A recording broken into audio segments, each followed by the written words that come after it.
Purchase complete. Menu narration off. Enable text to speech to. Menu narration off. Enable text to speech to allow voice narration of highlighted menu elements.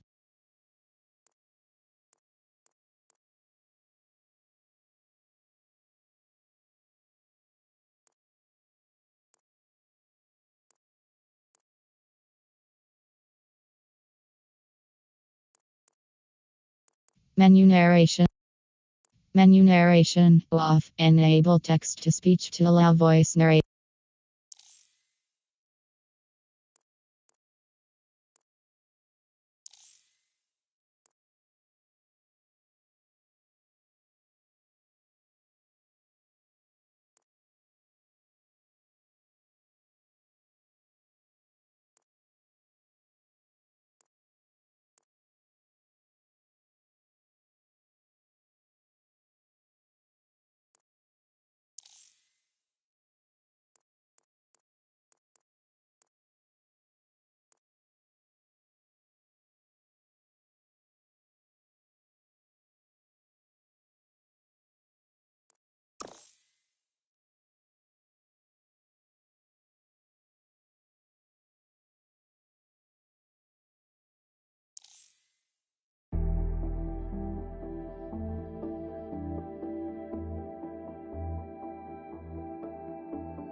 Ah, London. What a town.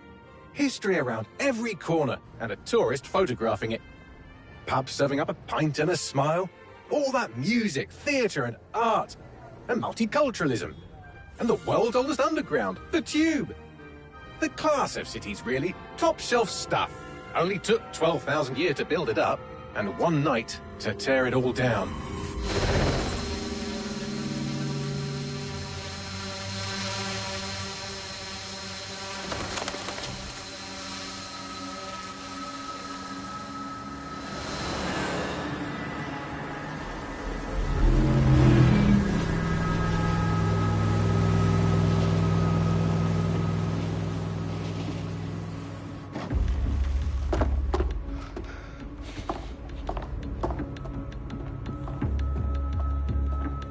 What's our status?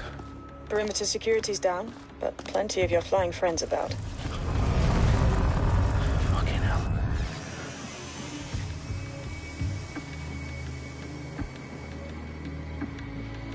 Dalton, no time to waste. Yes, ma'am.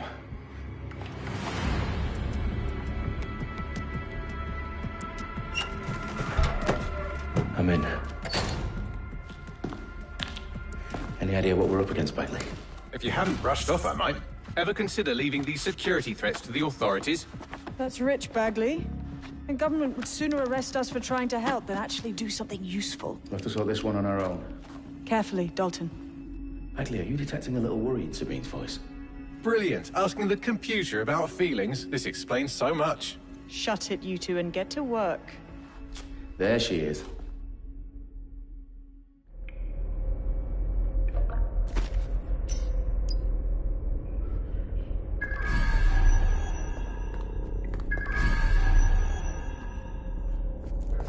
Perimeter security's back up. South entrance is secure.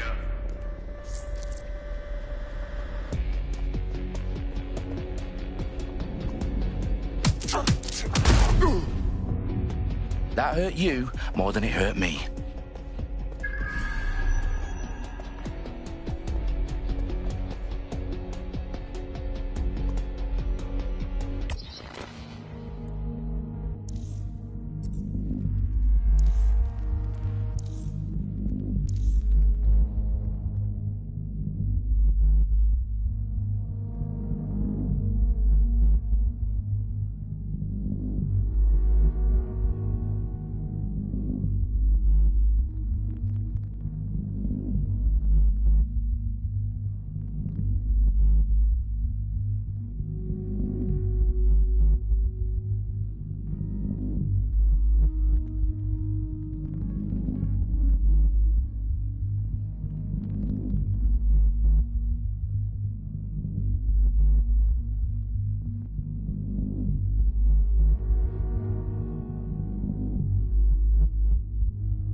Do us a favor and keep it quiet, Dalton. If they don't shoot me, I won't shoot them.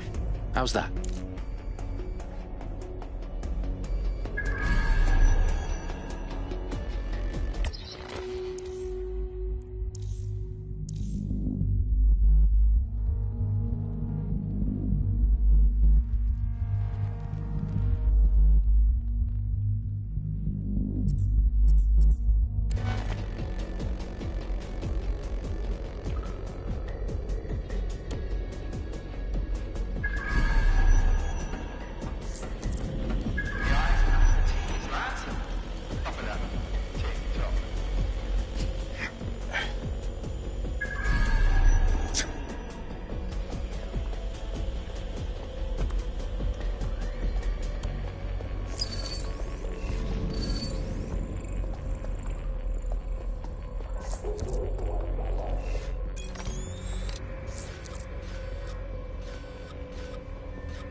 Their profiles are heavily encrypted. No identifying information. Ghosts in this system.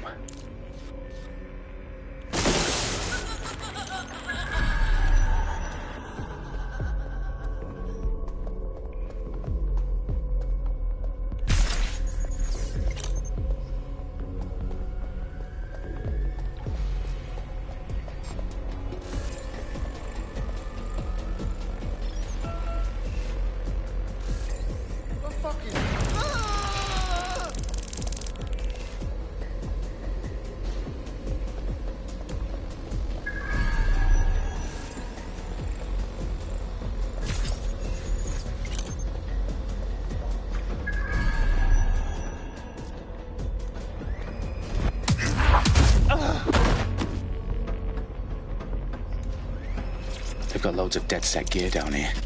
Now why do you suppose that is? What? How did they get their hands on it? I don't know. But someone wants to make it look like DedSec was here. Shit.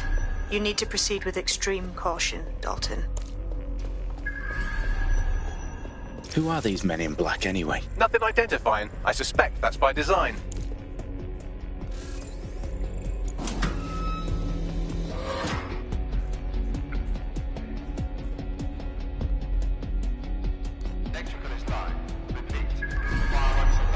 Oh, fuck me. The entire place is rigged to blow. Jesus, those canisters. Bagley, is that... RDX nitrogen. Enough to level Parliament. Can you locate a detonator, Bagley? Not exactly, but there's a device streaming a fuckload of encrypted data from the floor above you. Yeah, that fits the bill. On my way.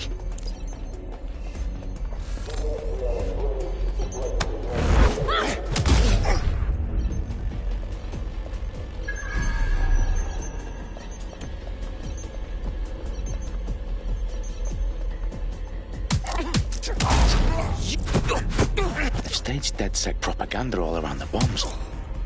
These pricks are going to blow up Parliament and hang it on us. Not if you get to that detonator first.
In the House of Commons.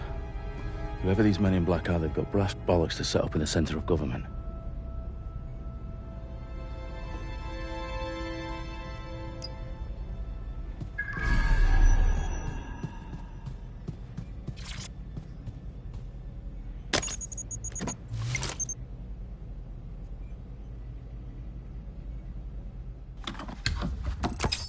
I found the detonator. And it's definitely live. Bagley, I'm gonna need some help with this. Yes, you are, but sadly, I'm locked out. Fuck. Well, we don't have a chance without Bagley. Wait, I might know a workaround. We trained in manual overrides at MI5. You're full of surprises. Be quick about it. All right, Bagley, do your thing. I'm in. And the bombs have just armed themselves. Well, that may complicate matters. Fuck's sake. Can you defuse them or not? Of course I can, but I might also trip another failsafe and vaporize you, so fair warning. Expect this to draw some attention your way, Dalton. Oh, I'm counting on it. Company at our back door. Dalton, we've got some heat here at HQ. How long's this gonna take, Bagley? Depends how often you interrupt me with questions. All right, everyone. Faces on, guns out. It's about to get real. Fuck.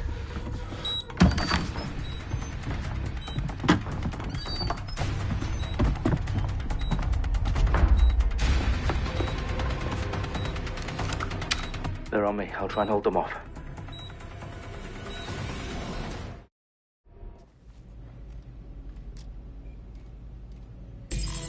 Check your doors and corners.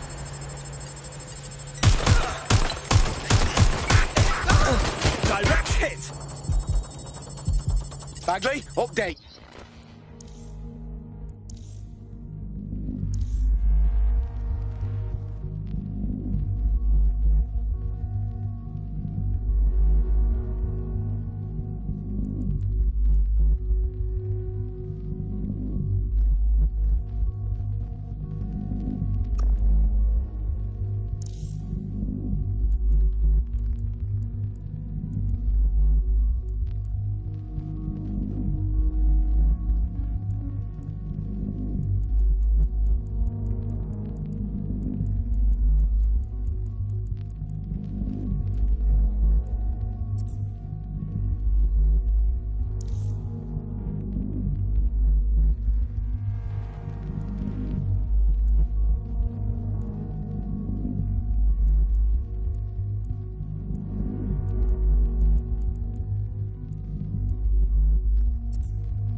Let's just say I'm both impressed and annoyed by how sophisticated this anti-tamper security is. Still working.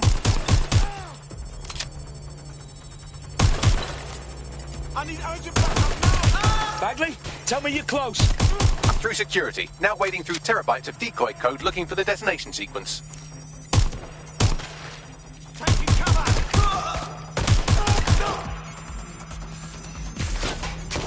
What am I doing here? Suspect hit!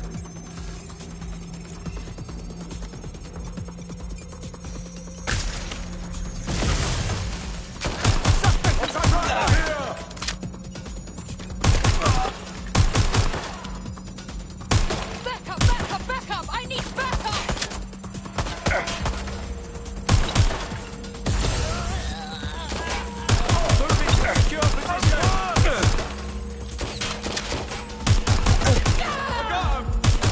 Shots fired!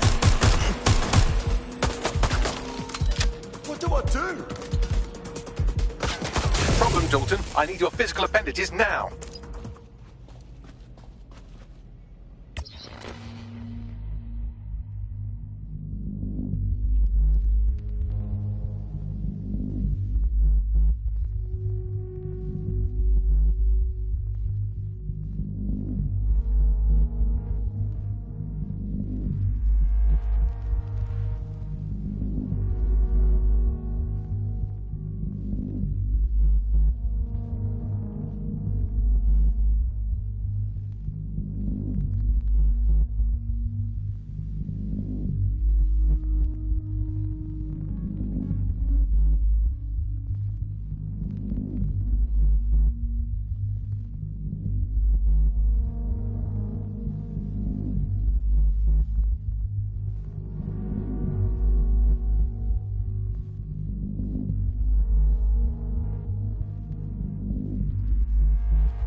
What's wrong?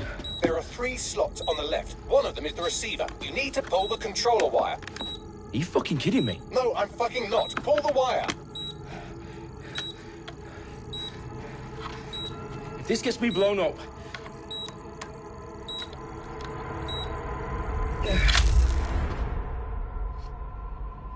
Bombs defused. See? That wasn't so bad, was it? Bagley, you bastard. You nearly gave me a bloody heart attack then.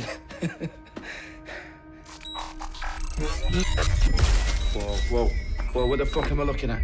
It appears Parliament is not the only target. More bombs are going live as we speak.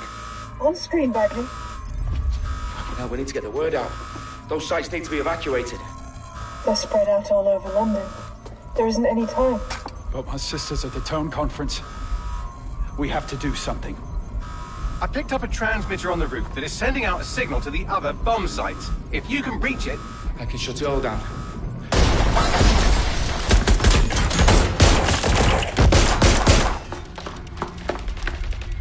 Sabine! Fuck! Dalton, we're breached! Go! The roof!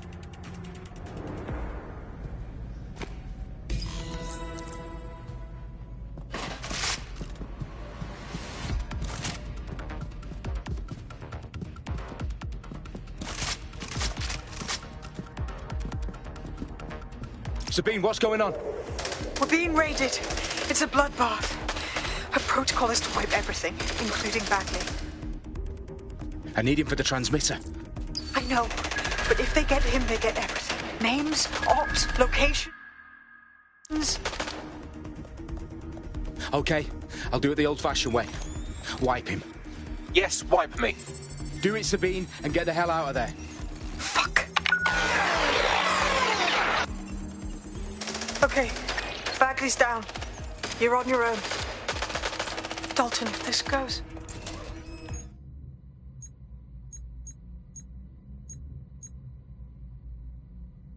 It won't. I'll see you at the rally point. I promise. Good luck.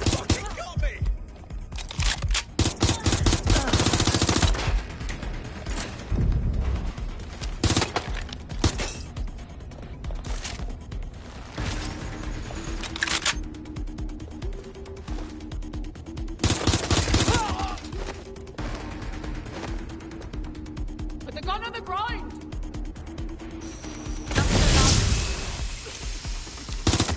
Someone shoot!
Oh, you still think you're here to save London?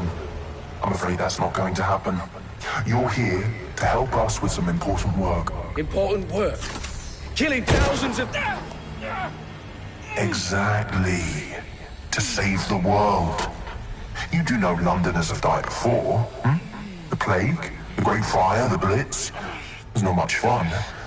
But destruction is always the cure. And it begins today. 0 day.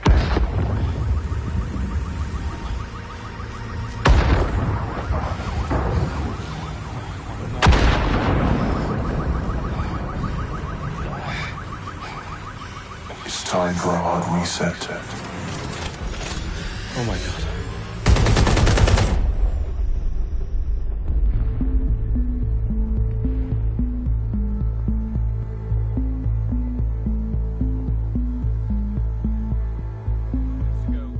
Explosions devastated 3 sites in London. Authorities are asking residents to remain in their homes as the situation continues to develop. We have received no official casualty total, but it is expected. Mourners gathered for a series of candlelight vigils that brought closure to thousands of families and indeed to an entire city. London is now laser-focused. 10 Downing Street, where Nigel Cass, CEO of private military company Albion, received a mandate to secure London. Cass has vowed to hunt down DedSec, the terrorist group responses on the Air Force. Albion used cutting-edge artificial intelligence systems and autonomous drones to capture the remaining members of DedSec. A stark warning to would-be insurgents. Corporations are posting record profits due to increased efficiencies in production and distribution, enabled by the use of technologies initially developed and approved for security purposes. As crime numbers take a dive. Illegal gambling, drug trafficking and prostitution all down following prosecutions of the leaders of 4 of London's 5 largest criminal syndicates. The streets of Camden and Brixton. As Albion's mandate is extended indefinitely by the government, life finally begins to return to normal. Curfews and travel restrictions have been lifted in all boroughs, thanks to the deployment. Outlets, reports of rioting in Trafalgar Square have been greatly exaggerated, possibly by foreign meddlers pushing a false narrative through social media. Albion is in complete control of a few... To reprimand the public about the circulation of fake news, conspiracy theories persisting in dark corners of the internet that terrorist group DedSec were framed for the bombings have been roundly rejected. Our own reporters could not find a single Londoner willing to expound those theories on camera.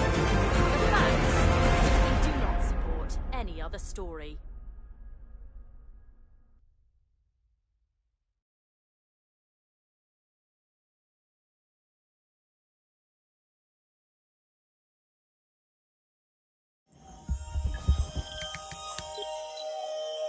I need to assemble a team, but I can't reboot DedSec alone.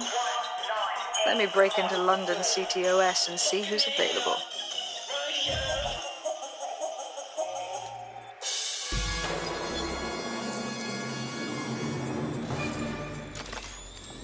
I'm Claire Waters, and we've been discussing the...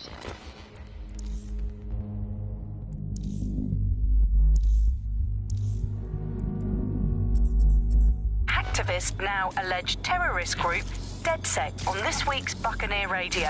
I have Colin calling in. Colin, what's your take?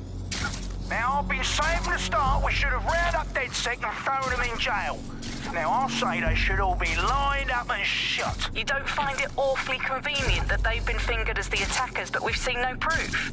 Look at Tone! Look at our city! What more proof do you need? Well, Colin, I'd say you have to look at their history of non-violent action. Albion's put more civilians in the hospital in the past few months than DedSec ever has. I smell a scapegoat. Now I have Emily calling in. Emily, what's your take? You're absolutely right, Claire.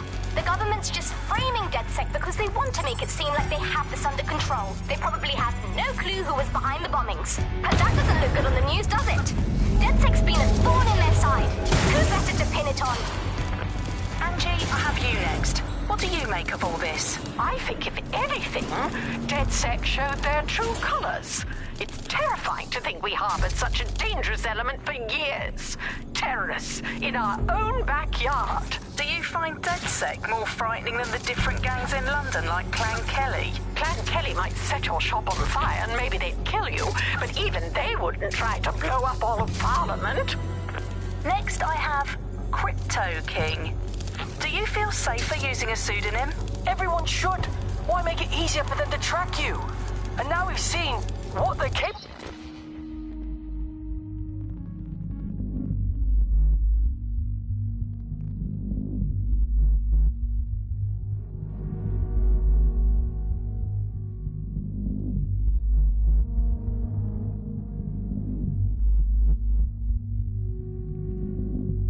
Of and how far they're willing to go. Hold on. Do you mean the government? Are you suggesting the government was responsible for the bombings? Oh, trust me, Claire. They didn't do it alone. They're all in on it. The government, Albion, Sirs, Bloom, Sky Bloody Larson, and all the way up to Downing Street. They want to keep us scared, harness us with mind control, suck every last ounce of usefulness out of us, and even in death they'll sell off our bodies. And what do you suggest we do, Crypto King? Go underground. Deep enough, no electric signal can get you. It's the only way. Well, thank you to all of our callers today, and thank you for tuning in and scouting for the truth along with me. Next week, Buccaneer Radio will be diving into the Albion Corporation. Just who are these men and women being paid lucrative amounts for the city's defense? Are they protecting us? Protecting London? Or someone else's interests? See you next week, fellow pirates. Claire Waters, out.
Is worse than I thought.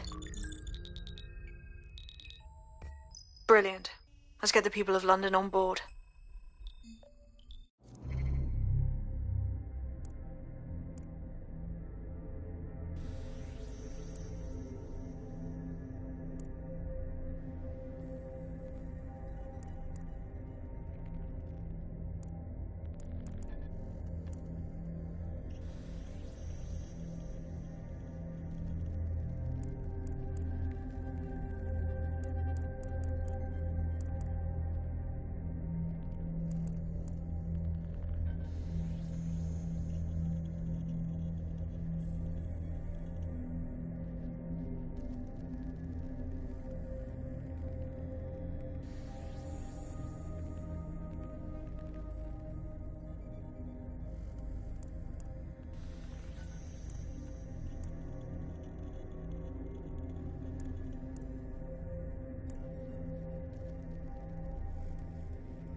Glad to see you're alive. If you're still committed to the cause, DedSec needs you.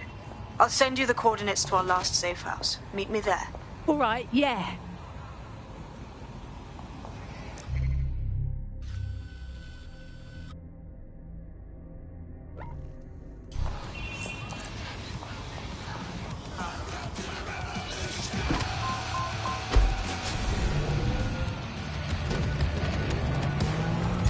Auto drive now enabled. Auto drive now disabled.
I've downloaded a patch to your optics so you can access our security system.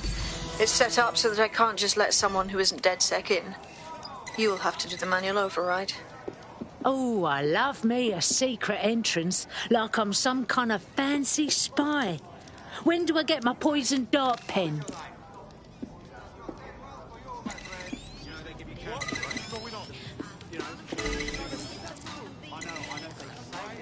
One of Sabine's, are you? I'll see you downstairs later then.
Got it. No time like the present.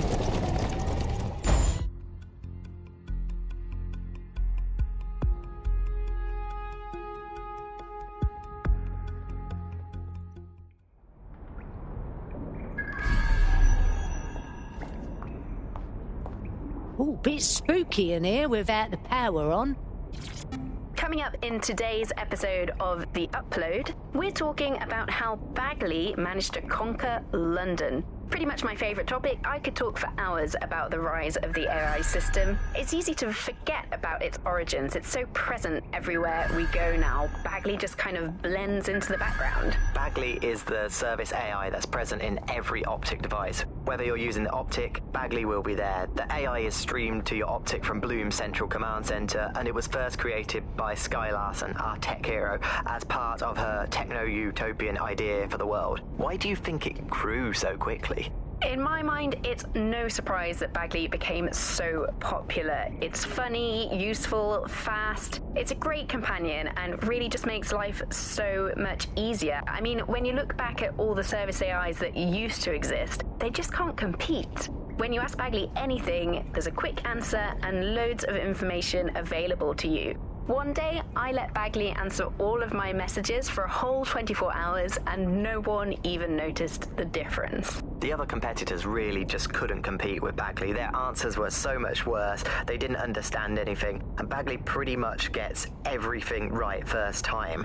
Do you have any idea why Bagley really beat all the competition? Well, it's really the data, isn't it? Ever since Broker hooked up with Bloom, that's when things changed. And really, that's not actually that great. Bloom has data on everybody. They collect information about everything you're doing across the web through your optic headset. Isn't the AI only good because of Bloom's surveillance? Well, I suppose so, but I'd prefer not to talk about that side of things. Bagley is so special because it's been trained on this huge cache of information. That's how these AI systems work. Or at least used to work. I mean, we don't really know that much about the latest version because there's so much secrecy around the tech. But they're given this huge amount of training data. It's basically a huge database that's used to teach the AI about patterns in behavior. You know, so if you always travel the same way to your house, it can predict when you're going to go and get a self-driving car ready for you before you even ask for it. That's pretty terrifying. In some ways, I don't want this data to drive my life. It understands too much at times. Have you heard some of the rumors around the hacked version of Bagley? I've heard mutterings, yes. I've heard it's been used by DedSec. I wouldn't put it past them. It's pretty well known that they're not fans of Bloom. But the idea of a souped-up version of Bagley, given it's already so intelligent, is a bit terrifying. I wonder what they could actually make it do.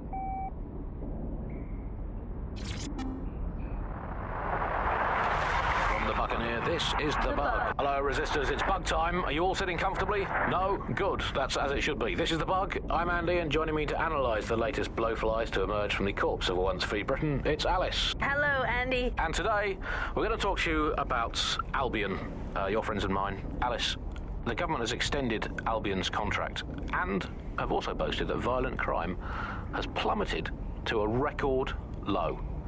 Now, extending Albion's contract, to me, that's like having a pet dog, let's call it Nigel for the sake of argument, that attacks you every single day and thinking to yourself, wouldn't it be nice if Nigel had puppies?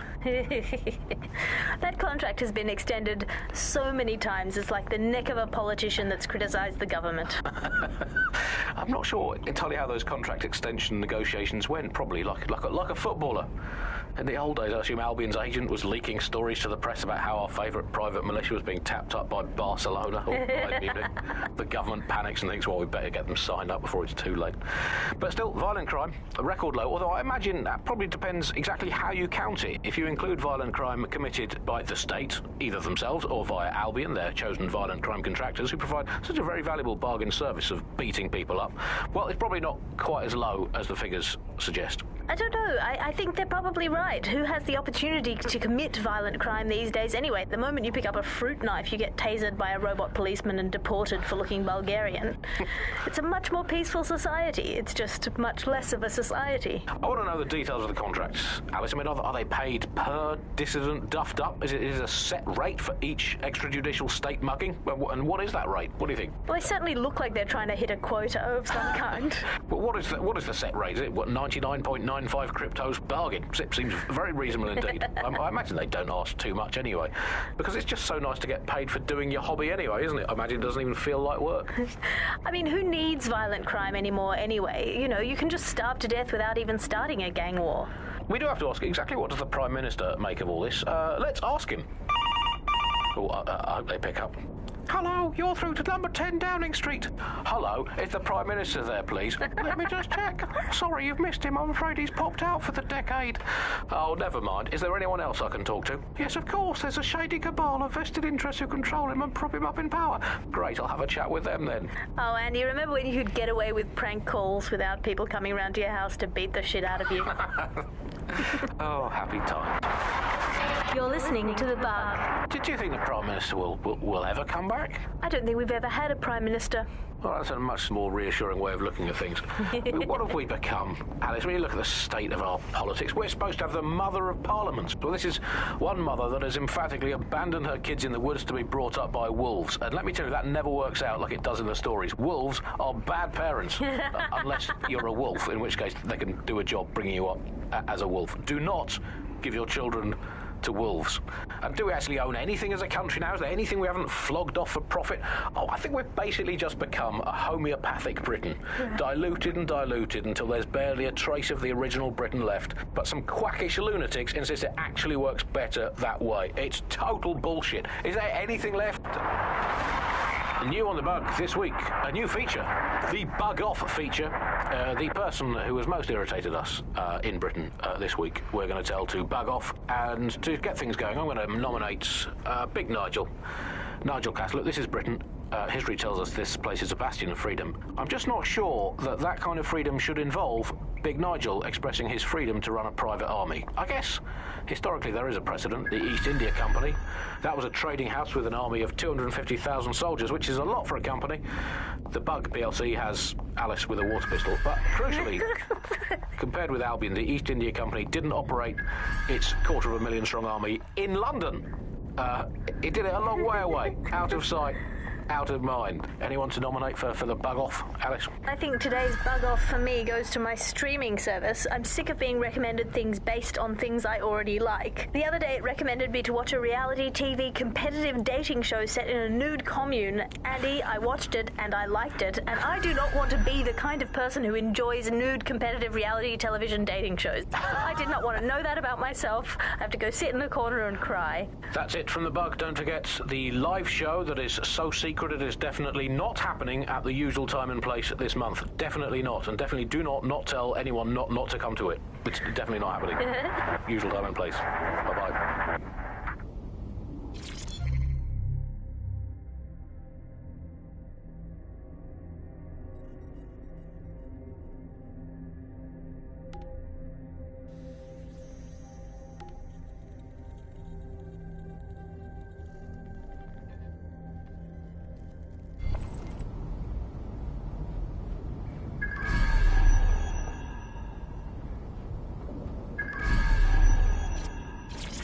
Coming up today on The Upload, we're talking about Skye Larson, the enigmatic founder of Broker Tech. Everyone knows her name, but no one knows too much about her. And we only really see her these days as a hologram. She was pretty young when she launched Broker Tech, the company that is best known for introducing Bagley to the world. Nowadays, it's hard to remember a world before Bagley. And I think that what Skye Larson's done with Bagley is absolutely incredible. Bagley is the most advanced, significant AI of our time, and it's really blown all the other AIs that were created out of the water. Yeah, I mean, I can't really imagine the optic without it. But what do you know about Skye Larson herself?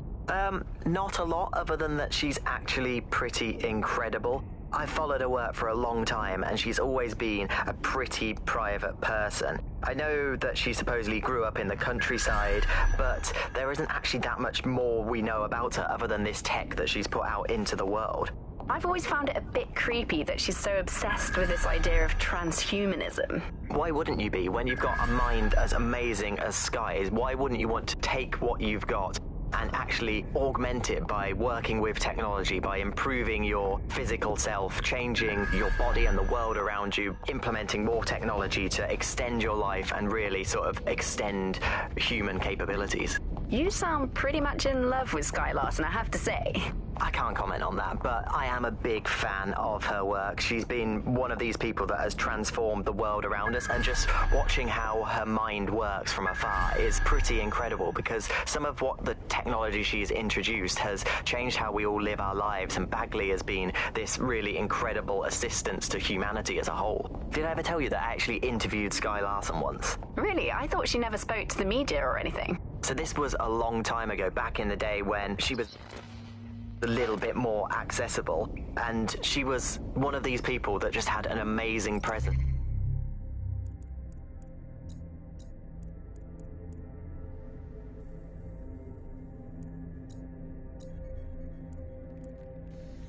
You were inspired by her very being, and she was just incredibly talented and knowledgeable, and one of possibly the best living people that I've ever met. I'm not sure you're being too objective there. I mean, I imagine she's not very likable as a person. She obviously despises humanity in some way. I think she believes that becoming data is preferable to being human. She's one of these people who's extremely methodical in everything that she does, and she does everything to perfection and really tries to change the world around her and make it a better place for us to live in. If you say so.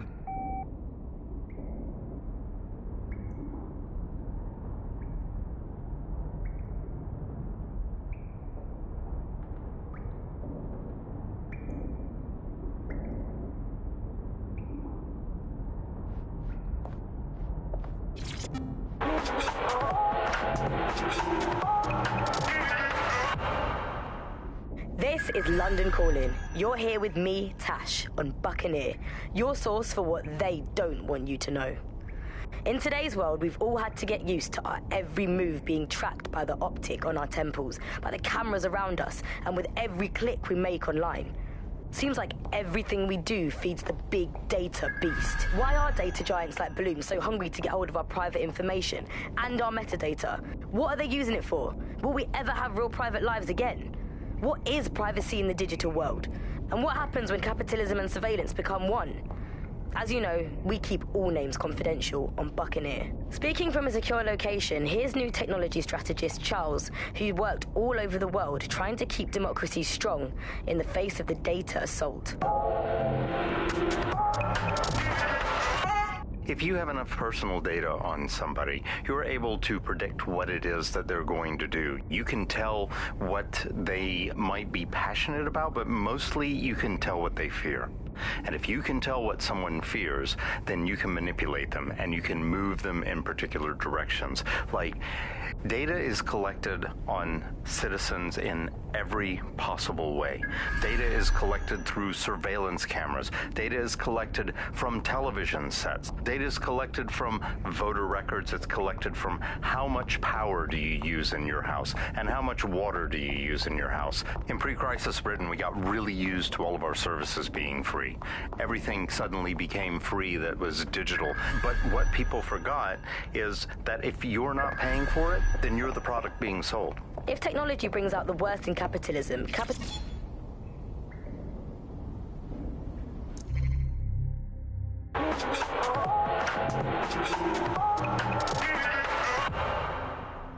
This is London Calling. You're here with me, Tash, on Buccaneer, your source for what they don't want you to know. In today's world, we've all had to get used to our every move being tracked by the optic on our temples, by the cameras around us, and with every click we make online. Seems like everything we do feeds the big data beast. Why are data giants like Bloom so hungry to get hold of our private information and our metadata? What are they using it for? Will we ever have real private lives again? What is privacy in the digital world? And what happens when capitalism and surveillance become one? As you know, we keep all names confidential on Buccaneer. Speaking from a secure location, here's new technology strategist Charles, who worked all over the world trying to keep democracy strong in the face of the data assault. If you have enough personal data on somebody, you're able to predict what it is that they're going to do. You can tell what they might be passionate about, but mostly you can tell what they fear. And if you can tell what someone fears, then you can manipulate them, and you can...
Hello and welcome back to The Upload. In this episode, we're talking about CTOS 3.0, the city operating system that's now powering all of London. For those of you who need reminding, as if anyone does at this point, CTOS was first used in Chicago in 2014 and then San Francisco in 2017 before coming here to London. And every time it's been rolled out, it's been pretty much an unmitigated disaster. For those of you who are listening who are lucky enough not to be here in London's chaotic scenes, it's worth remembering that the telecoms tower is now owned by Bloom. The tower looms over northwest London. It's always been a communications hub, acting as part of the UK's television and communications network, although there's been some secrecy around its use, and now that Bloom owns it, it's only even more secret. Yeah, now everything that's part of Bloom's city surveillance operation is run through the telecoms tower.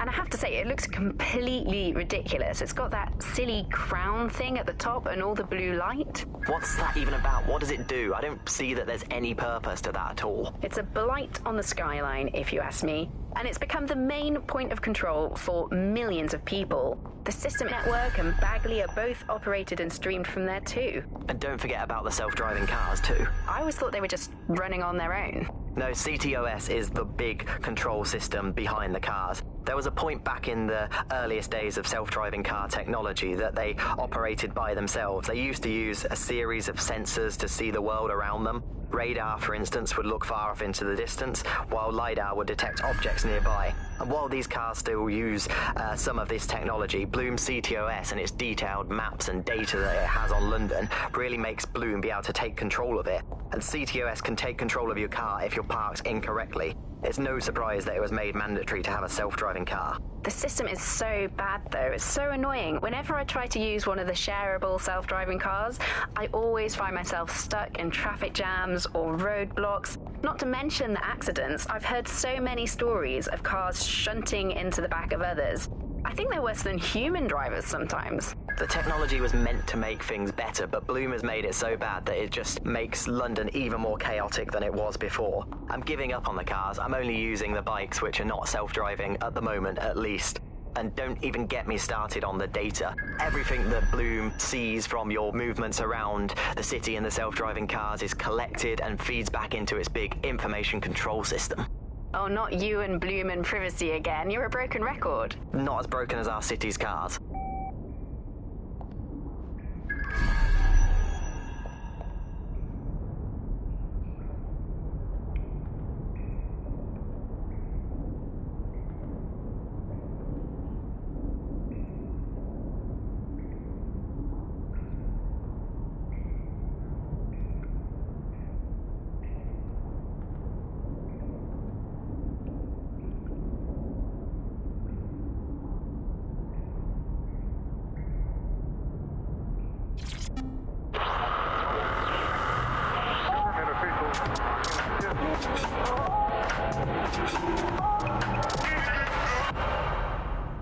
This is London Calling. You're listening to Buccaneer, your pirate podcast source for what they don't want you to know. I'm Tash, and this time we're giving a special shout out from us to the boys and girls at the Signal and Intelligence Response Service, better known as SIRS. Why not? They're going to be listening anyway. They're listening to everything. They probably know that you're listening to this show right now. But don't worry, we're not going to say anything bad about a massive, unaccountable spy organization that uses its powers to stifle dissent and shut down free speech. Instead, we're going to look at how SIRS became so powerful. And as usual, we'll keep everyone's names and locations secret, so SIRS doesn't come looking for them. Charles is an expert in the dark arts of surveillance who worked to set up democratic media in post-communist states. How did it go so wrong in Britain? You know, we're looking at all the wrong things when we look at Britain's crisis. There's a lot of concentration on data and how...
that's been used and manipulated. And what we haven't looked at is the power structures and the profit that lies behind this.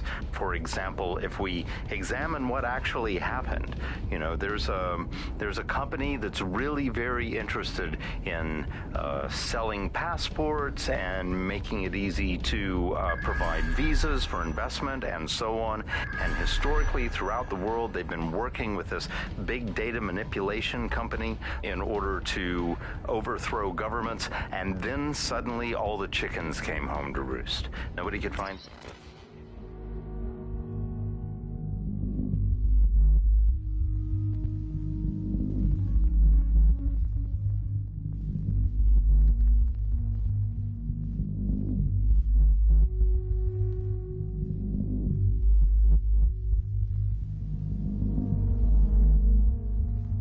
receipts for what was paid for. Nobody could figure out how things were done, but everybody had a feeling that something really stunk, and they couldn't figure it out. And yet, it was standing there in their face the whole time. There's a couple of different ways that we got where it is that we are. I mean, one, you have a lot of smaller organizations, smaller power groups, companies.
as well, who are bending things just a little. Oh, we'll compromise a little bit, we'll bend the rules a little bit, and try to achieve what it is that we hope to achieve that's good for us.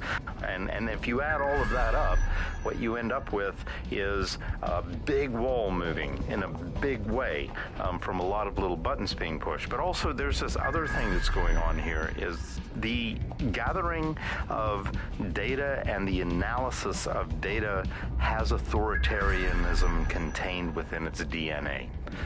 It is by its nature a tool for authoritarianism, and it has been used in that way. How does big data look into our lives? James covered it for the pre-crisis press. We're starting to see the merger of private data and that with data held by the state into what are called social credit systems. This is where every aspect of your behaviour is monitored and totted up by a central system to sort of score you as a person, a bit like a credit card, but predicated on all of your behaviour rather than just the money you're spending. And this can have profound impact. We're starting to see systems emerge which will punish you and stop you from doing things in society based on your behaviours. And this can be as trivial as if you jaywalk, if you cross the road in the wrong place, you might lose points. If you do some community activities or help your neighbours, you might earn points. And then this can be used to sort of evaluate you as a person. And this could mean...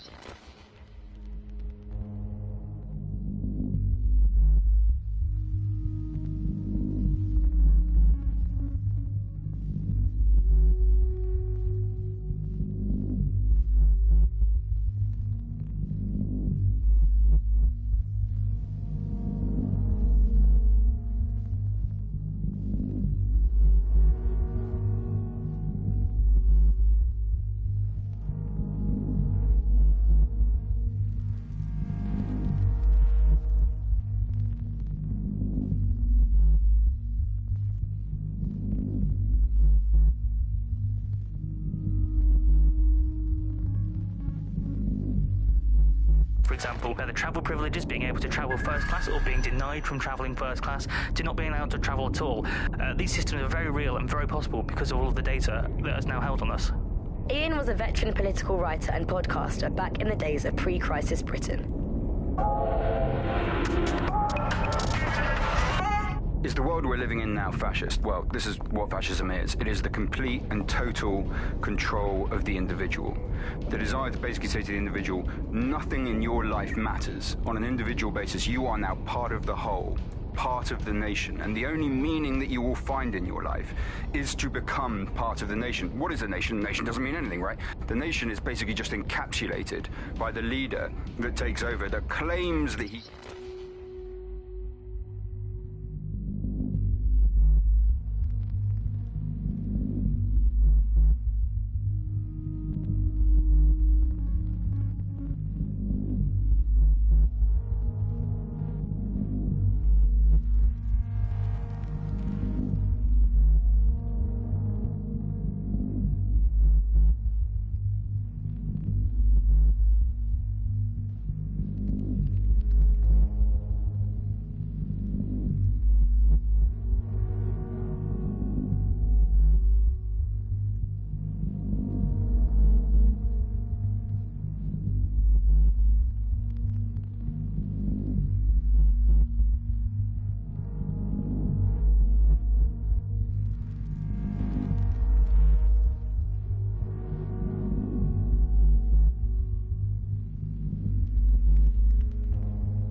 has this sort of access to the soul of the country, to the soul of the people. He never does. It's just a myth. But that's what they go for. And on that basis, they take the right to control every aspect of your life, from who you talk to where you eat, to where you go to hang out with your friends. And what we're seeing now is a contemporary iteration of this process where you get corporations and the state operating in tandem, basically molded into one another. But that isn't that rare. I mean, you saw exactly the same thing in Nazi Germany. You look at the concentration camps that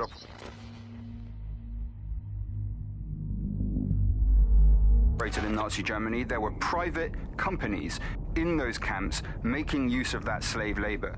Fascism often works with corporations, and it's doing the same now. That's the way in which they track what you do. That's the way in which they track who you talk to. They operate as each other's proxies. So if your ears are burning and you think someone might be watching you, you're probably right. They're watching all of us. I'm Tash, and you've been listening to Buccaneer.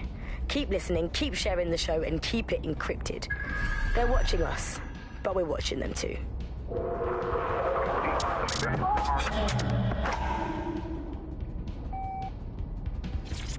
Hello and welcome to today's episode of The Upload. We're talking about the optic and how it's changed our lives. Now, as you remember, Bloom announced a new version of the optic at the recent Tone conference, but we haven't heard too much about that since due to the dramatic events there. Let's cast our minds back and consider the technology. I mean, the optic changed everything. It lets you see things in AR. You no longer need a smartphone. You just have the small implant that sends signals to your optic nerve and lets you see your emails, take calls, and browse the internet directly as if the screen was in front of your eyes. Instead of having to carry around a phone, you've just got the small handheld unit. So much lighter and so much more convenient. It's great. Vicky, you sound like you absolutely love the optic. Do you actually think that it's made our lives any better? I mean, sure, it's definitely made things a lot easier. It's so simple to call someone now. All you have to do is choose who you want to chat to, and they're there, ready to talk. And browsing the web is so much easier. I remember when you used to have to sit down at a computer with an actual keyboard and mouse and type everything out. And my favourite feature is public transport. With the optic, you can just walk straight onto the tube. It even acts as a passport. No longer do I have to dig around and try and find my old paper passport just to travel somewhere. Also, I thought that optic's marketing strategy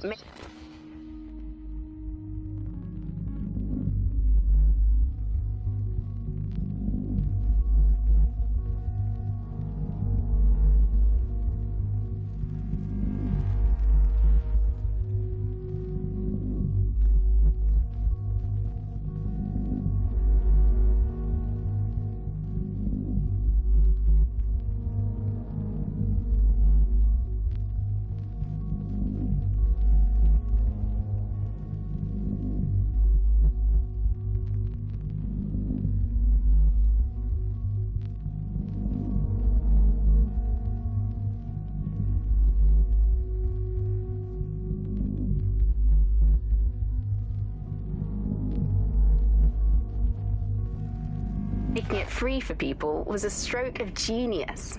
Genius. Bloom was really calculated when it was doing that. It was pushing this draconian device on us at all. Sure, everybody flocked to it. There was free Wi-Fi and phone plans.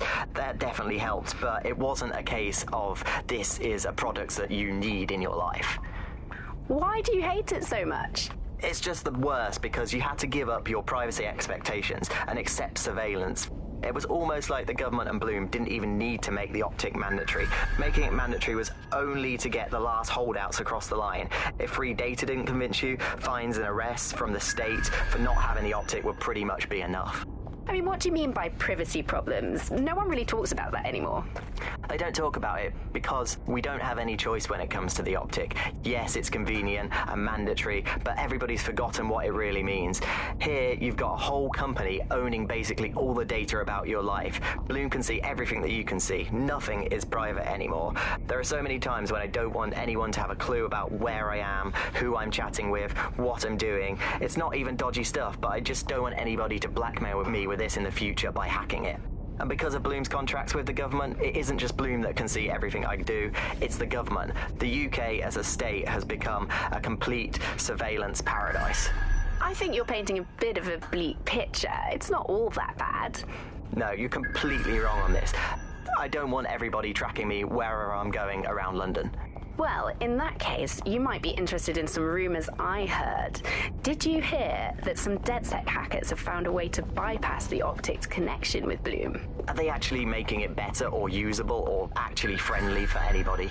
Well, word on the street is that they've been able to create an encrypted signal, which means that your world might have a chance of becoming a bit more private again, so you could go back and enjoy all the great things about Optic without that fear of surveillance. With the Optic, privacy's dead.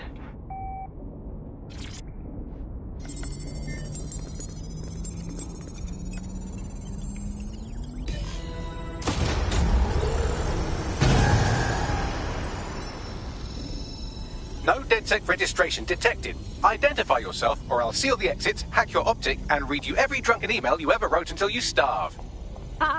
You'd run out of battery before you were through. But relax, Sabine sent me. Sabine's alive? Well, that's one piece of good news. I'm Bagley, DedSec's definitely not stolen, highly advanced AI assistant, and it seems I've been out of commission for a few months. Anyway, why don't you go connect me to the DedSec network so I can become more powerful than you could possibly imagine? I mean, catch up on what I missed.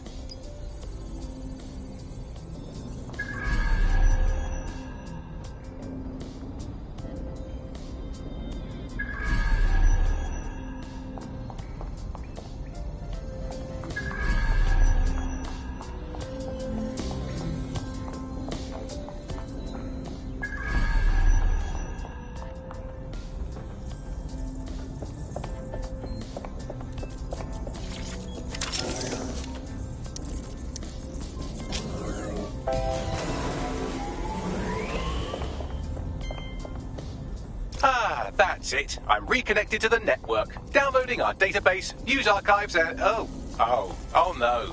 Terrorist group DedSec responsible for deadly bombings in London. Dalton Wolf dead? I leave you people alone for a second and you immediately cock it all up. Here, Bagsy, you got any idea who really did the bombings? There's a gap in my memory after Dalton, well, let's be honest, after I disarmed the bomb at Parliament. I'm missing information about what happened after I was taken offline. But from what I can infer, an unknown hacker group identified only as Zero Day was involved. I believe this 0 Day staged the attacks and framed DedSec for their dirty work. Come to my terminal. Sabine is requesting a video call.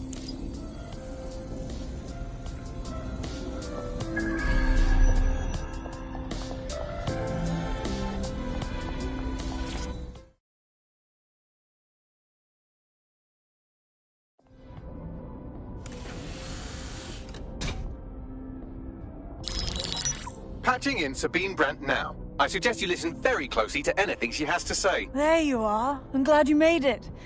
Bagley, God, it's good to hear your demented little voice.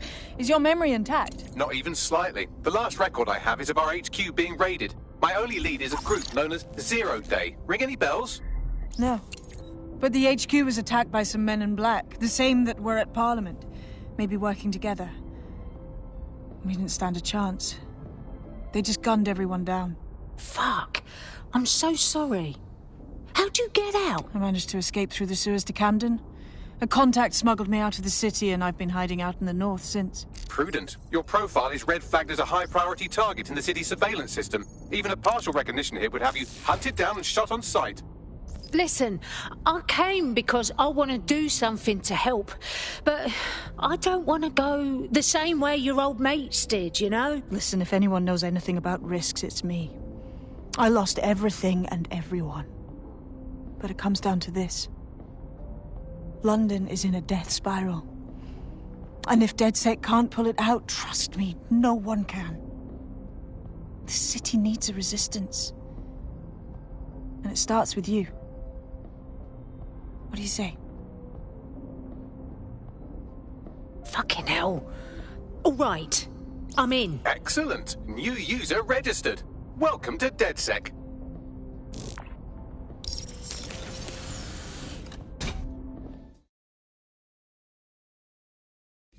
Now, it would be irresponsible of us to release you naked and mewling into the wild. You'll find equipment around the safe house that are essential items in your DedSec kit.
We have a sophisticated system for hiding your identity from facial recognition tech. It's called a mask. And while we're here, perhaps we can talk about updating your wardrobe. I mean, look at you. Come on.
You've got all these fancy new toys, but it's also important to know the basics.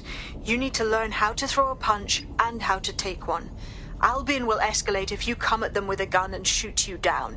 We want to avoid collateral damage. In DedSec, we tried to use guns only as a last resort. Have you already met Connie Robinson? She owns the pub and is an old DedSec contact, not to mention a champion amateur boxer.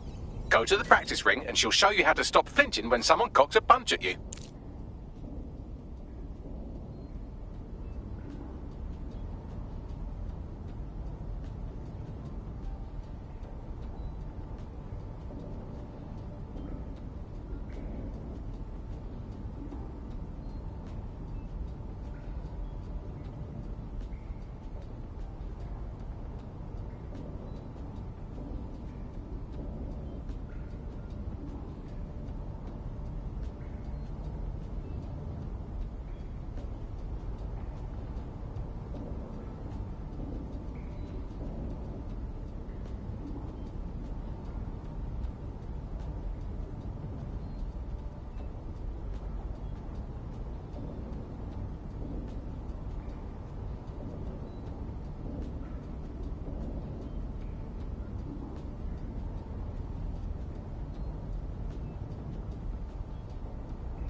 I'll be right down. Could use the warm-up.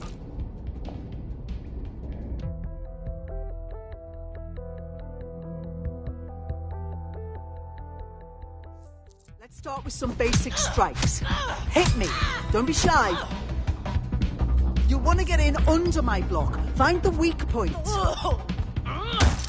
That's it. You're getting it.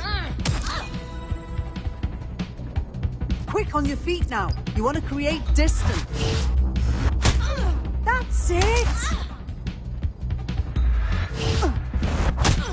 You're getting it.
There's only one more skill you need to master. Socialization. The rest of your team has arrived. Why not go and have a chat?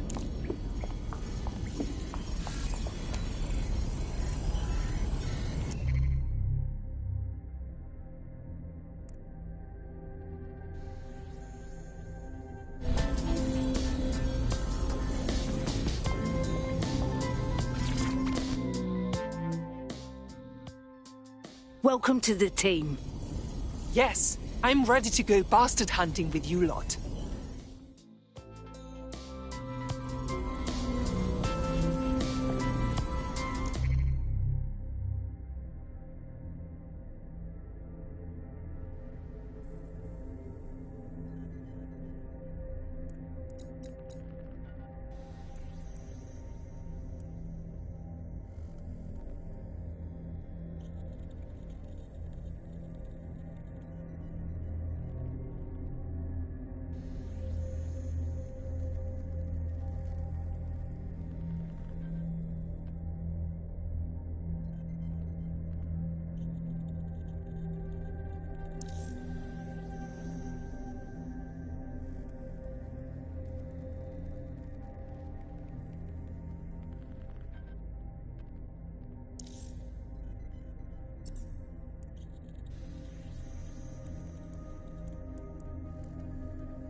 Oh, yeah?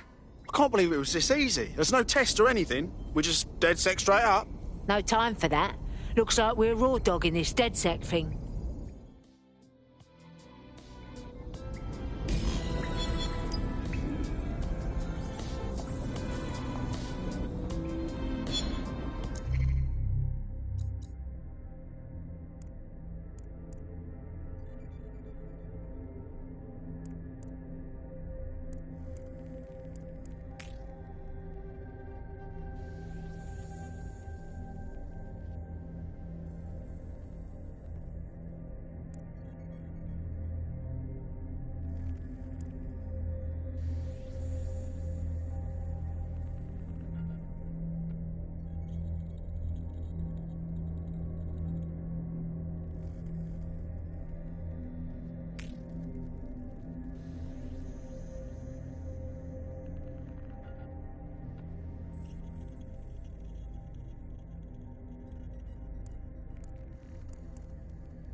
Well done, team. It's good to see the safe house filling up again. The only way we're going to keep London from falling into total oppression is by rebuilding the resistance. We need to recruit, train, build back our arsenal. The people are itching to rise up and take their city back. We just need to show them that DedSec are fighting along with them. Recruit? Rally? Punch a fascist for London? I'm game. I won't rest until I've given every Albion thug a slap. They've turned our home into a war zone. You know who's taken real advantage? Organised crime.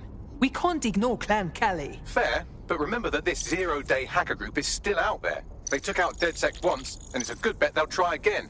I believe they were responsible for the bombings and framed DedSec. With your help, I plan to get to the bottom of this mystery. I'd say that's a full docket. Enough talk. Let's unfuck London.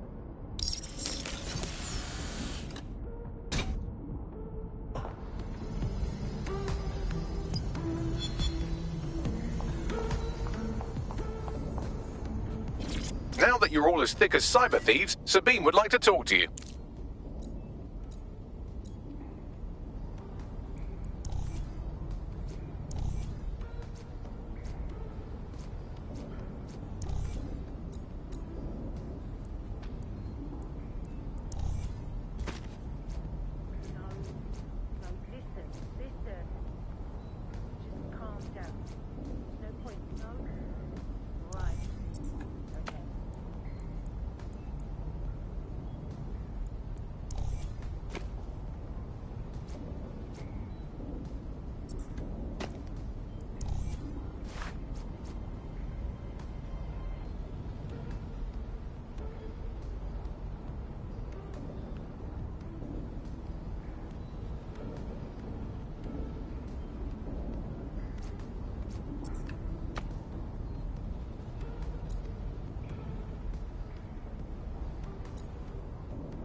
first order of business. The signals intelligence response...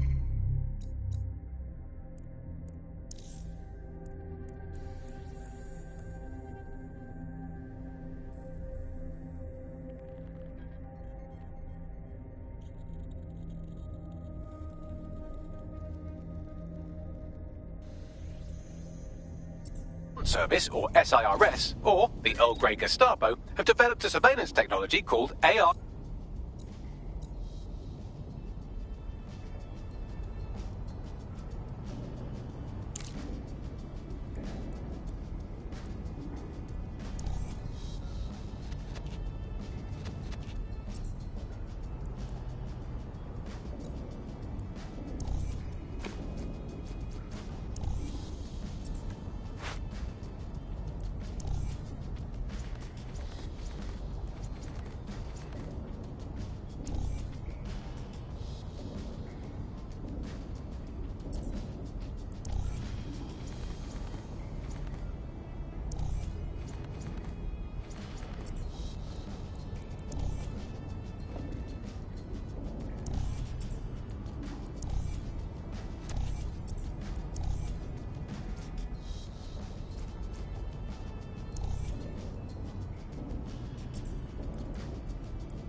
What you say?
We have some damage control to do if we want to change the perception that we're a bunch of violent thugs. I'll let you be the judge of how best to handle yourself, but remember, you represent DedSec now.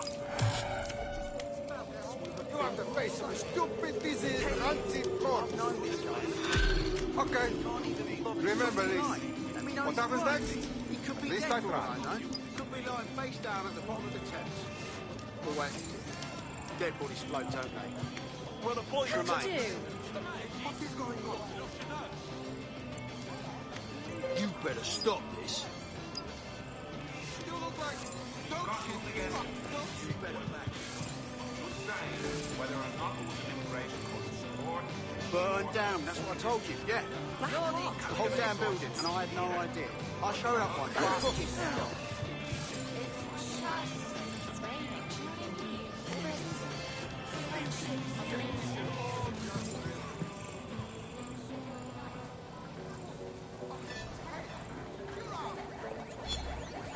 No, it was the movie with the guy. It was in the other thing. They were all in space, but it looked like it was in space. Hey, good to see you. And they got the little dog who was around the pub. No, nothing. Oh, they had the other guy who was in the show about the bird. But then You're his not my friend got type, himself love, murdered. so clear off. Are we making any headway here?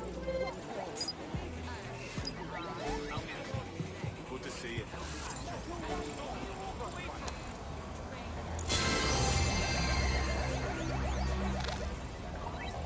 Everything about you is disgusting. Just need to know something.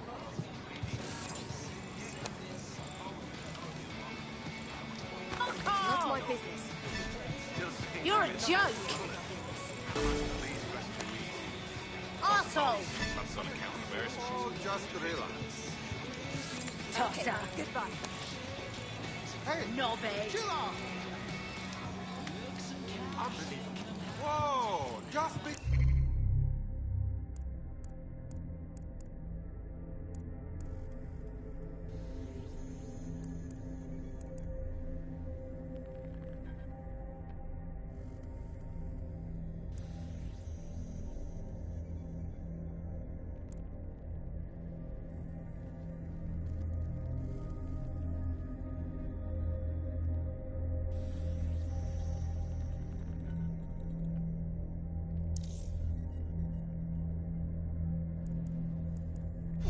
Okay.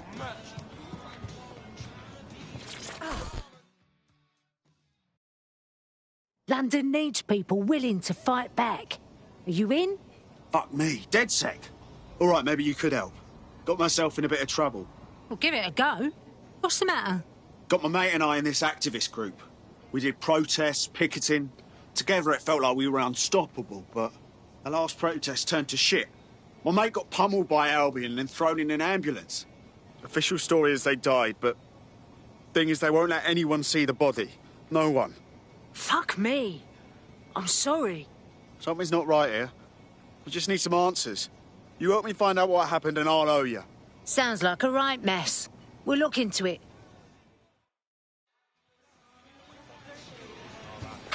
Look at all these drones flying around. They're like everywhere. Can't make it a bloody block in this city without seeing a flock of drones busting up. You know they give you cancer, right? Hello. You know, signals? I know. They say they're safe. Not interested.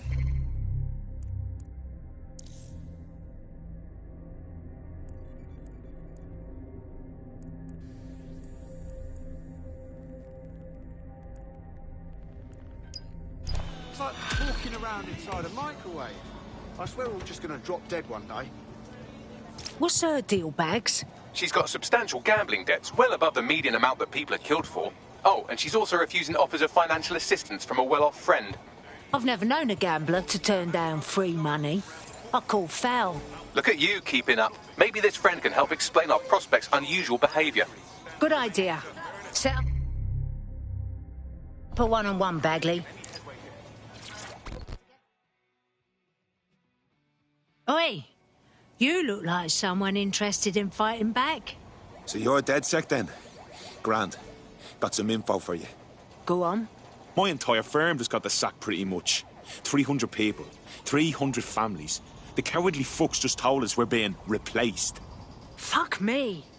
I'm sorry. I landed on my feet, but the whole situation's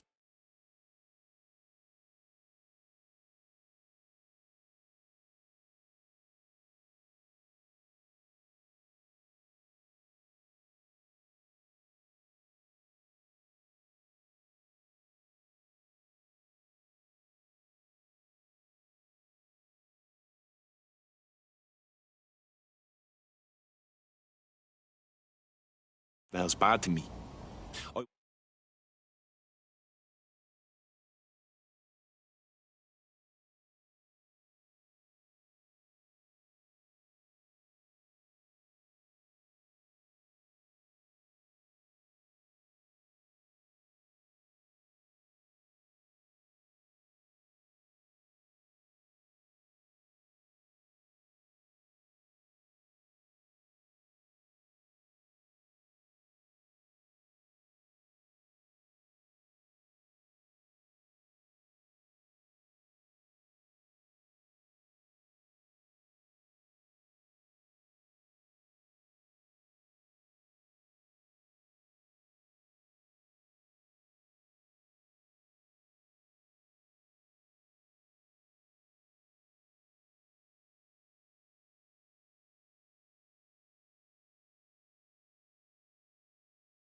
was an investigator with the tech law firm, but they fired all the lawyers too.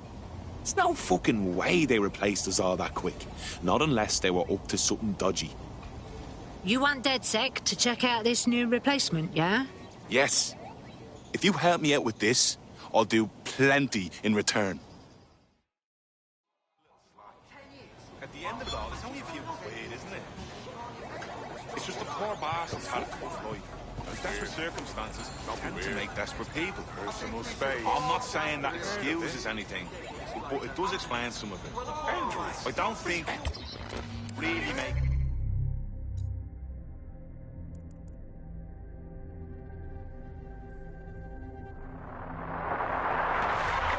You're listening to The Bug. May cause nausea, vomiting and headaches. Hello Britain, this is The Bug, the show that holds up a mirror to the world and smashes itself on the head with it in despair. I'm Andy, joining me, as always, Alice, and... I deny everything.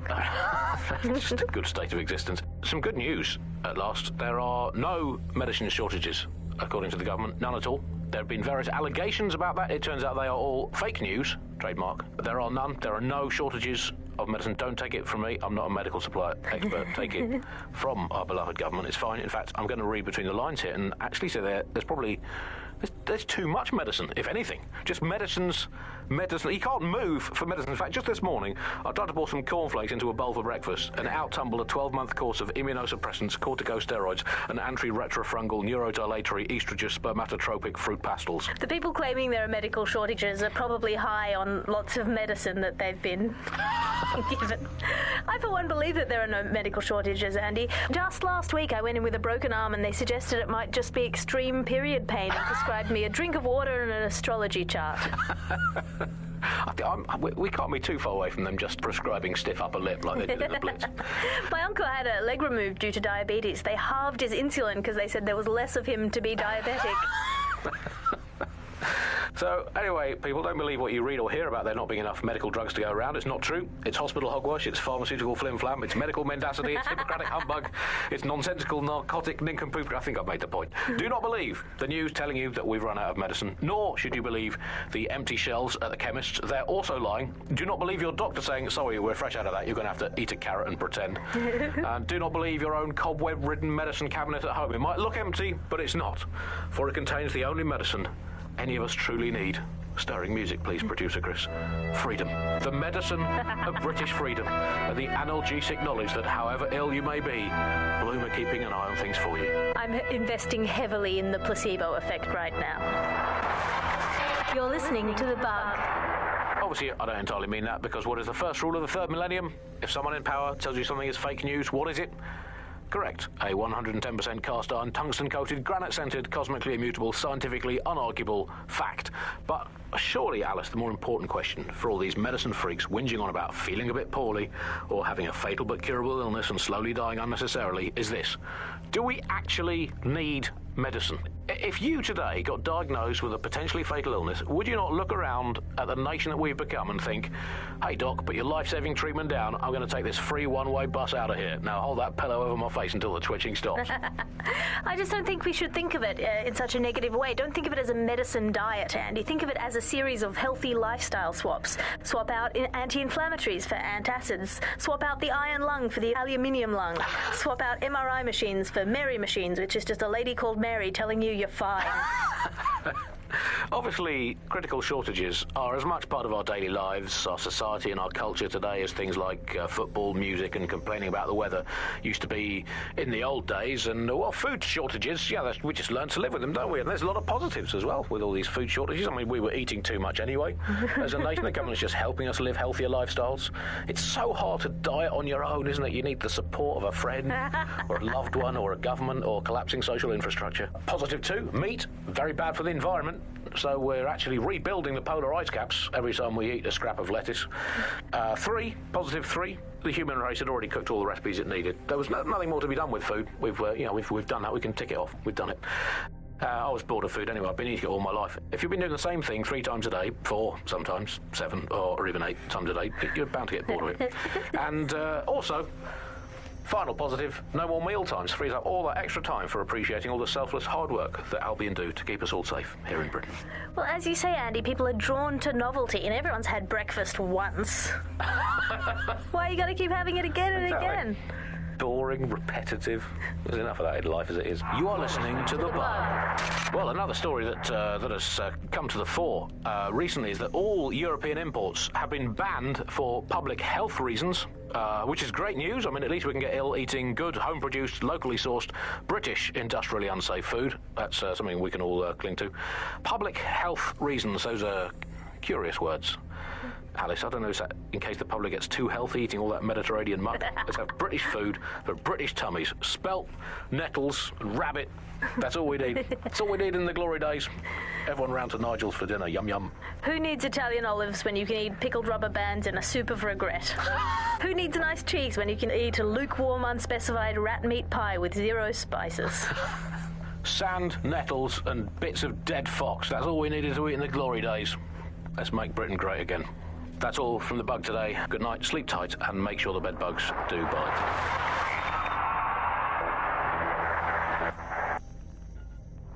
The Bug. Objective voice of objection for a most objectionable world. Hello, Bugsters. The Bug.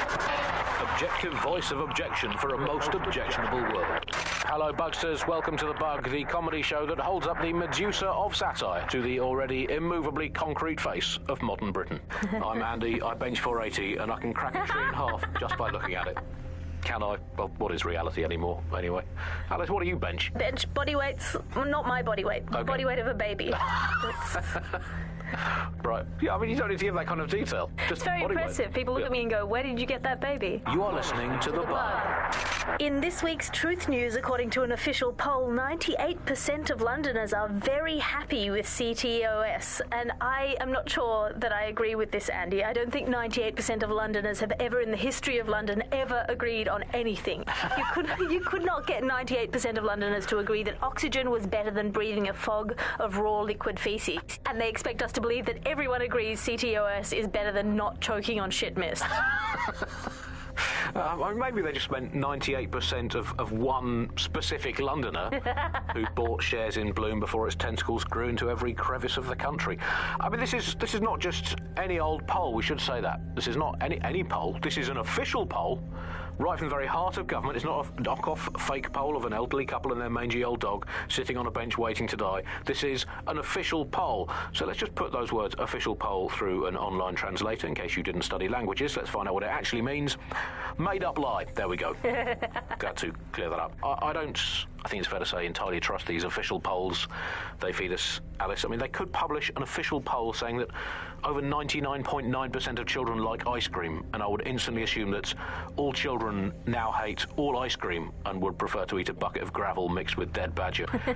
They could publish an official poll saying that 10 out of 10 cats prefer cat food to being whacked with a tennis racket, and I would assume that all cats have gone vegan and were queuing up outside Wimbledon meowing, "Choose me, choose me." I trust these polls as much as I trust someone recommending a movie that they watched during a breakup. Your judgment is impaired, Sally.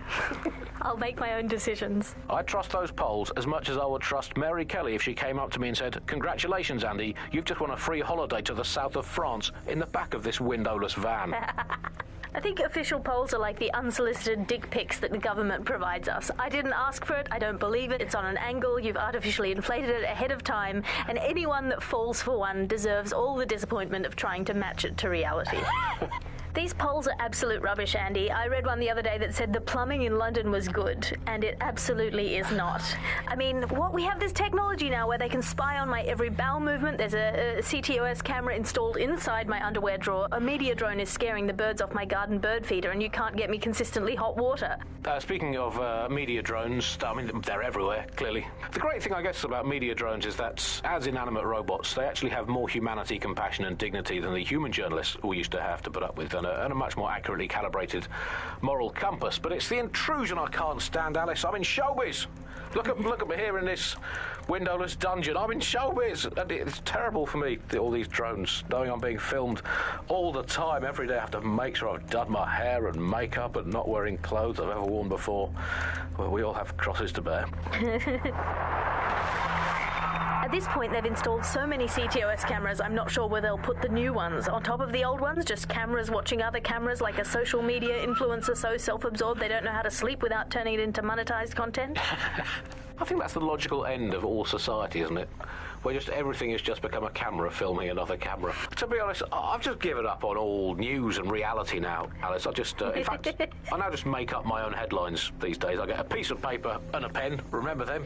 Paper and pens, those were the days. And I'll just write down the headlines I want to read. Now, I'll just make my own newspaper. Look, here I've got today. If you point at the bird shit on your car window and say it's a currency, no one can tell you otherwise. Screams Chancellor at Bilderberg karaoke night. Let's write another headline. Here we go. PM announces Britain back on track after swapping all Crown Estate properties for some magic beans.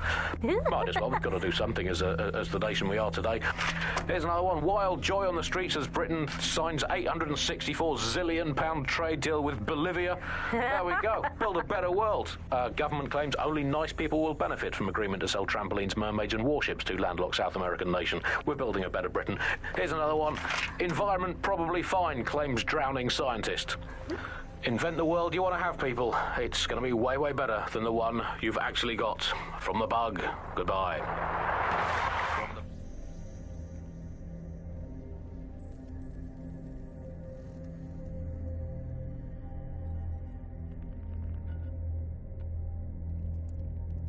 Hello, Resistance fans. You're listening to the Bug Podcast, the objective voice of objection for this most objectionable world. I am Andy, not my real name, so good luck finding me, Monsieur Bloom. My real name is, in fact, Andrew, and I live in, note this down, a deluded pseudo-reality of my own making, which is, in fact, the most densely populated place on Earth these days. Overcrowded, some might say. Joining me, as always, my next-door neighbour in these Netherlands of nonsense. It's Alice. Yes, indeed, it is Alice. Alice, who the bleep is Alice? I am not going to tell you that, but you can just sort of sense it from the timbre of my voice.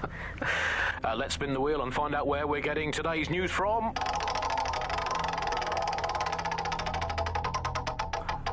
Here. It's coming from here. I must get a new wheel with at least one other place on it. And the headline today, Alice, our borders are safe. We can all sleep easy in our well-bordered beds. 4,000 illegals were deported last month. These illegal people breaking the law just by existing. And, of course, illegality is contagious. It can osmose through your skin just by standing next to an illegal person. So we've got rid of 4,000 of them. My question for you, Alice, is why only 4,000?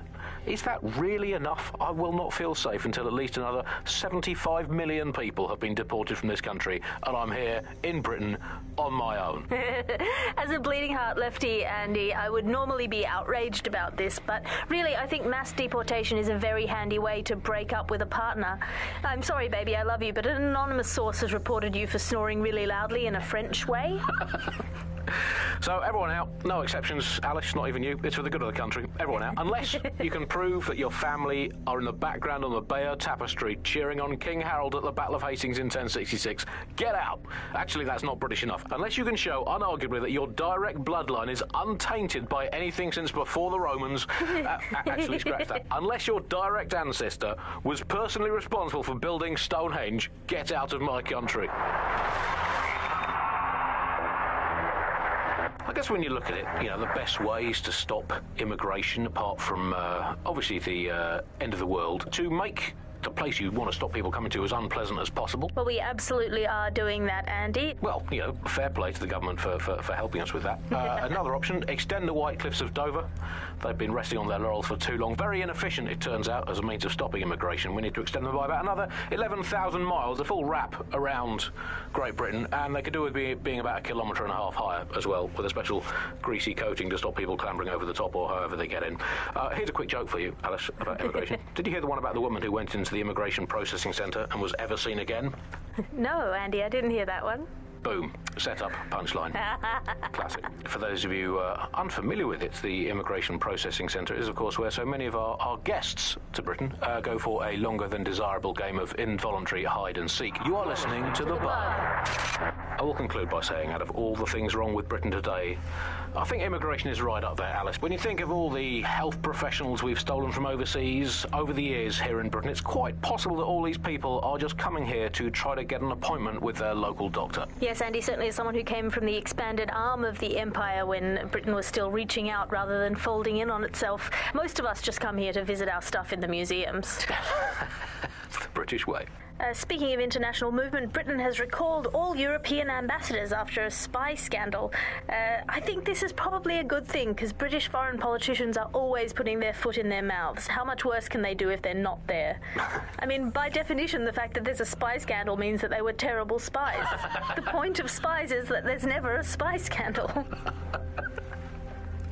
Yeah, but let's give credit to all the spies that haven't been in scandals and therefore might as well not exist. Well, they've arrested those German spies in that SIRS crackdown on the illegals in Hackney, and I think that's a sad thing. I think I used to think of Germans as quite scary, but that was because I'd been watching World War II movies where the Germans all have English accents. They speak in that very, precise way. It's very, we have ways of making you talk, and now Germans all have that American accent where it's all like, oh, welcome to the party, we're having a really nice time.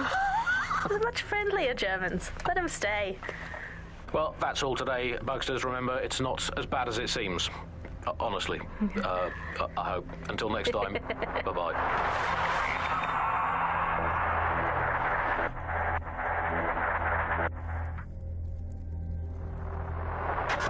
You're listening to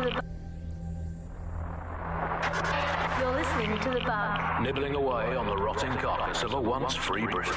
Hello, Resistors. This is the Bug, keeping the fire of hope alive in the vacuum of today's Britain. Okay, fires don't burn in vacuums. It's a little novelty Christmas light, shaped like a flame, but it's something. It is something to cling to. Joining me, as always, is Alice. And Alice, hold the front page. Technology apparently is here to stay. There's no way around that now. Much as I'd like to go back to the 18th century and see if we can have another crack at the Industrial Revolution and get it less wrong this time. But new tech is creating 4,000 jobs. Count them all, 4,000 new jobs, thanks to this new tech investment. I mean, that's a very exciting thing if you're someone who wants to work in the tech sector, but I can only assume that this tech investment has created 4,000 jobs that will immediately be taken by robots. Even if they're not, there'll be jobs that no one in their right, sane mind would actually want to do, but that's the price of progress, I guess. And we have to embrace the way technology is taking over everything, because maybe this is a ray of hope for us in this darkened universe, that technology will, in fact, render us all obsolete, and we won't need humans at all, because look at the bad things that are happening now. What is the common denominator behind all of them? I don't know, Andy, tell me. All the bad things that are happening now, all the bad things that have ever happened, all involved human beings. They're always involved whenever anything goes wrong from the very dawn of time. And think of this, an automated Nigel Cass, surely a step up on the human Nigel Cass. You could even program it to have a tiny, tiny sliver of conscience. And if you had an automated Prime Minister, you could program it to be occasionally in the goddamn country. So that's, again, it's a step forward. Again, I insist that there's never been a Prime Minister, Andy. I've never seen him, I've never heard of him. The only times I ever hear what the Prime Minister does is it's when nothing happens. I mean, it has reached the point where, and I've thought this for a long time, we would be better off if the Prime Minister was a watermelon. It would be, I think we'd all be happy with that. We'd all know where we stood. You hear him being praised for his diplomatic skills all the time, but the best mark of diplomacy is when nothing happens. So good diplomacy is indistinguishable from him doing absolutely nothing. You are listening to The Bug. 4,000 new dream jobs for everyone. All I can say, Alice, is that I'm very glad that my children studied drama at school, because that has set them up for life in modern Britain. That is the one core skill they need, the ability to pretend that they are living happy and fulfilled lives, that they have jobs that are worth doing, and that they're making the planet a better place, and that they control their own destinies, and that they have even a parody of a private life, and that they can smile without crying. That's what drama teaches them to do. Crucial skills in this day and age. Of course, it's not just the jobs that have been technologicalised beyond all recognition, it is also all reality. Thanks once again to Optic. According to Bloom, the Optic system is now the most secure it's ever been. And, well, of course, I mean, it's so convenient, Optic, isn't it? It saves us so much time and hassle trying to exist in a kind of realm of reality. I don't even need to bother with that. I mean, sure, the government has hacked into my soul and now basically monitors my every waking moment and thought, but at least I don't have to type "where's my nearest coffee shop" into a search engine. At least I don't have to waste anything between 8 and 12 seconds every day going online to look up how to make a bowl of muesli. And at least I'm not frittering away my precious mental energies thinking, what do I actually think? Optic is so secure, Andy. It's more secure than a teenage girl reading a women's magazine. It's more secure than a comedian with a drinking problem. It's more secure than a young man who's just got his first motorcycle license. Finally, before we go today, bug off to the Prime Minister, who has once again FRO'd to who knows where this week. He sure as hell is not here in London. I remember back in the day, Alice, when our Prime Ministers were either incompetent or crooked, but not both at once. But actually, no, I can remember them being both at once. But incompetent, crooked, and not even in the country, that is one impressive triple whammy. I've had lie-ins longer than his longest spell on British soil in this last year. It's this halfway house I can't stand. Either come back and do your job, or leave the planet entirely.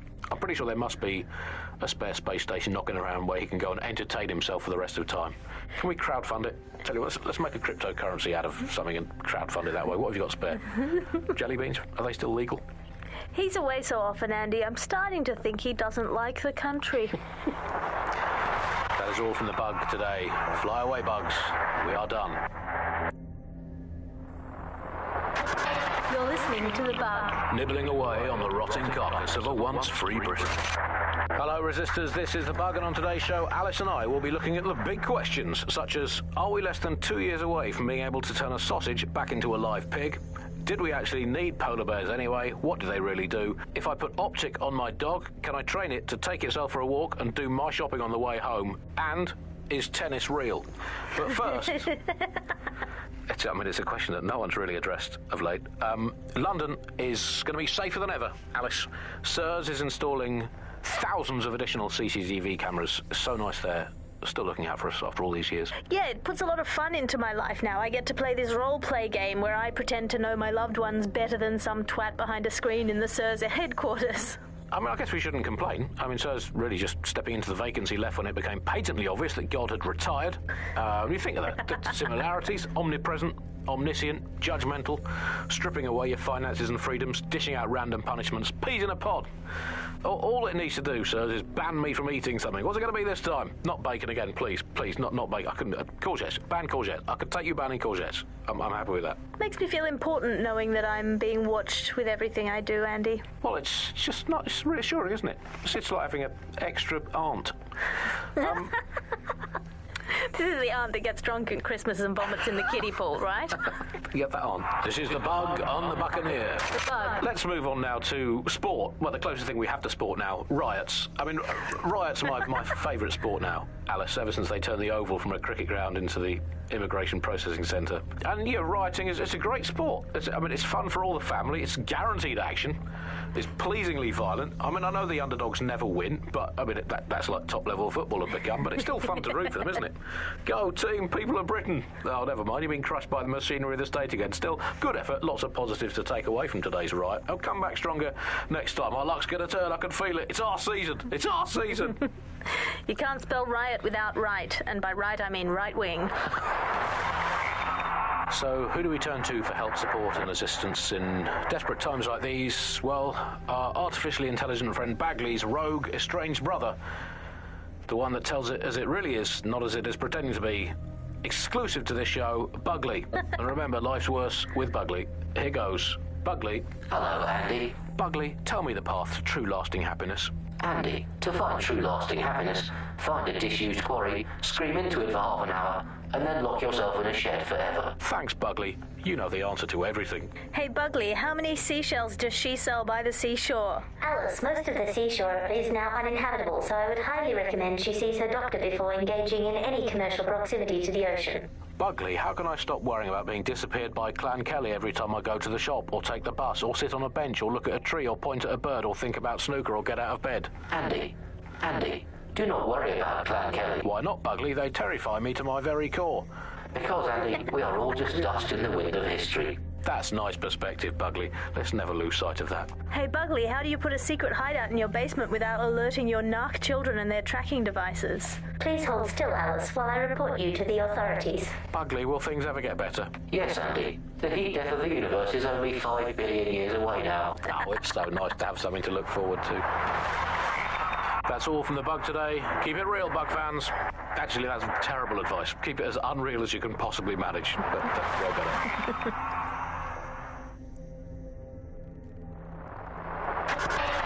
The Bug, nibbling away on the rotting carcass of a once free Britain. Yum, yum. Hello, Bugs. This is The Bug. I'm Andy. This is Alice, and today we're going to be pretending that everything is fine.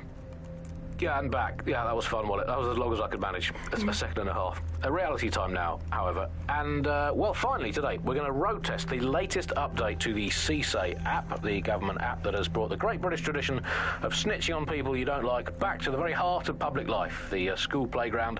I'm going to tell a new threat that's got a whole new lease of life these days, thanks to CSAY. And isn't Britain all the more fun because of it? No more grumbling about your neighbours playing their music too loud. Just simply report them to the state and have them, shall we say, involuntarily rehoused at Hotel Cass, the chain of hotels that was formerly known as the prison service. What's the slogan? Is it, if you see something, say something, or if you think you might at some point see something, say something, or if you haven't seen anything but don't like someone, say something anyway.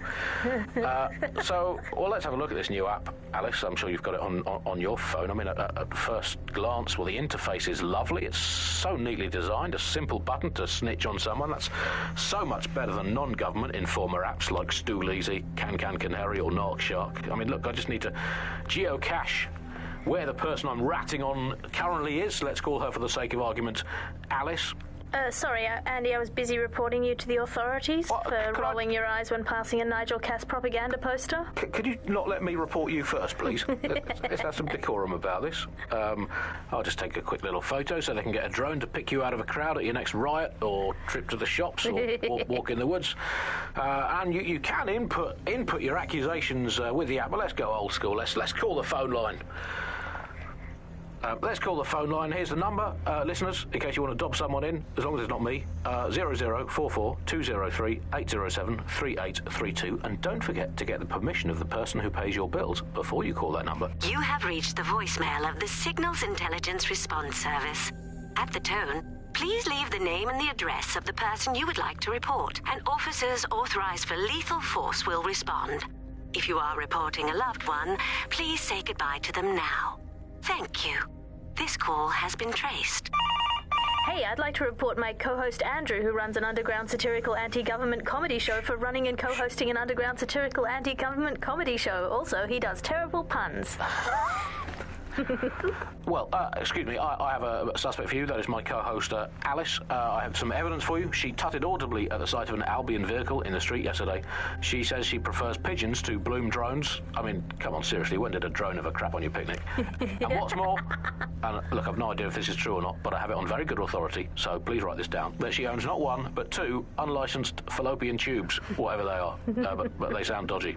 If I had a crypto for every time someone had reported my fallopian tubes, I'd have 3, which I think converts to about 120,000 Great British pounds in the old money. We'll report back in the next episode about whether or not we've been arrested and interned. I mean, I love this system, Alice. I mean, no more awkward, rumbling resentments with your neighbours, your colleagues, or, what the heck, in for a penny, your family. You just dob them in and be done with it. But I guess it could backfire. I mean, the thing is with a family, inevitably parents and their children, they end up squabbling, and, you know, in today's Britain, your kids are going to dob you in, so you might as well get in there first and preemptively counter-dob them in to the authorities. What's that number again? Let's call them up again. Hey, I've got someone else. It's my son. Let's call him Norris. He never tidies his bedroom. He gets up late. He listens to illegal, non-government sanctioned music and is covertly plotting the downfall of the government and the restoration of a true democracy. Thank you. Yeah, just define all your household chores as patriotic. And if they fail to do them, dob them in. Problem solved. If you don't do the washing up, do you even want a clean British ethnostate? This is the Bug on the Buccaneer. The Bug. Well, before we go today, Alice, let's delve into what we most miss about the old days. I'm going to kick off with the flag. I never thought I'd miss the old Union Jack, but somehow Our new flag manages to be even more irritating than that. I don't know quite what it is, if it's the new colour scheme, or if it's just that it symbolises the loss of everything we once held dear. But that flag irritates the hell out of me. Was everything you ever held dear Scotland? Well, that was something I held quite dear. I miss being able to dodge my friends' destination weddings in Italy. There's nothing worse than being asked to spend the equivalent of a motorbike on some sort of boat-based farce in Sorrento, and I always used to really enjoy saying, oh no, I can't afford it. Now they're all getting married in Brighton and I have to go to that alleged beach. It's made of rocks, Andy. If your sandcastle is an actual castle, that's not a beach. Tell you what I miss. I miss free will. That was fun. Remember that? I mean, was it an illusion all the time? Who cares? It felt fun. I miss cash, particularly coins. I really miss coins. The fun of doing a heads or tails best of 5 to see if you had to go to the gym, and then a best of 7, a best of 9, and until you won. That was a long losing streak. Now with crypto, all the romance has gone out of heads and tails. I miss romance, Andy. I miss there being mystery in life and not just a hope that your new partner isn't good enough at hacking to find out all the information the government has on you. Bye for now, bug fans. Keep feeding the kitten of resistance, and one day it will grow into a Tyrannosaurus Rex that will use the cat's family as toothpicks. Metaphorically, of course. You're listening to The Bug. May cause nausea, vomiting, and headaches.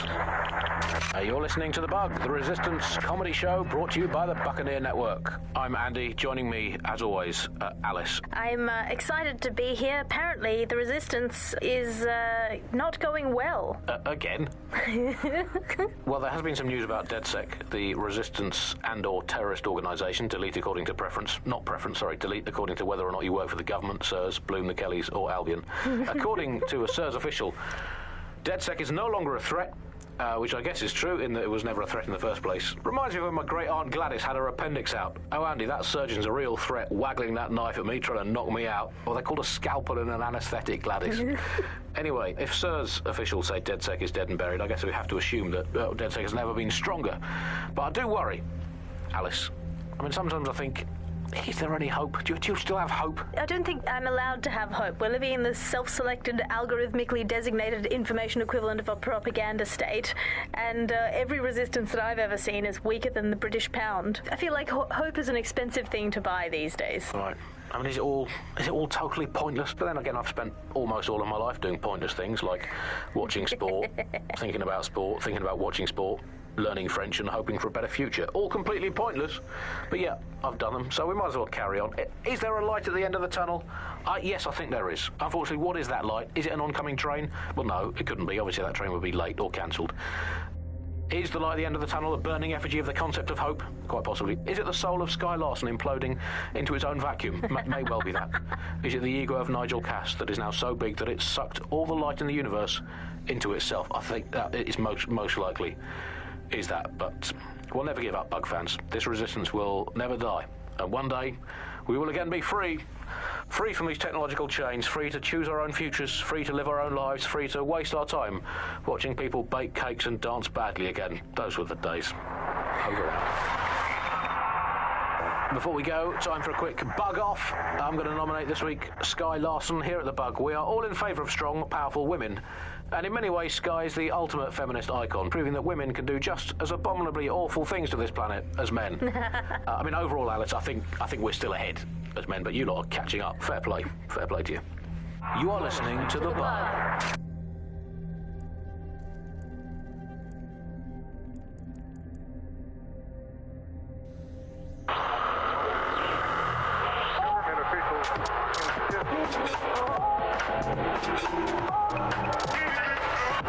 This is London Calling. You're listening to me, Tash, on Buccaneer, your source for what they don't want you to know.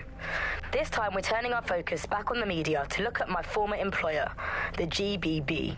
As we know, the broadcaster has been through a lot of changes since the Hassani government gave in to pressure from his corporate backers and privatised the corporation. Today, the GBB is a shadow of its former self. It's become a tool used by the government to circulate fake news and misinformation. So how did we get here? Where did it all go wrong? How can we tell when our national media has become state propaganda? Our experts speak on conditions of anonymity for their own safety. Here's disinformation and media expert Charles, who's seen free broadcasters built up by journalists and torn down by demagogues all over the world. So before the media fragmented, there was this voice of authority that was trusted and Welcome back to The Upload. Today we're talking about cryptocurrency. Crypto now seems like it's been around forever, but it's really quite a new invention. Were you an early adopter?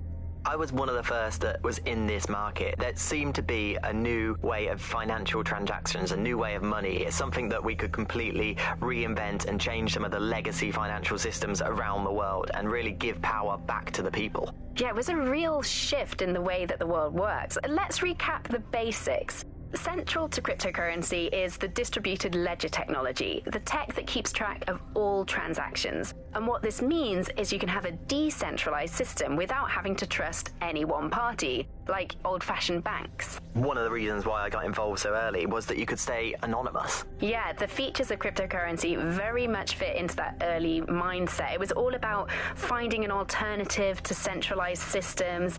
It was kind of a countercultural punk ethos. The whole point of the distributed ledger is you're not trusting any one person to keep a track of who has what money or how they're spending it. It's all out there in the open for anyone to see, and yet you can remain secretive. But not everybody now wants to keep up this crypto legacy. They don't share. Well, I suppose you could disagree. Don't do that. I see a gun. I will call the police.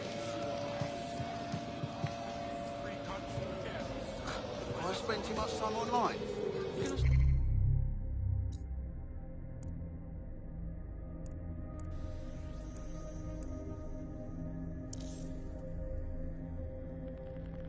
Oh, it is too. Didn't needle me about this. What's his deal, Bags? He's an activist who's been trying to gather intel on Albion personnel movements through the city. Looks like he wants to stay one step ahead of the goons. Smart. If we help him out, he might be inclined to take up arms for us. Understood. The easiest way to obtain the data would be to steal an Albion heavy assault vehicle and dissect its onboard sat-nav. That would give us a clear picture of Albion's recent movements. All right, I'll give it a go.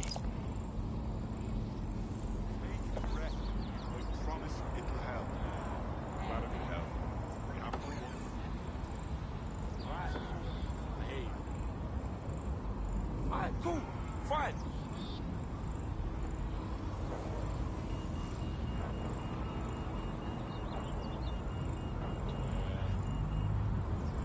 Can you believe this shit? No fucking up here, but they're so awful. I never mess with him. Yo, what you said? I'm gonna let my blood boil over this situation.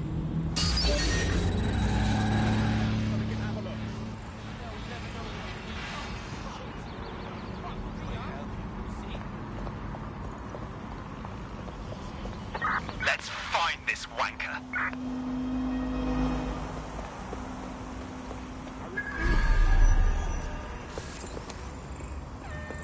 Got my eye on an Albion guard. Do you ever think of nicking one of their uniforms and sneaking around with it? We could also recruit one, couldn't we? Oh, a drone expert.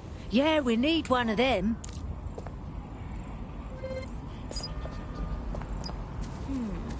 Let me see what Albion did. London needs people willing to fight back. Are you in? Are you dead, Zach? Thank the Lord. I could use your help. Well, give it a go. What's the matter? Rah. Me can't get hold of my friend since last week. No calls, no messages, nothing. Fuck me. I'm sorry. My friend has always had problems with authority figures. I'm worried they pissed off the wrong boss man. It's okay. We'll track them down.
request to see something on your person.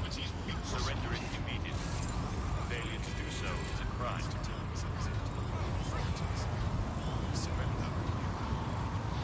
What?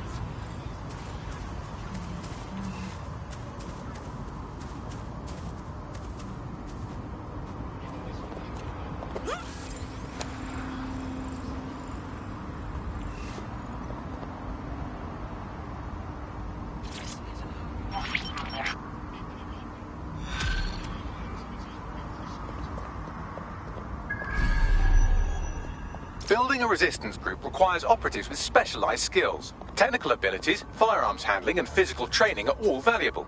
Bare-knuckle boxing rings are a good place to find people who are good at throwing punches, or taking them. By defeating each opponent in an arena, you'll have an opportunity to face its best fighter. Prove your physical superiority, and they may consider joining DedSec. I'm guessing that's some sort of primate society thing. Back off. You can't!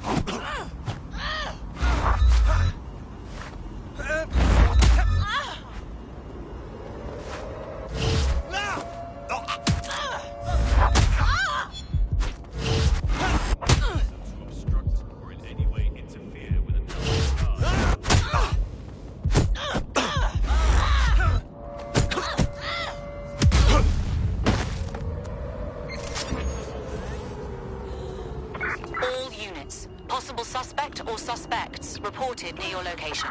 Message received. Moving in. Over.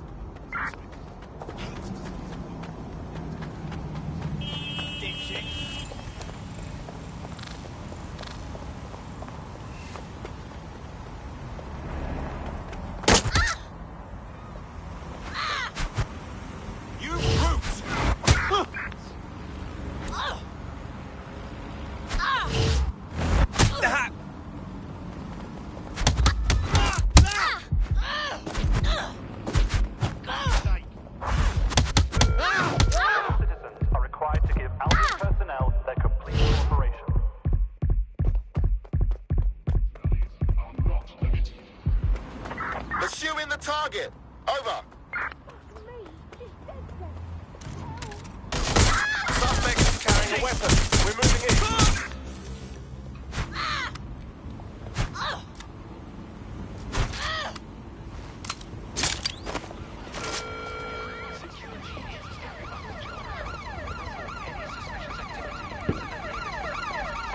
There's our suspect.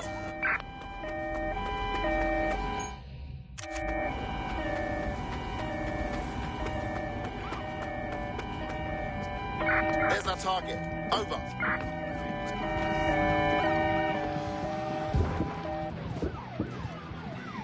Received. We are trailing the target.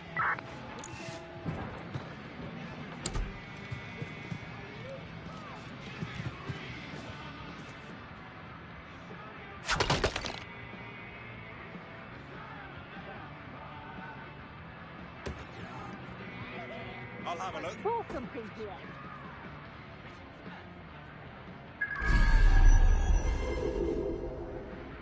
Control, I can't see the suspect. Please advise.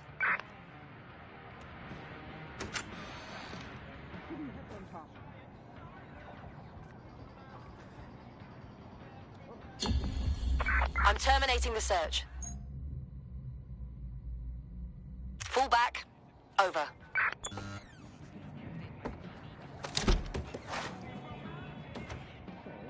This area is off limits.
Shut it down. All right.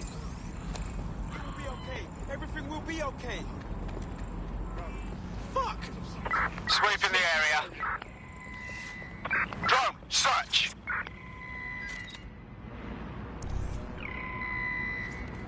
Nothing out of the ordinary here. What?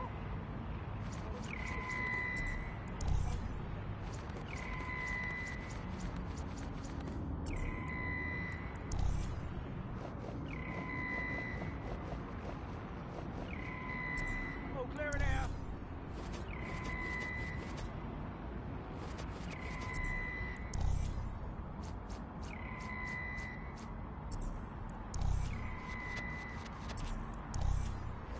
For fuck's sake! They got away!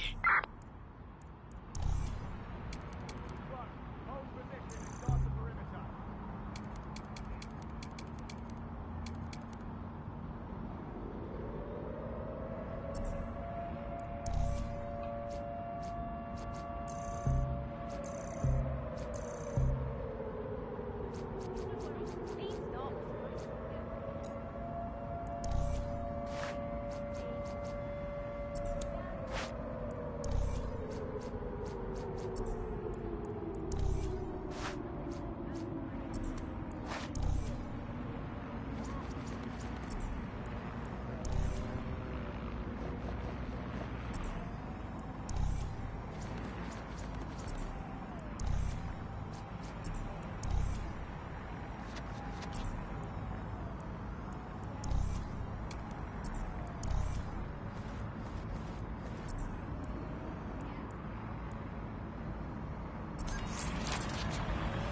Do not hesitate.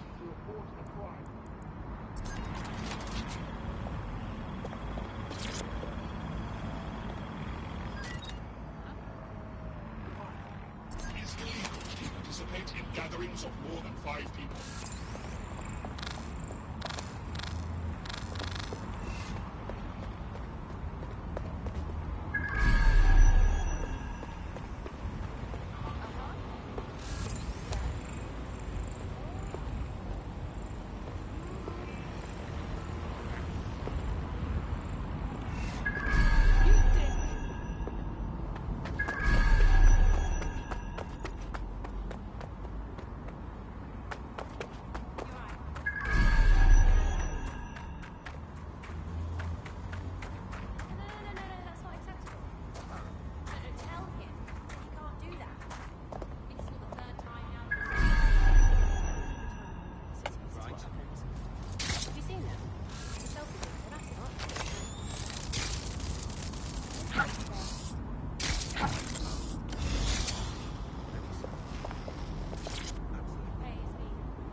Fancy running into you?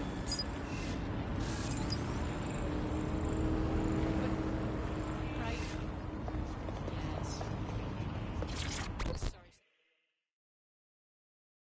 Oi! You look like someone interested in fighting back. Oh, you're a DedSec. Good. I need help with something. Well, give it a go. What's the matter? You've heard of the Albion deportation squads. I've been working with an underground organization that helps people avoid them, but I haven't had word from any of the families we've had lately. There is something not right going on with this charity. Don't worry. We'll investigate this charity and see what's really going on.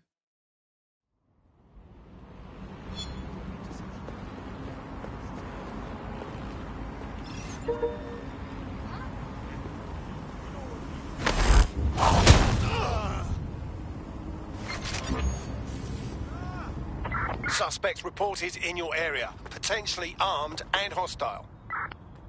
Received. Moving in hostiles' direction.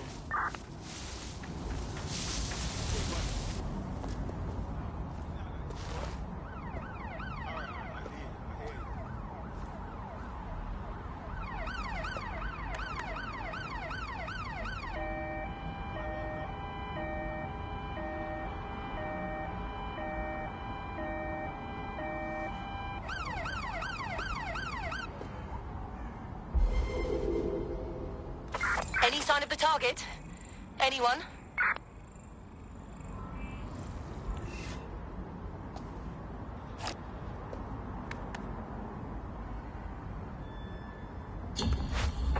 All units, disengage. Suspect has disappeared. Hey.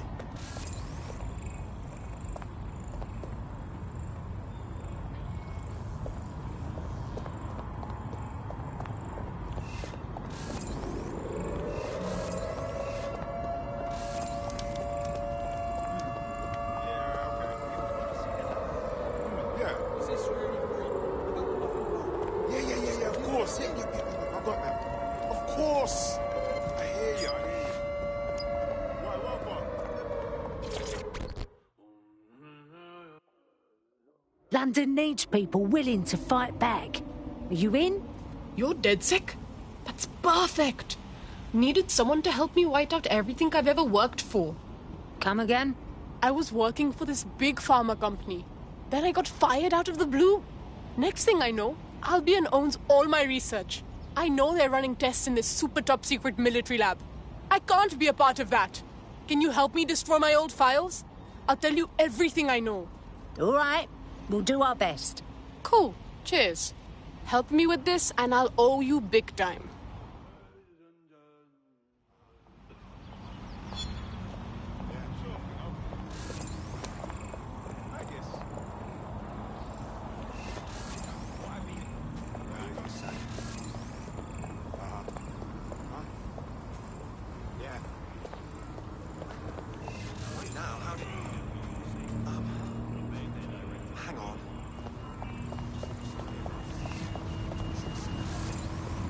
Respect the authority and comply with their directives. Fucking Albion scum! Look at this. It says anarchist. I like someone who's not afraid to flaunt it. It's almost as if anarchists have an ideology that challenges unexamined social constructs. For example, what constitutes a job? Get up! Protect your citizens! Have you considered being useful?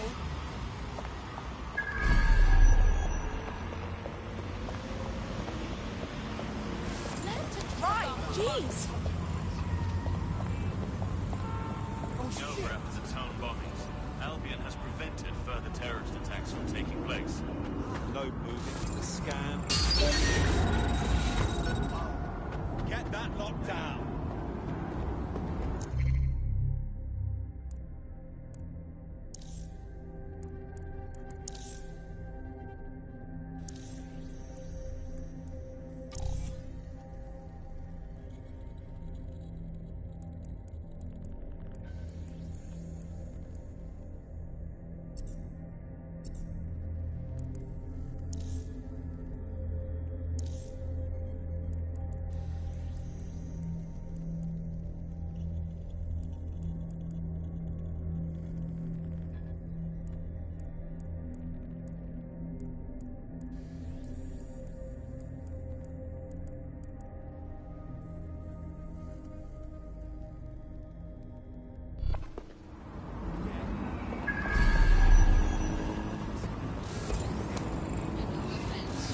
Don't follow me.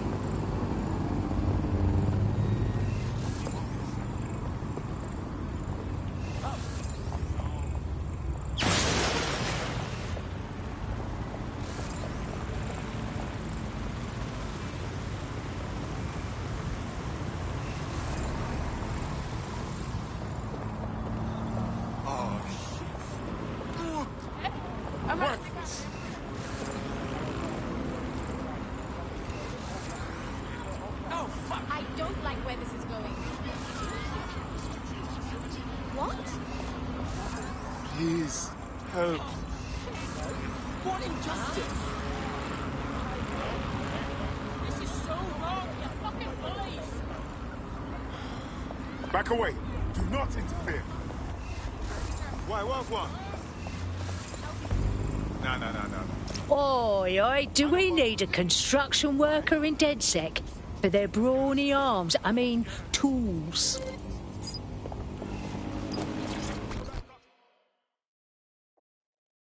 A little birdie told me you want to help the resistance and were looking to chat. You're saying you're with DedSec? I could use the help. Well, give it a go. What's the matter? I'm pretty sure I've been poisoned by Albion. I was working in their warehouse until whatever I was handling made me cough up blood so hard I puked a whole heap. Fuck me. I'm sorry. I took it to the regulators, but they told me they had insufficient evidence to investigate. Seems suspicious to me. I mean, how are you supposed to get sufficient evidence if you don't have enough evidence to open an investigation to get evidence?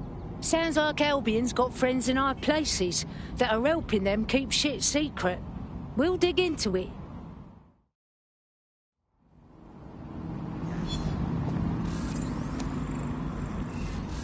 A bit rude, yeah?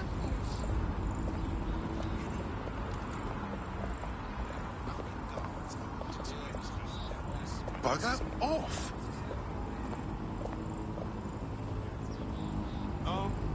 Can I help you?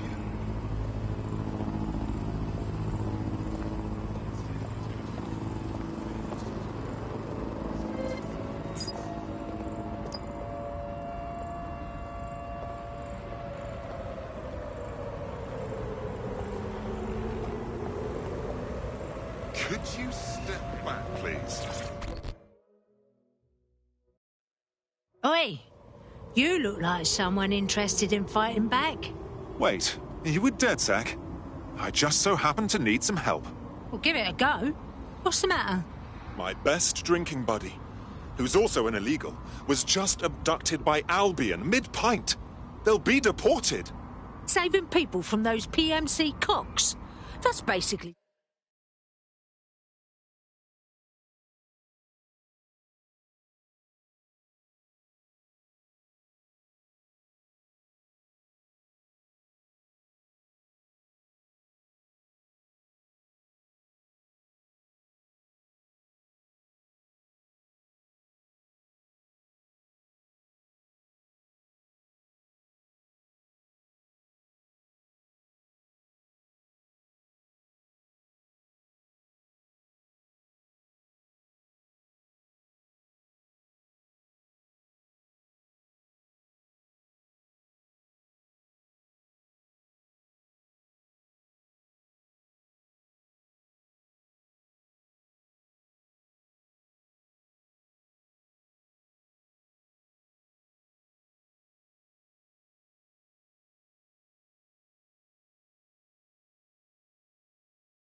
DedSec's middle name. We got this. But my mate's an illegal. Their next drunken disorderly will land them back in a processing facility. But a snazzy black market passport could fix all that. One of those high-end Clan Kelly knockoffs that cost a bomb. All right, we'll do our best. Thank you very much. Help me, and I'm confident we can work out a reciprocal arrangement. Use your imagination.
What now? Hang on, I'm scanning every single government employee schedule for evidence of a cover-up.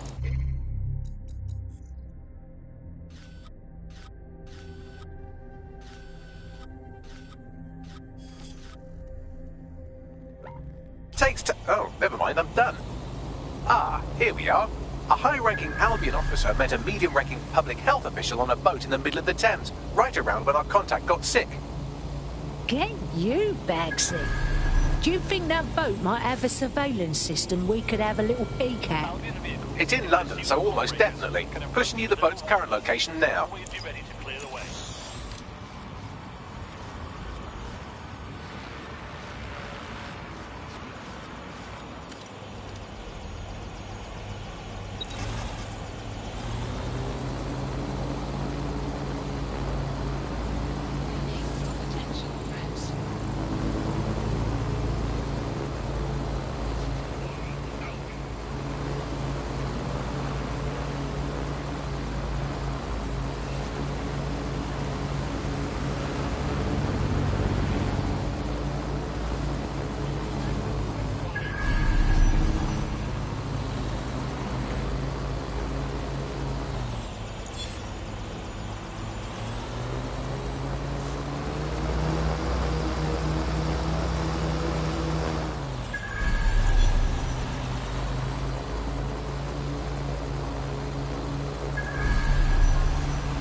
Any suspicious activity?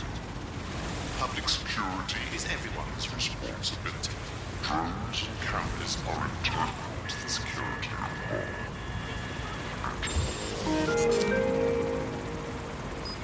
We have a hatched drone. Let's lock it down.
The demands of being a DedSec operative are all-consuming, so taking app gigs is a good way to make some extra quid that works around your new schedule.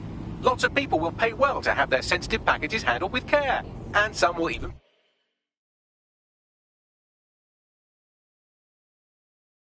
pay you for deliveries. Ha ha!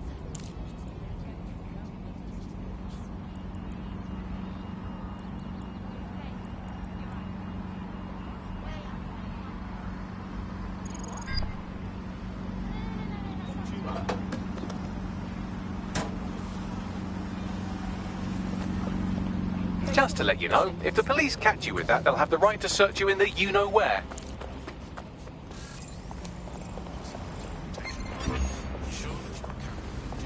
Control to all units, possible hostiles near your location. We are in pursuit, I say again, in pursuit.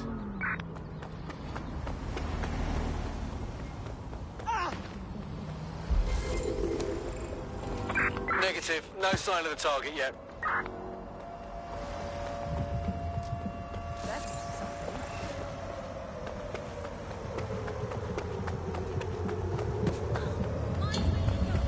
Negative, suspect is gone. Issue an APW.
What's it look like up there?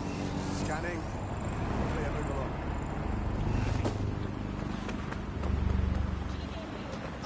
Your safety. Albion drones are fitted with anti-fire.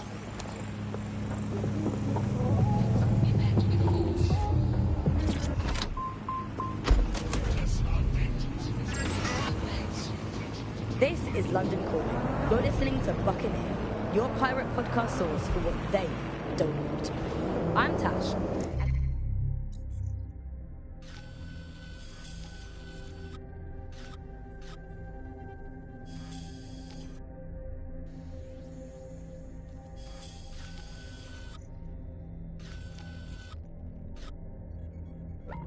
This time we're giving a special shout out from us to the boys and girls at the Signal and Intelligence Response Service, better known as SIRS. Why not? They're going to be listening anyway. They're listening to everything. But don't worry, we're not going to say anything bad about a massive, unaccountable spy organisation that uses its powers to stifle dissent and shut down. Instead, we're going to look at how SIRS became so powerful. And as usual, we keep everyone moving. So SIRS isn't coming up, but then. Ian was a veteran political writer and podcaster back in the days of pre-crisis Britain. Is the world we're living in now fascist? Well, this is what fascism is. It is the complete and total control of the individual. The desire to basically say to the individual, nothing in your life matters. Oh, fucking bollocks!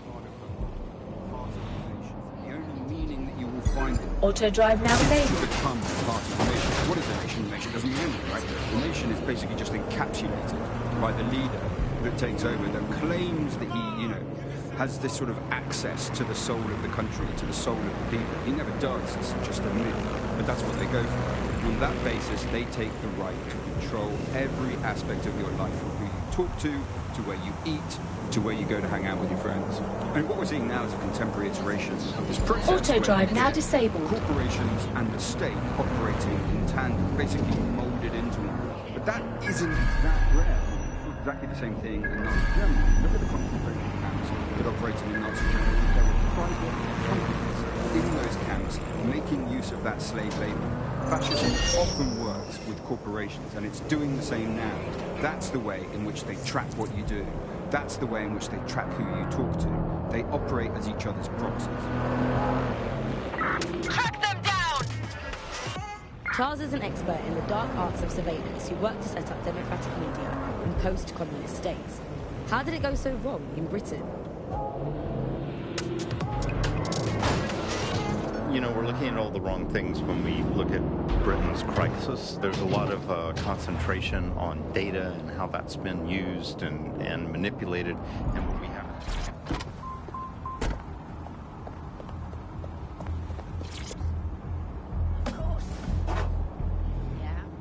Yeah, no worries.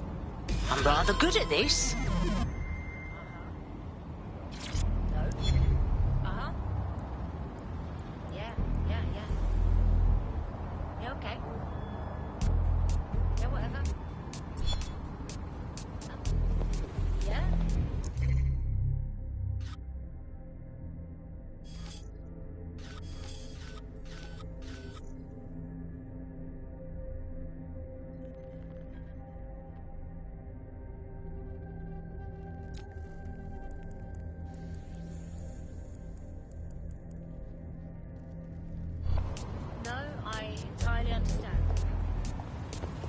Albion needs your help to keep London safe.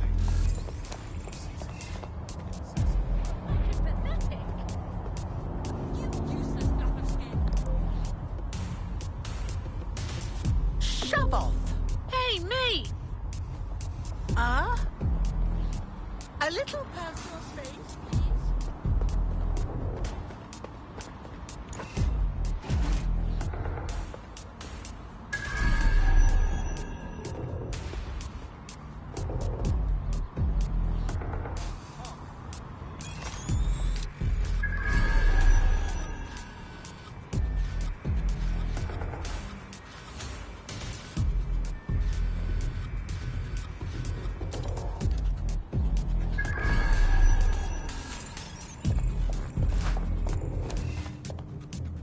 Immature. Nasty.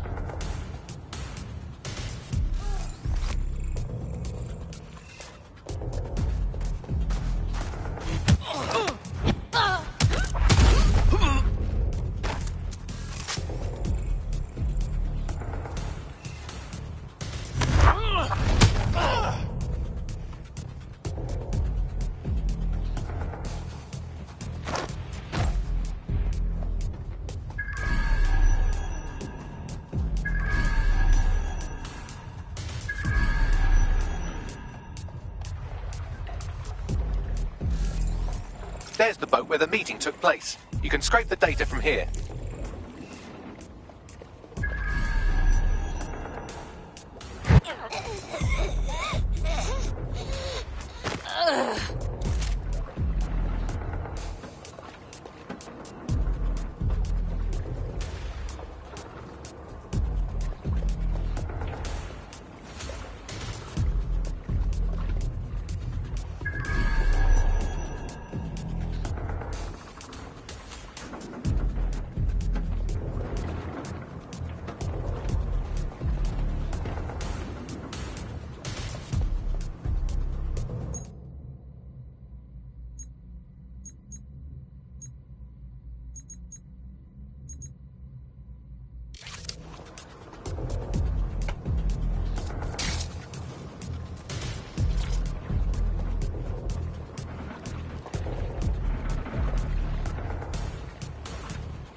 How's that meant to be funny?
That is totally uncalled for.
be joking.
Sending you the data. I'll scrub through for evidence of the cover-up while you get out of there.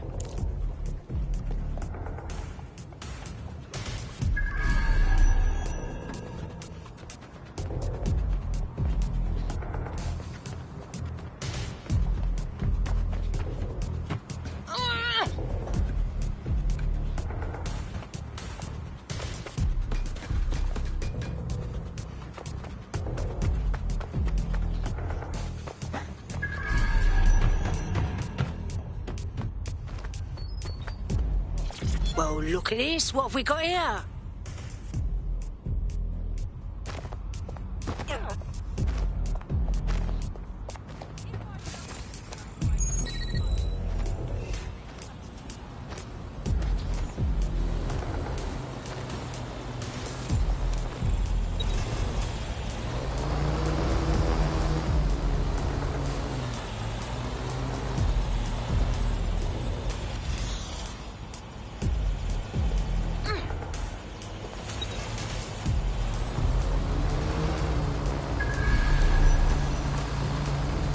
Right. What do we have, Bags? That was quite the sinister conversation they had. Have a listen. Next time you move ordnance that contain biohazardous materials through Clan Kelly's black market, make sure people don't die, okay? I don't want to have to cover this up for you again. There's no wiggling out of that. All on tape. Right. We better clean up the rest of this waste before we go. Pushing you the location of the toxic ordnance now.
rubbish tin.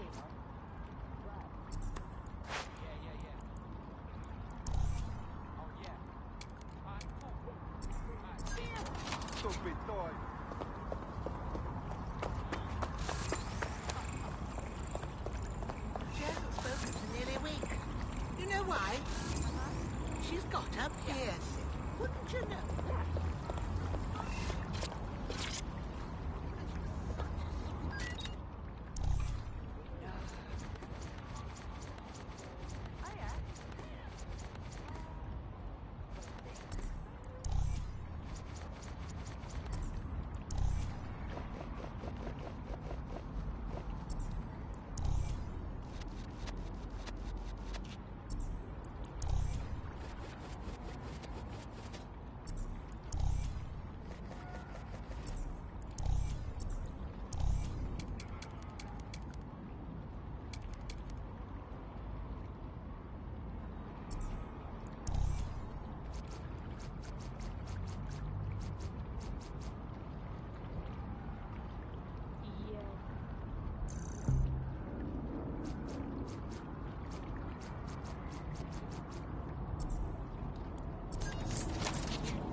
I don't blame her, really. See? Well, all right. Yes. Thanks for the free funny. Yes, right. Well... I found a living statue. They could hide in plain sight, couldn't they? I suppose DedSec could always get into busking. I can think of worse side hustles.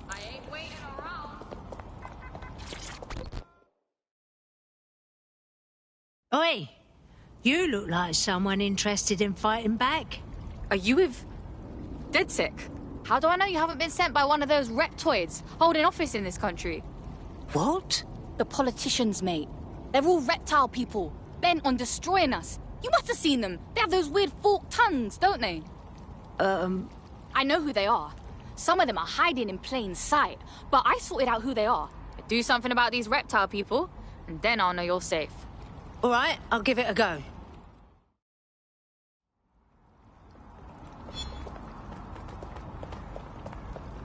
Get personal space. Look it up. Wish I could smash one up. No, I didn't do that.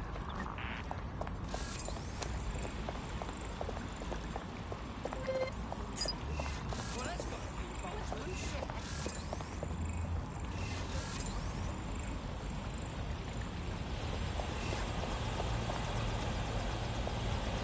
This is not...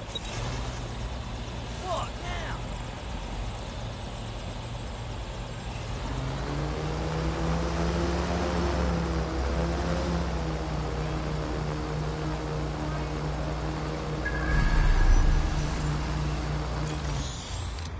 London, it's your boy.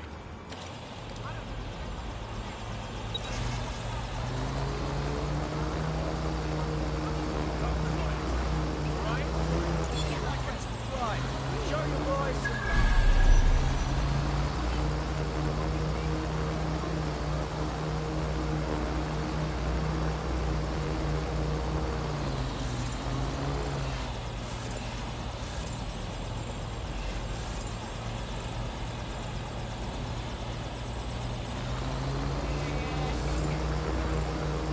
Oh, friendly, huh?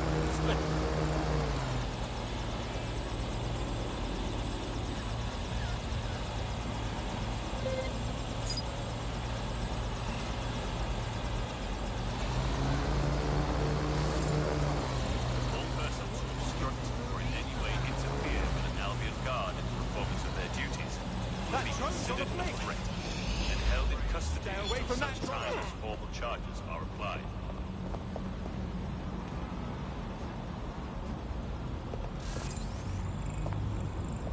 Intriguing. Any assault on an Albion What guard the? is considered a summary offense and will be proceeded against without the right to execute trials. Can you believe this shit?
know what hit him.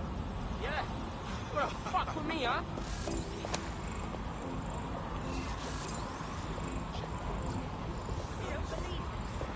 That fucker should be rewired.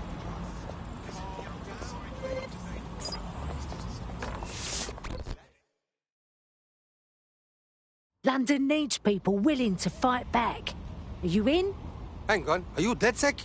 If you are, I need help with something.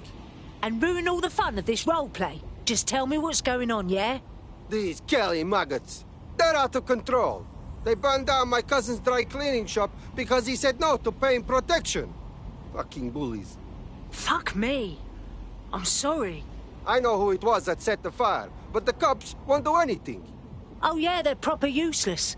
But that's why we're here, yeah? We'll deal with your little gangster problem. Okay, let's try it.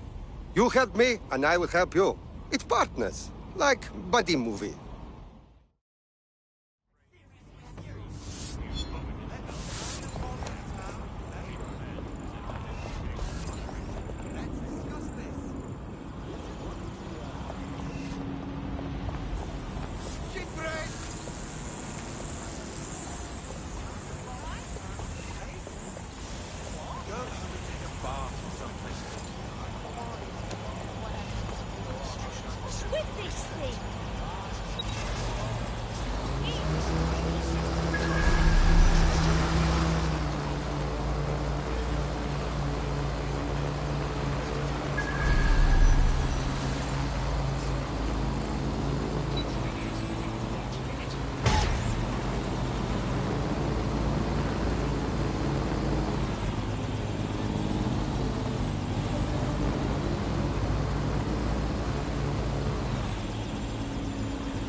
London needs people willing to fight back. Are you in? Funny, I was about to say the same thing. I'm looking for someone who can get to difficult places. Is that you? Don't count us out. We're pretty flexible. Why? There's a file at these coordinates. Get your hands on it. We'll talk more then.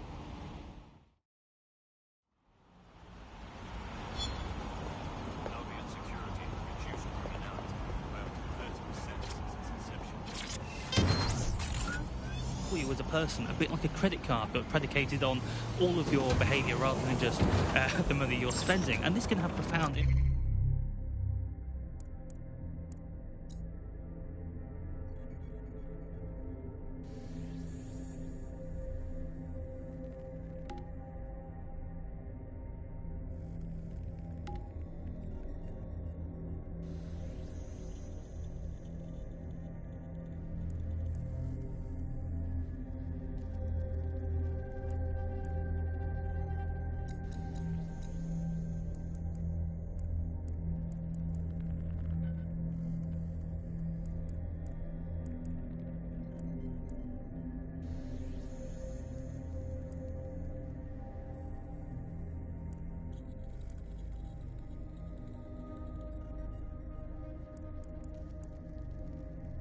We're starting to see systems emerge which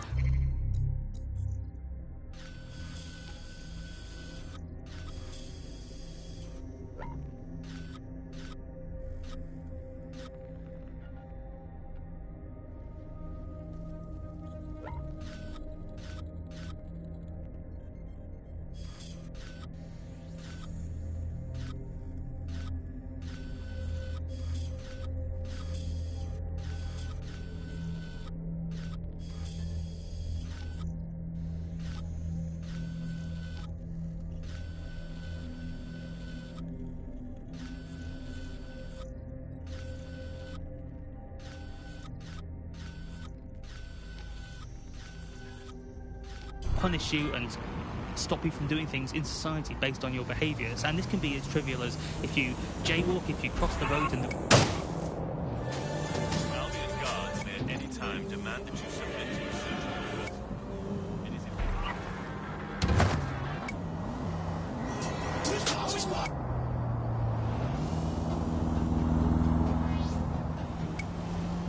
You are within an Albion secure area. road in the wrong place.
We need a street artist on our team, yeah?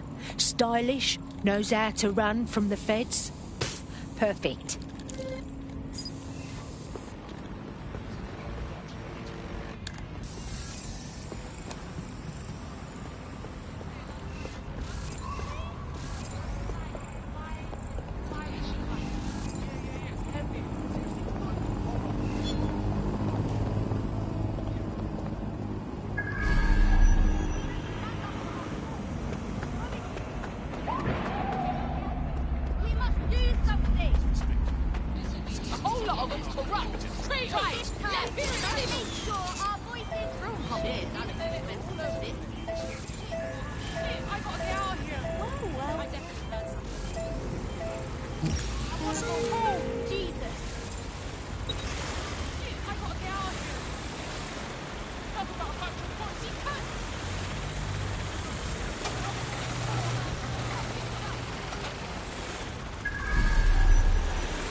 Of them's corrupt.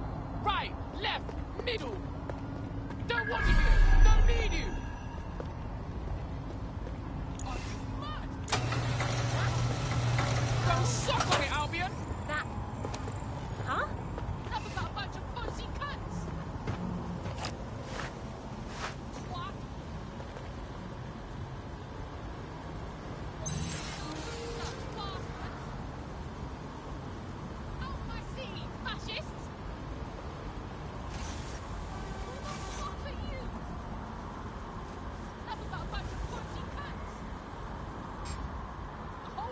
Corrupt.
Oh my god, look.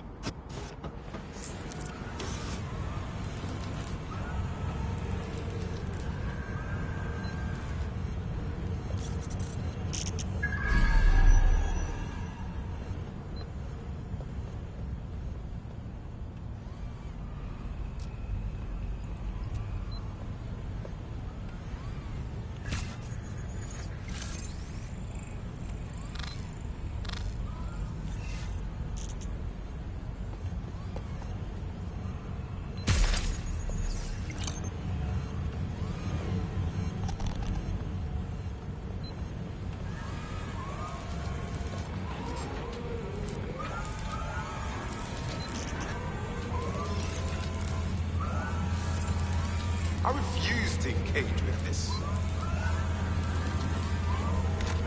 Not worth the effort.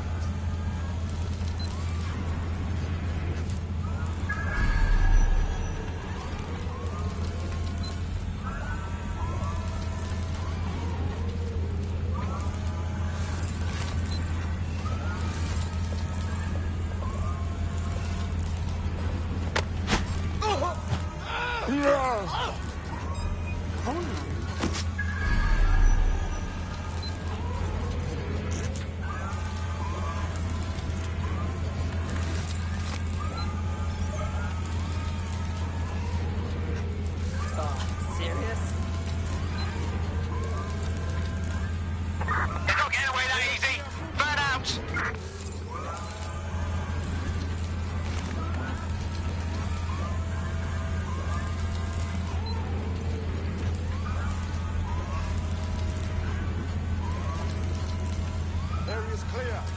Continuing the search. Keep your eyes open. Come out! Give up!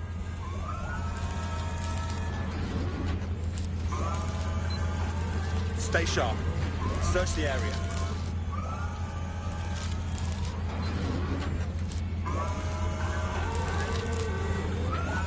Eyes peeled. They're here. Damn it! Think we lost them.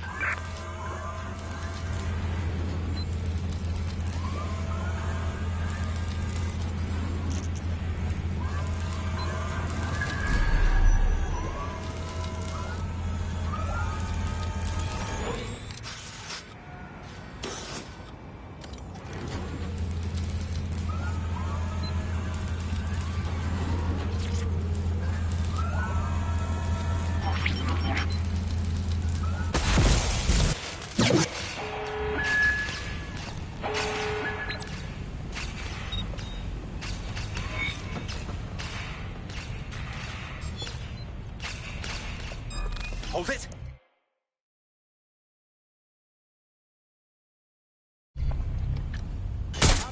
Brilliant! That's it for Albion's automated armoured car assembly. Should kick this whole uprising into high gear. Bit more of that and this barrel will internally combust. No? Nothing on that? Well, I guess it's back to knob jokes then.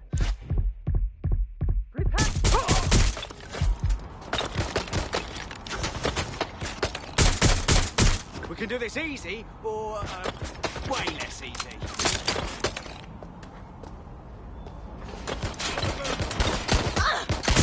Taking fire! Get behind cover! That's it. You're going down. Moving to neutralize.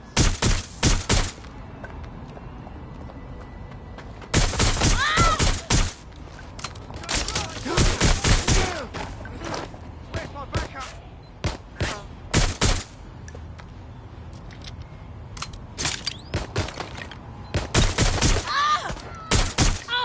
Fucking bad. Run to cover!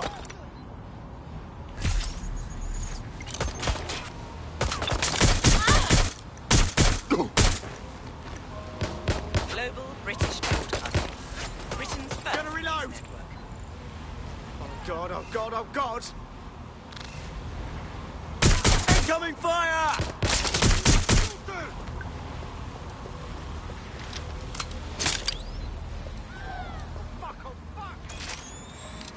Global British Broadcasting. Britain's first news network.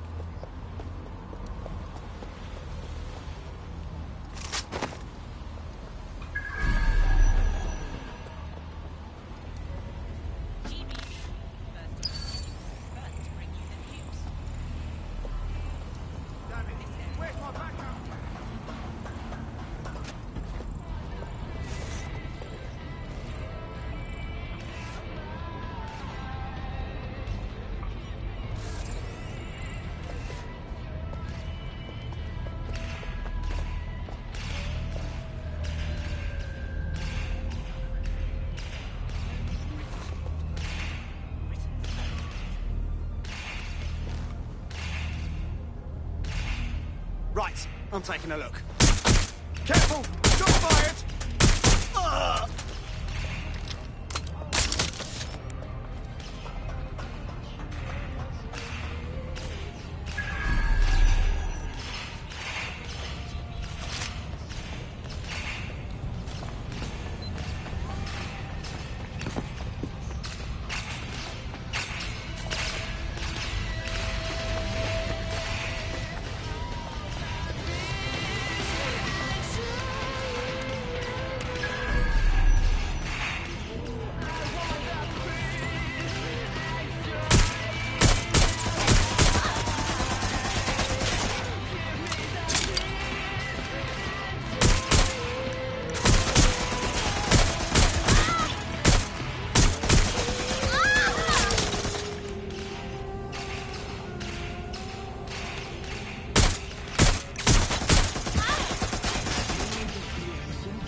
Sierra 4-2, this is Control.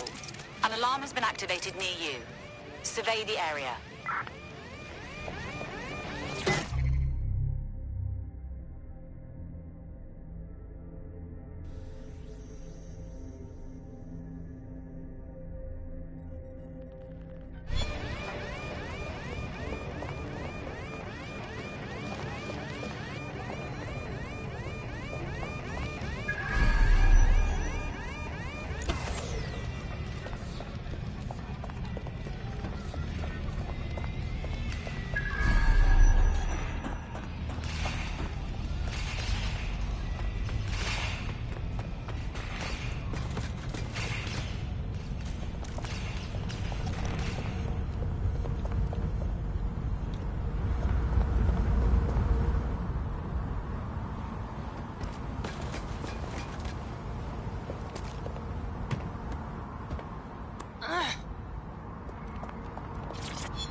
Let's give this spot a DedSec makeover.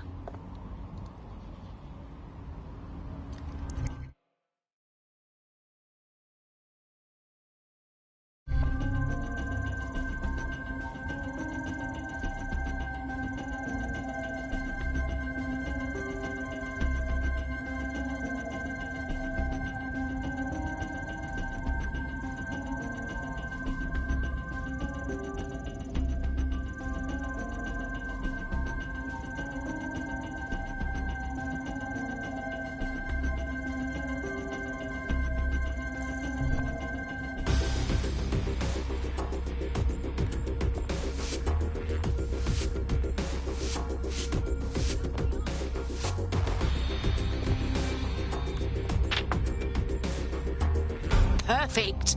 People ain't gonna miss this.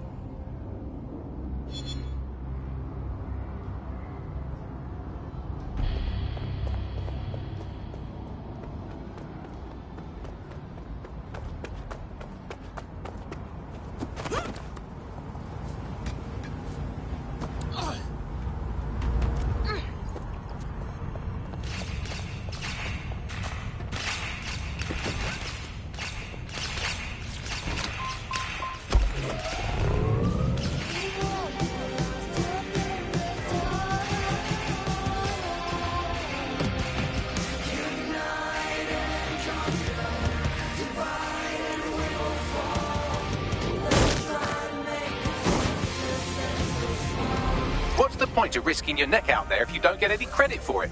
Pay-stubs let the people of London know that DedSec is back, and the increased visibility might even encourage some of them to donate to the cause.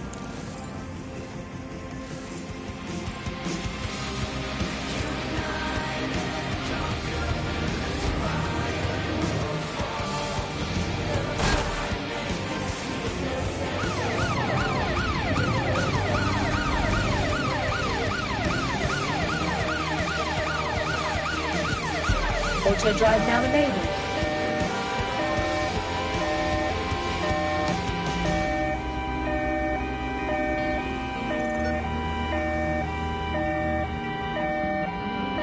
Auto drive now disabled.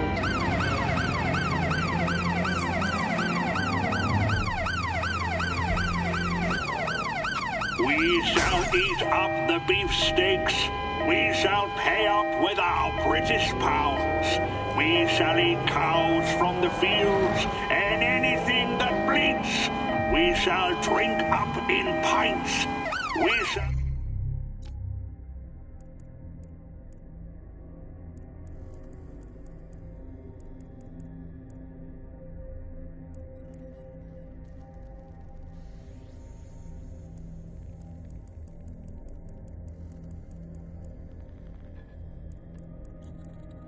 Never surrender! Do you think you can conquer our Churchill mixed grill? Steak, gammon, sausages, kidneys and chops, weighed in pounds and paid for in pounds. Yodi Grill, come and conquer the Churchill!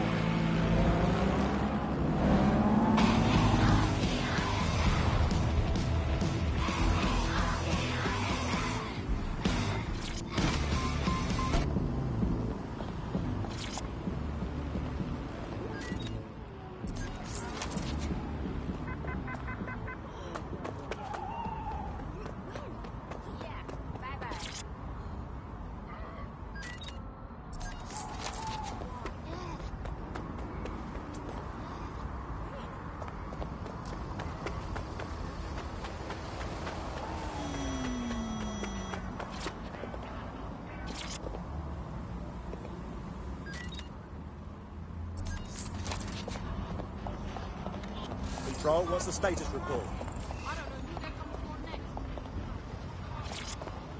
Requesting subject retrieval.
Direction. Over.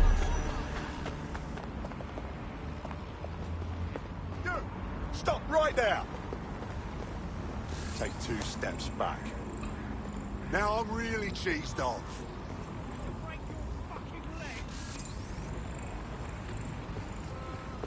I've never been so mad. What?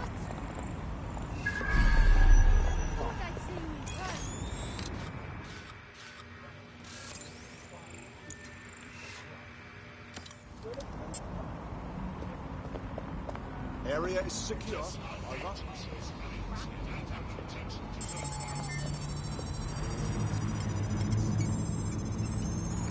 Patch me through to control.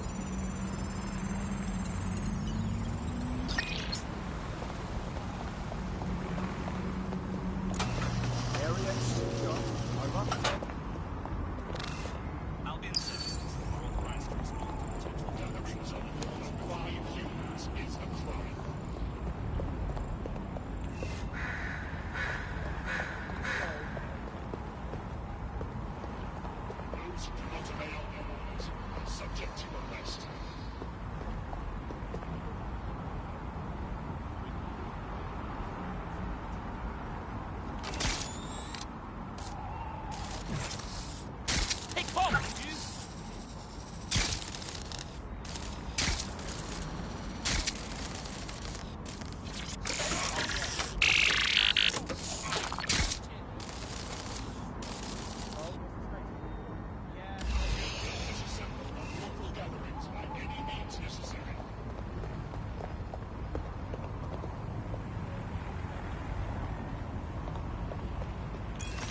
Negative direction. Over. Oh, bother someone else!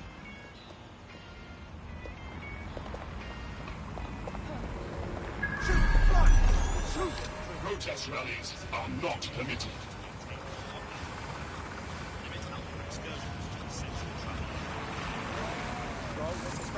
Reminder, it is illegal to participate in gatherings of more than 5 people. Situation under control. Over.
Drone's up to something.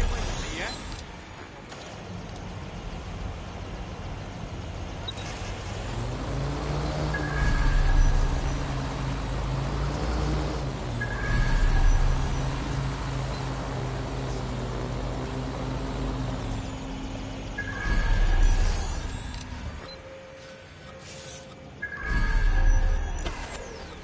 Wasn't this on a moment ago?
compromised drone is in your area. Move into the hostiles' location.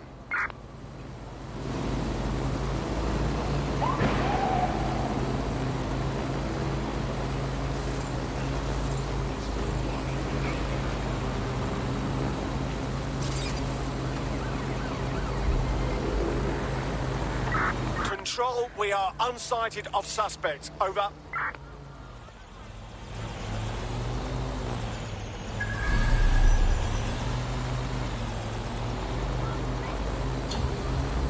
Control, we're returning to HQ.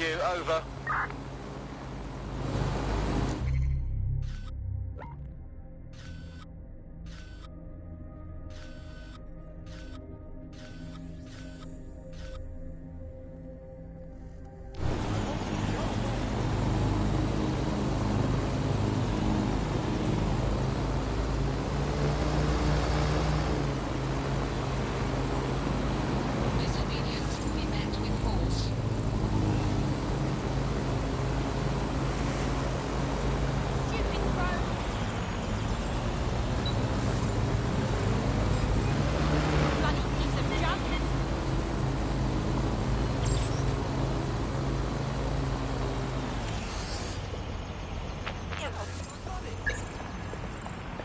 Who do you think you are?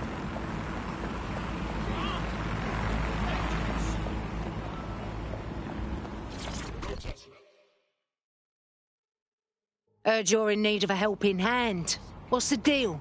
This is about my friend, isn't it? Oh, God. She's okay, right? She's in way over her head. Go on. She's destroying her life with this stupid gambling. I tried to help her get out of debt, but no. Now she's off to meet those Clan Kelly thugs. They're going to kill her. Sounds like a right mess. We'll look into it. I've tracked our naughty little gambler to a location that's crawling with Clan Kelly goons. Let's get moving then.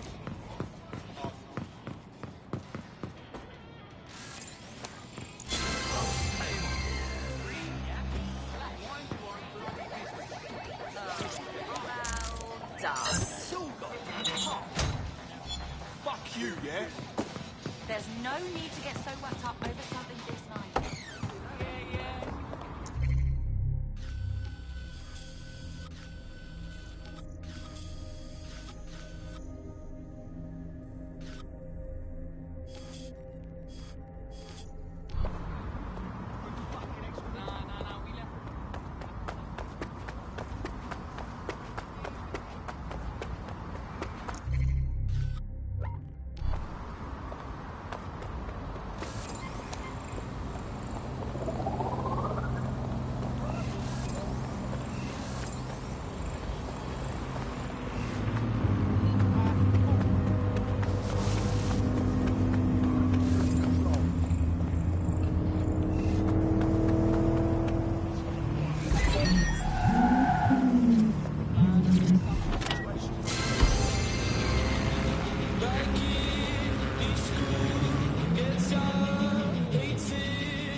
I'm here. The biohazardous ordnance is nearby. It shouldn't poison you too much if you're quick about it. Time to destroy some shit.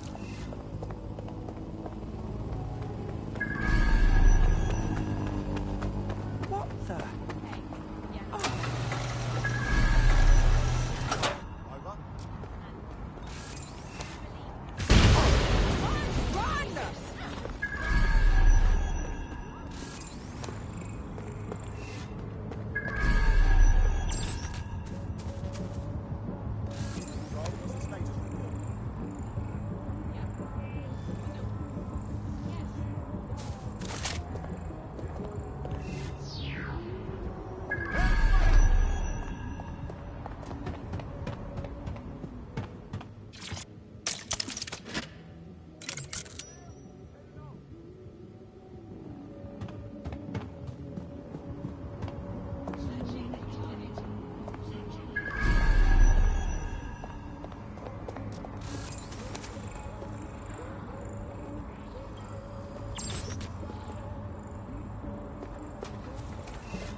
Beginning investigation.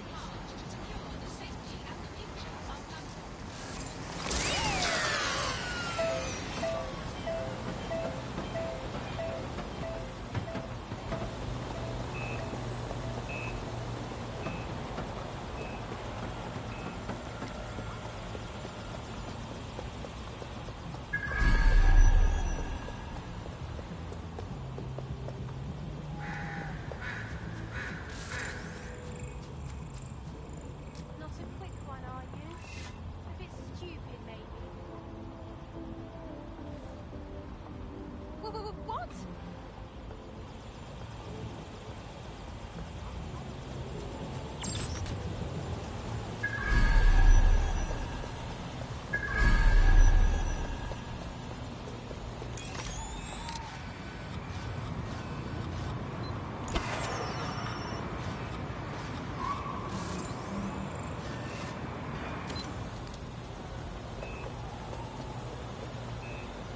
This can't be.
Neutralizing hostile target.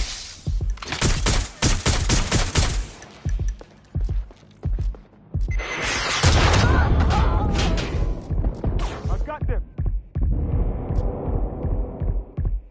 Requesting backup.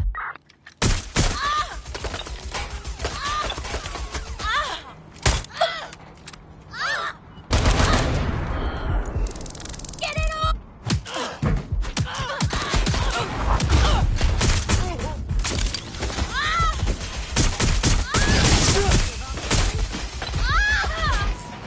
Engaging target.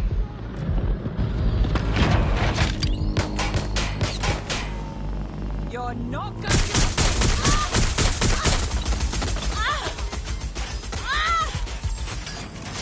Engaging hostile target.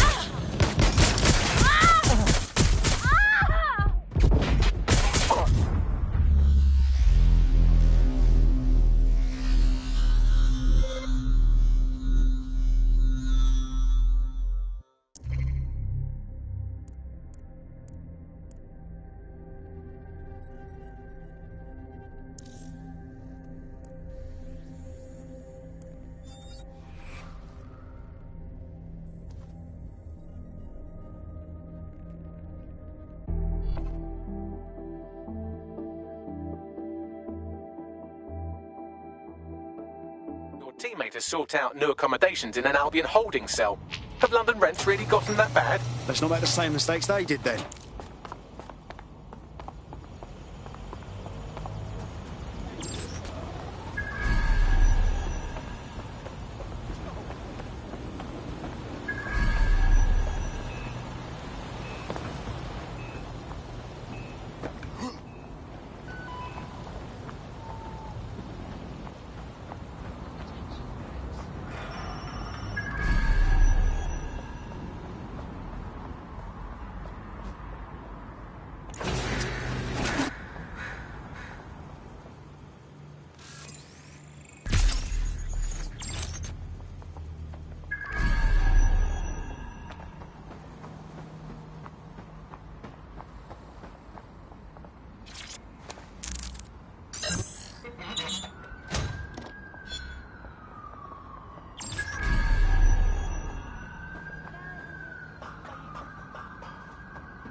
There it is. Time to do your destroying other people's property thing.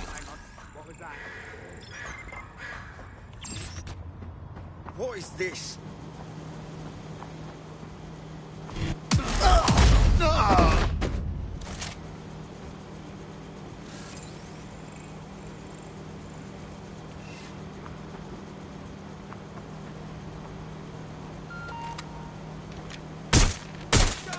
Target destroyed. You're winning this fight, one explosion at a time.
DedSec got your problem sorted. I owe you one. I know this can sound crazy and all, but I think you fit right in with DedSec. Yeah? Just what I was hoping to hear. I'm in.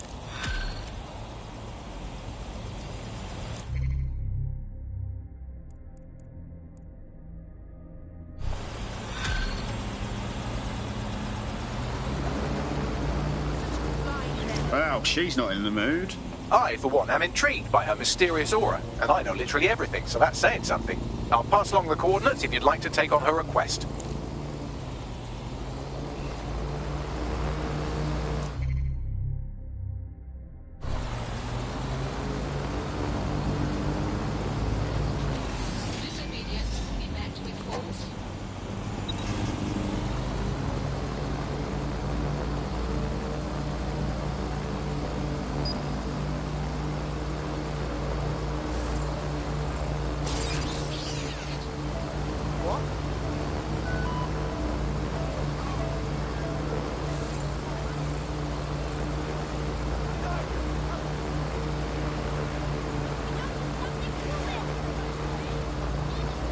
The coordinates point to a server in the vicinity. The file our friend was talking about must be stored on it.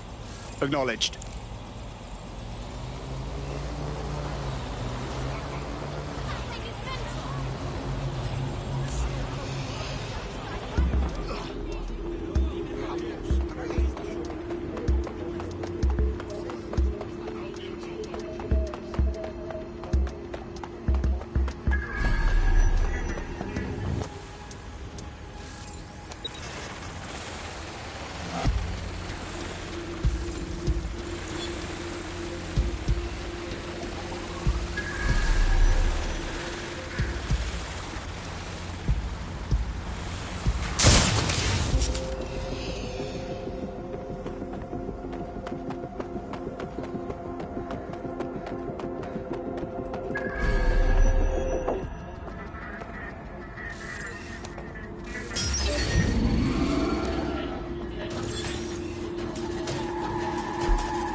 That's the target. Should be hackable.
Bagley, what have we got? Another GPS location. Looks like our Challenger is sending you on a scavenger hunt.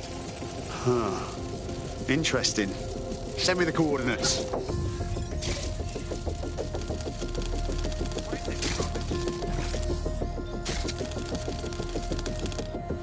I'm done with you.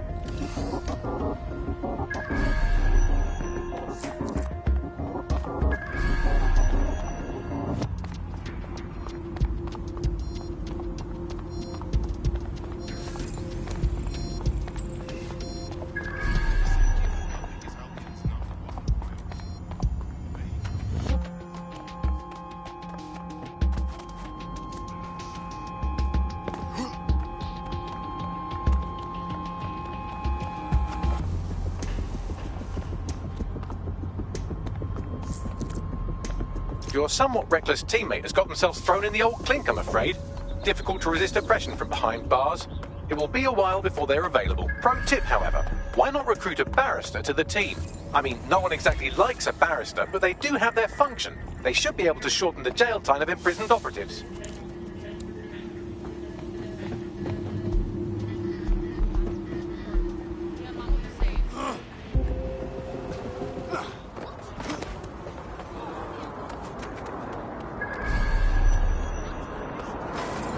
Away from me!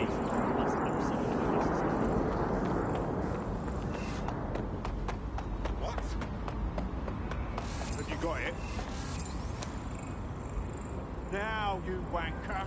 No, yeah, I do. Here. Leave right now. Back off. You need to leave this area right now. Bastard. Ah, it hurts! It hurts! Piss off! Not touching this. I'm leaving.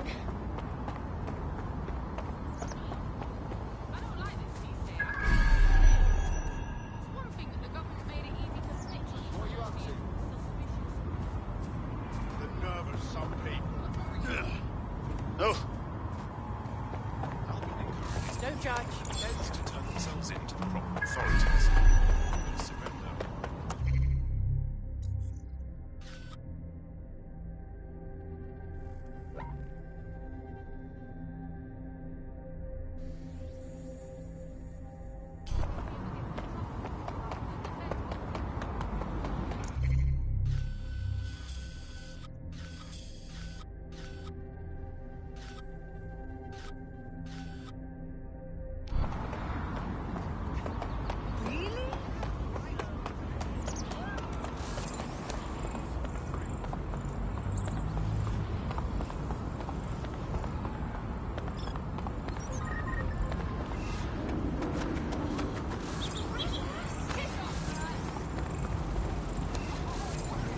Best not get involved with these wankers.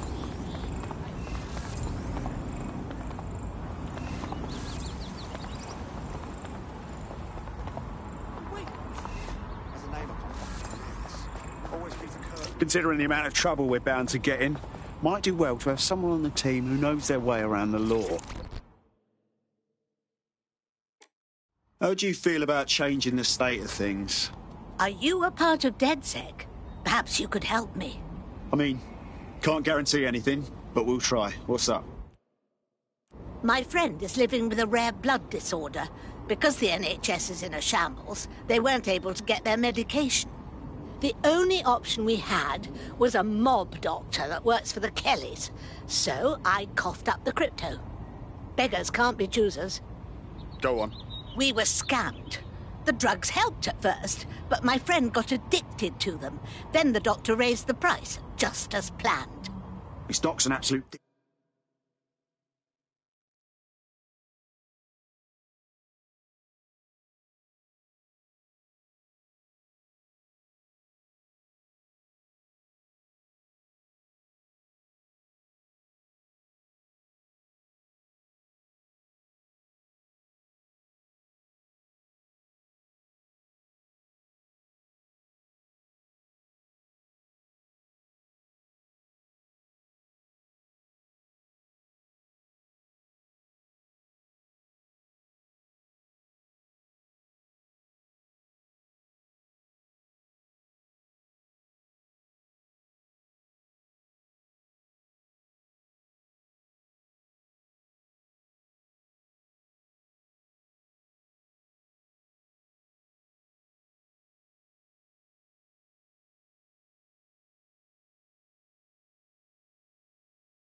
Dickhead.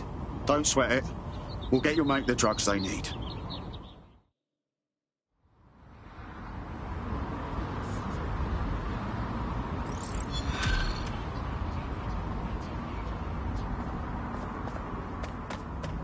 Well, this quote-unquote doctor is a real winner.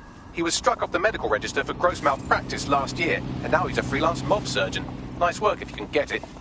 All right. I think now's your cue to track him down, Bags.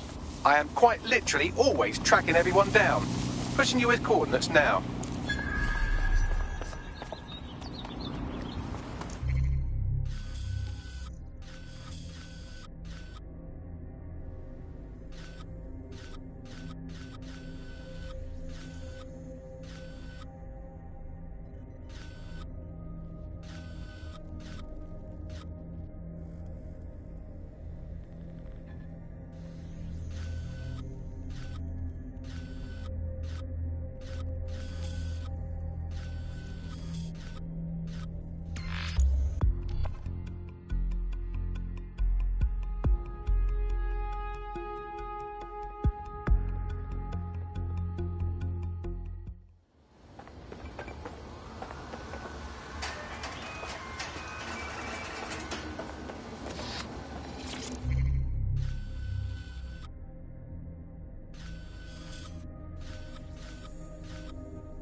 You are his scummer everywhere. Think your big man round around? You. Bother someone else. Yeah, I am pleased. You asked for it.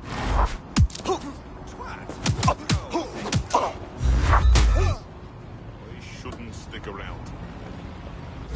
Let's dance. It won't stop. Here's a pace. Swine. All units, force this suspect to stop.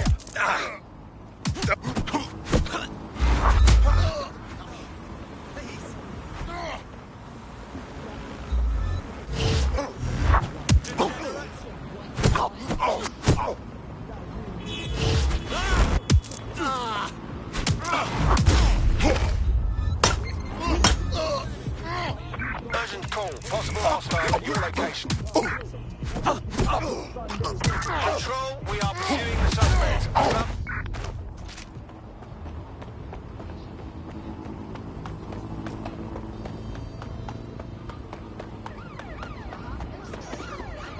And I swear, every bloke who tells me no.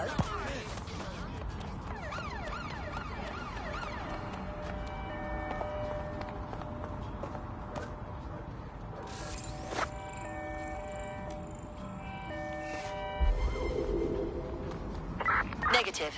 No sign of suspect. Over.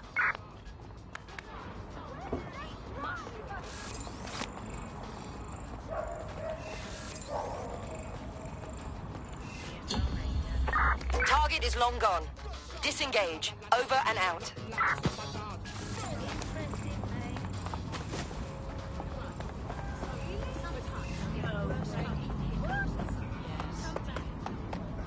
Sorry, say again?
What's up with him, Bagley? It seems there's an arrest warrant out on him and a bounty on his head with the Kellys. And he's been catfished 3 times by his aunt. Yikes. How does one person make that many enemies? Good question. You could dig around and see what turns up.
Time to pick up where your teammate left off. I'm sure they'll thank you once they stop eating through a tube.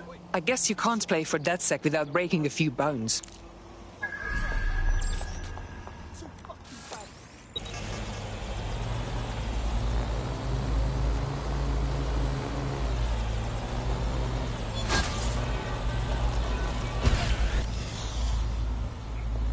I am here. Correction, you're almost there. The exact coordinates point to a spot on the roof. Seriously? Go on, up you get.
Finally. Feel like I've been waiting forever. You're with DedSec, aren't you? I've been keeping track of your various endeavours and I'm interested. What is this about? I needed to see what you were capable of. Can't come to any real conclusion without some concrete results. And? I'm impressed. I have a lot to offer DedSec, and I'm willing to join the fight if you're interested. Excellent. Welcome to the team.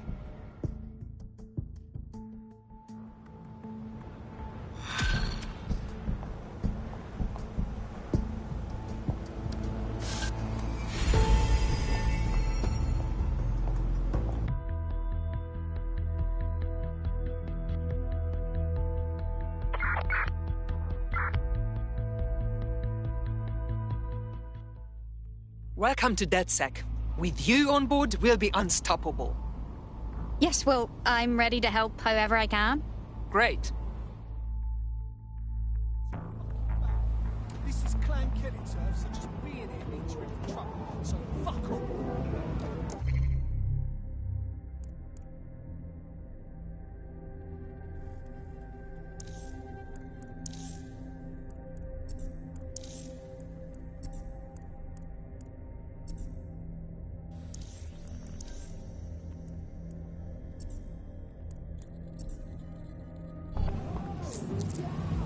Seems your mate took quite a bashing and has wound up in hospital. They won't be available for some time. If you're feeling clever, you might consider recruiting a paramedic to the team. It's a brilliant...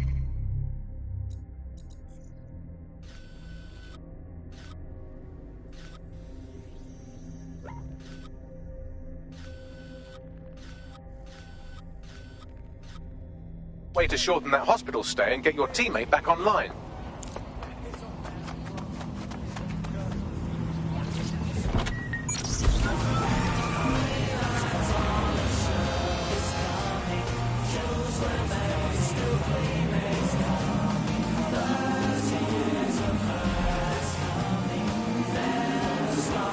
Auto drive now enabled.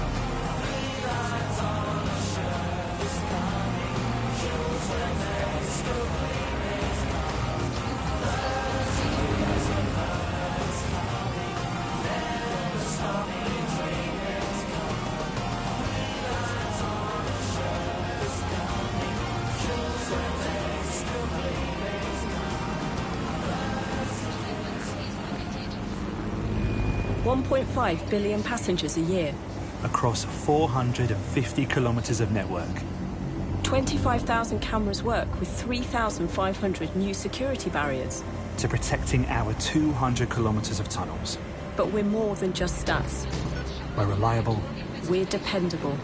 We're safe. Auto drive now disabled. London Underground. Getting people where they need to go since 1864. Safely. Albion security has reduced criminality by up to 30% since its inception. Dick!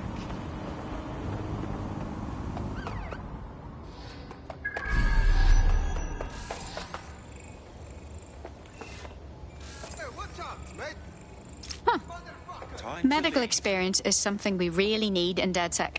It's better than watching tutorials on how to suture your own wounds. Please, I'm very busy.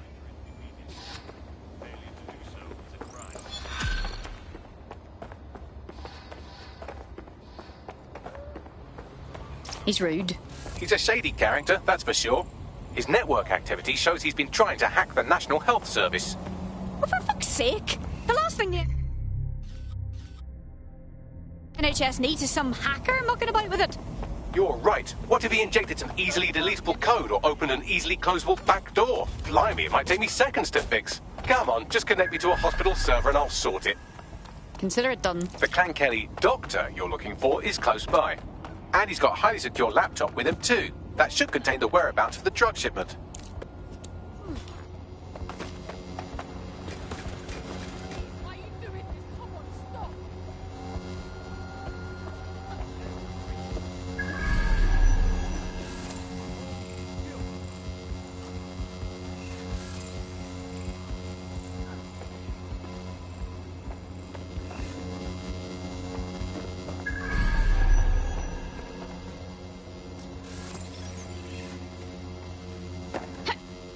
Am I a dickhead, bro?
Whoa! What happened to you?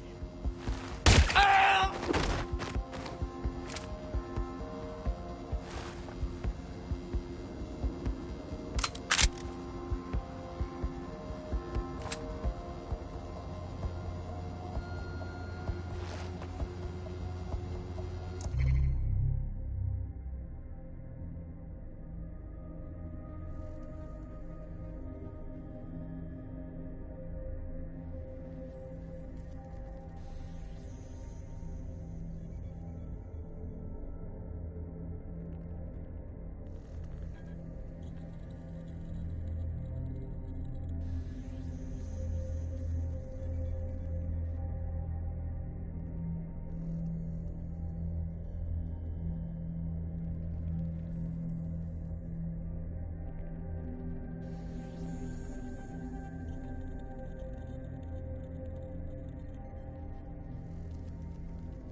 There's the laptop.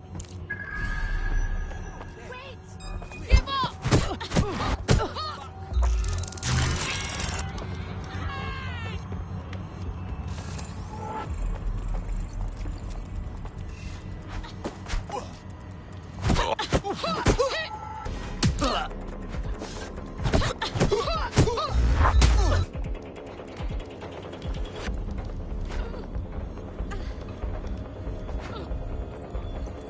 Total cock.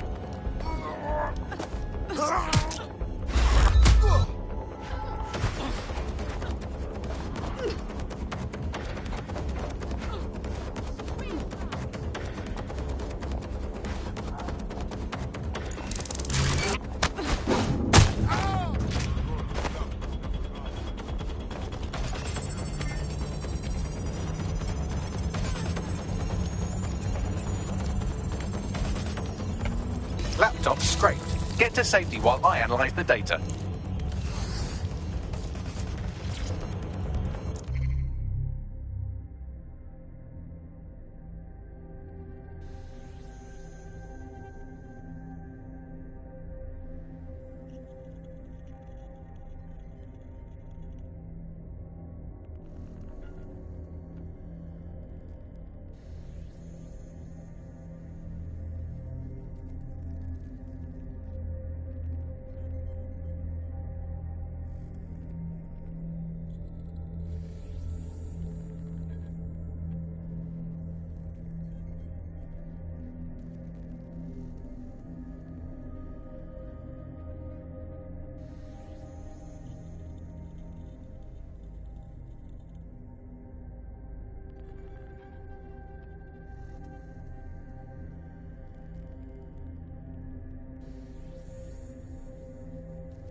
I found the mob warehouse where the experimental drugs are being stored. I'm sure Mary Kelly won't mind if you nick a few.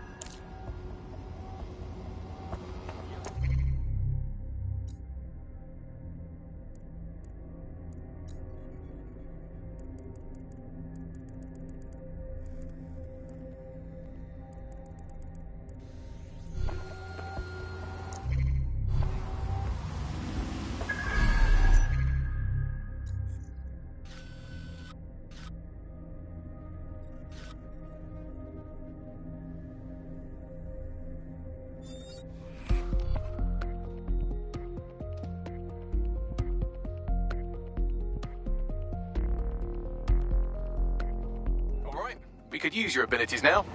I'm going.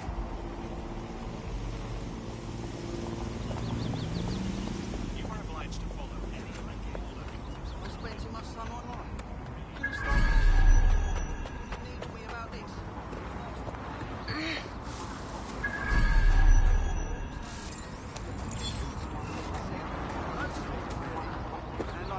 It's not like I'm being unhappy.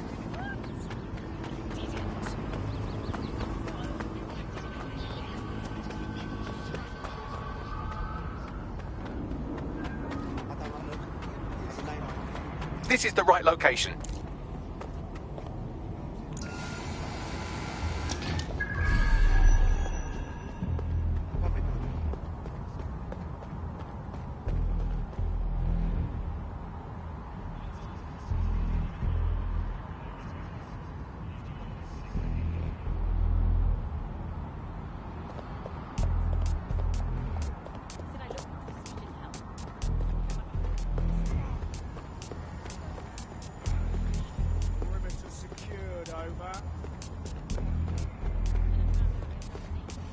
Base, I've got a code blue here.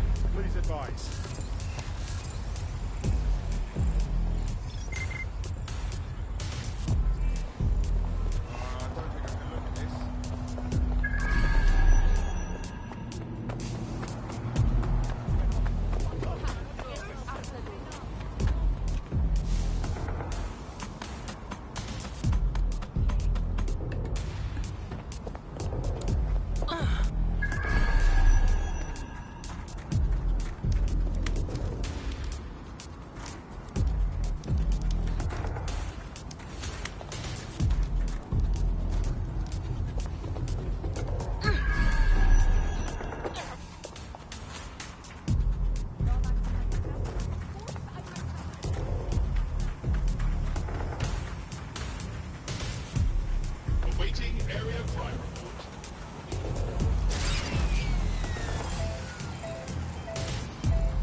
That's the CTOS up there.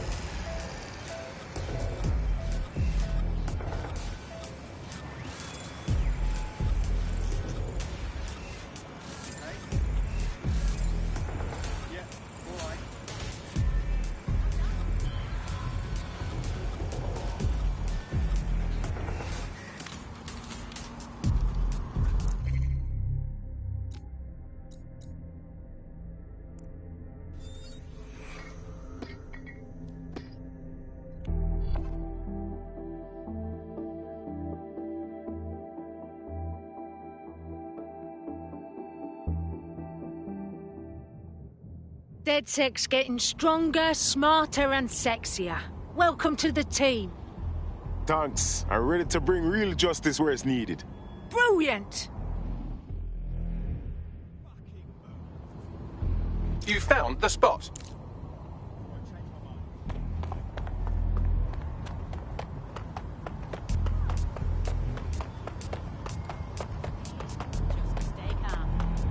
I want to hear your concern, but not if you're agitated. safety. See? Isn't that much better? I'm glad we understand each other. What? No idea. Lasers? Isn't that insane? You basically have to be a billionaire.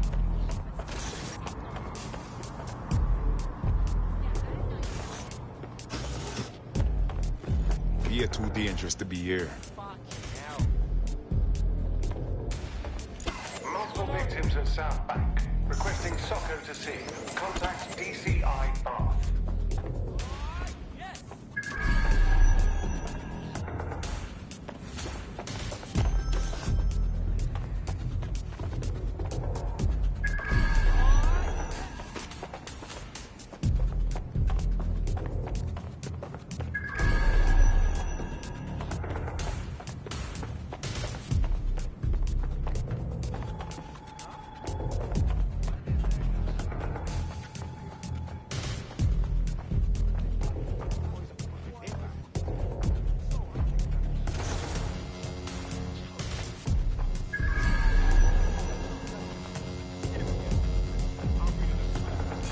Located the CTOS hub.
Surrender.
The Met has him flagged as a suspected vigilante. It seems he takes a rather literal view of crime fighting. He raids Clan Kelly properties and beats the absolute piss out of whoever runs them. Nice. We should consider recruiting him, you know. Tracking his optic. Looks like he's off to raid another compound at these coordinates. Time to see our vigilante at work.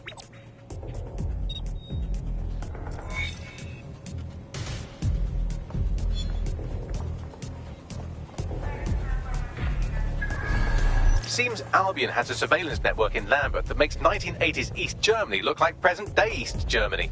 I'm sure the people of Lambeth will be interested to know just how closely they are being watched.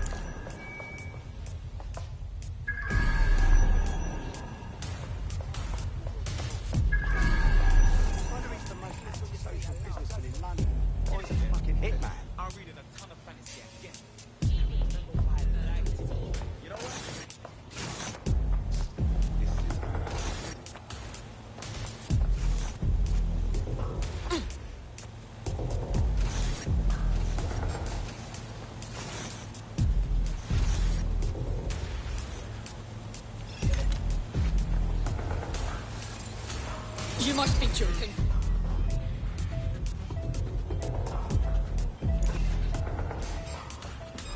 Surrender!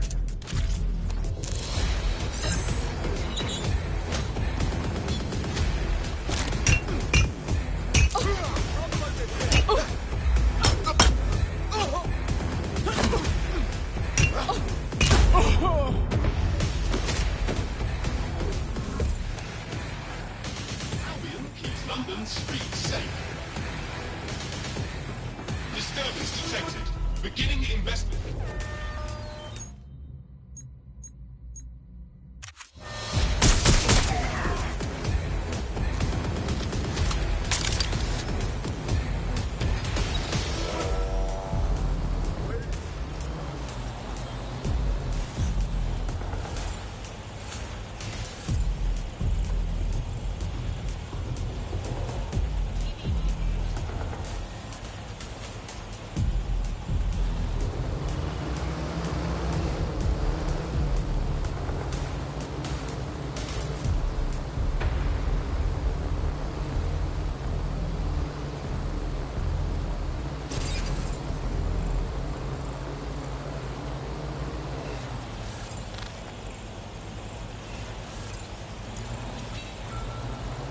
What's wrong with that thing?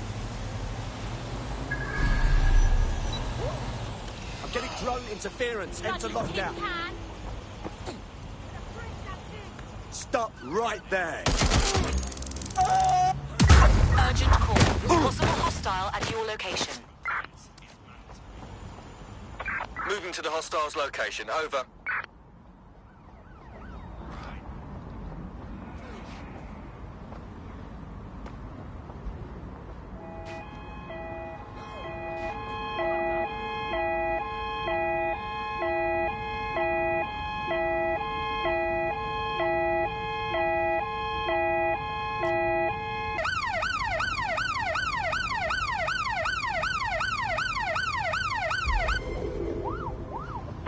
Control, I've lost sight of the target. Over. Clear.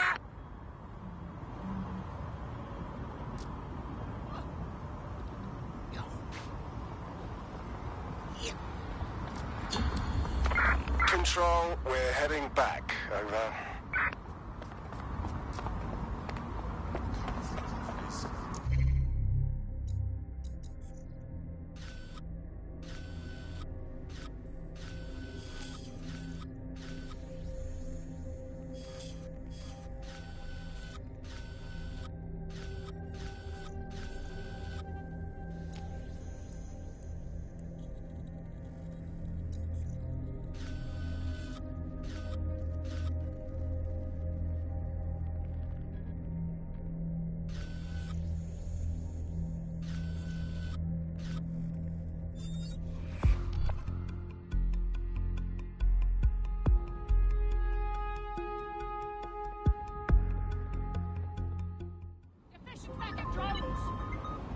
Hope you have the energy for another workout. You've been activated.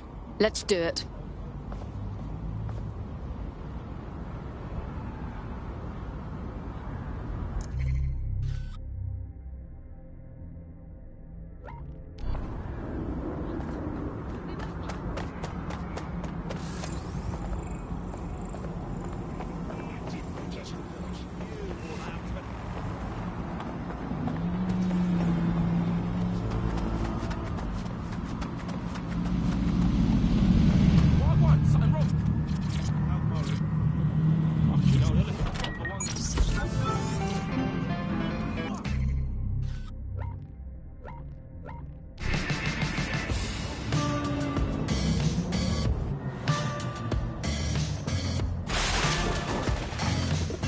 Auto drive now enabled. Auto drive now disabled.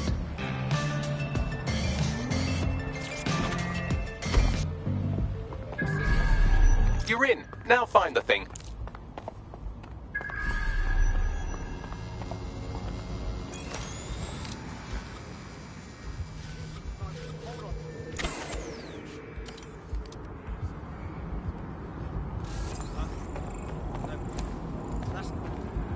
What's wrong with this shit? Turn it off! Turn it off! Shit!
Just stay down and don't annoy me.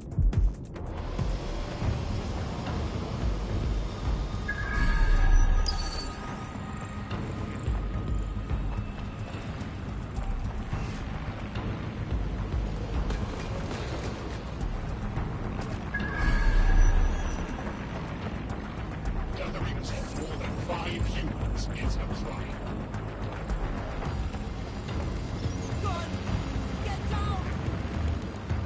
Where do people...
unlawful activity will result in arrest. Target resisting arrest. Using restraining measures.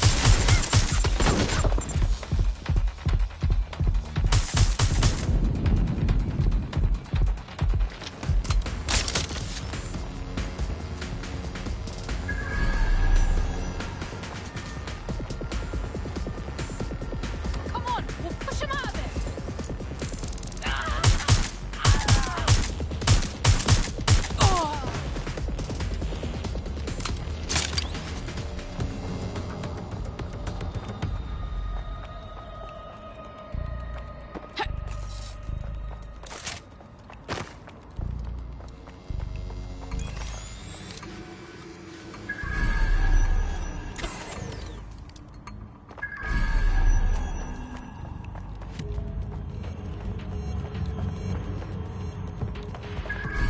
There it is. You can hack in from there.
Transfer complete. What do we have, Bagley? Nothing to fix, actually. He's been patching holes in their security, not opening them. Seems he's not so much a cyber criminal as he is renegade tech support. Go on. He's been particularly focused on exploits around the organ transfer list. Anyone who got their hands on these exploits would have a lot of control over that waiting list. All right, I'm intrigued. Sounds like DedSec should get involved. Bagley, make a meeting happen.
Hope you have the energy for another workout. You've been activated. Not a problem.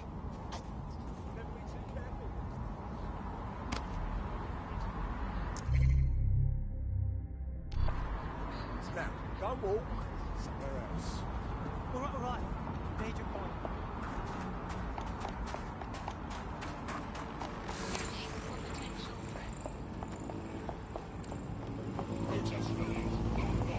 You got beef with me, huh? Someone get the coppers on that one. What the fuck is this threat? Yeah? Can't normally get think you're hard. What, you going somewhere? You hear me, blood? Huh? Jesus!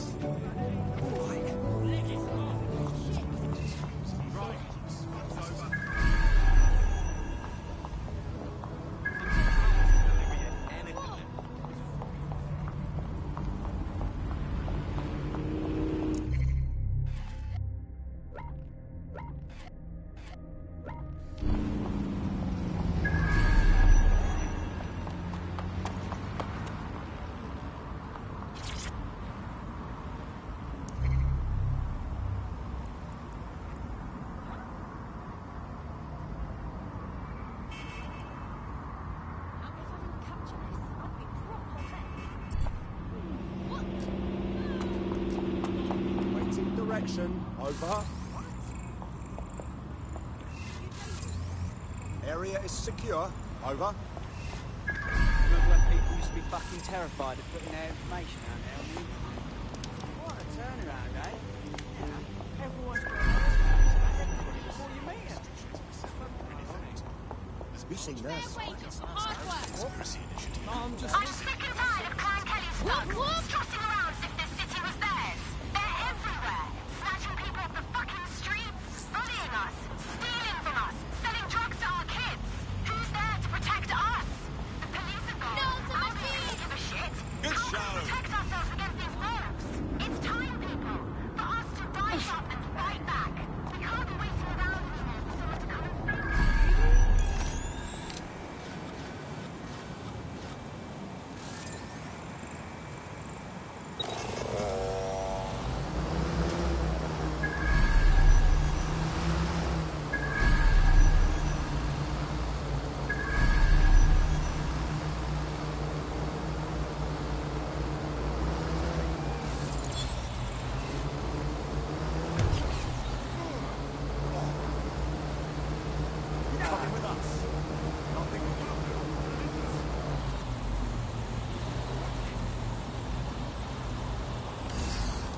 Thing's malfunctioning.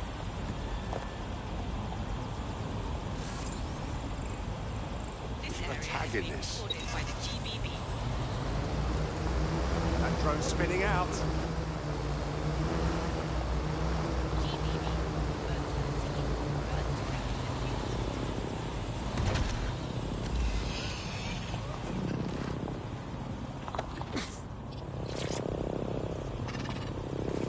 what we'll do. Let your cameras get a picture of this.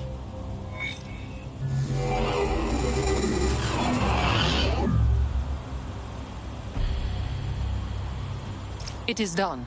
You're done so far as the Imperial War Museum's concerned, but a little less Albion propaganda in Lambeth will go a long way.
Okay.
The resistance is here.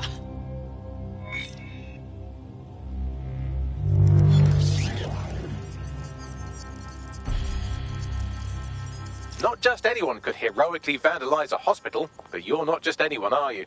The people of Lambeth are sure to love this. Well done.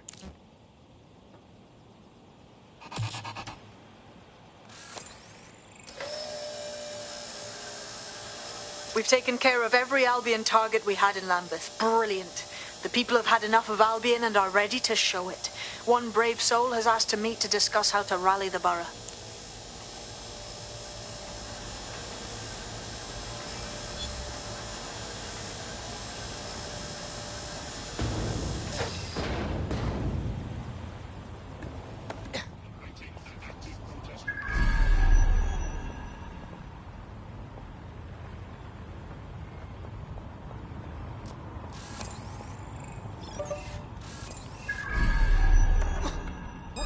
I'm ordering you to stand down! Stop! Shotgun! Who are you? Throw this frickin'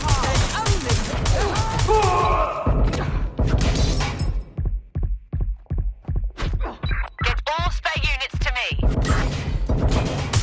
Being shot at here!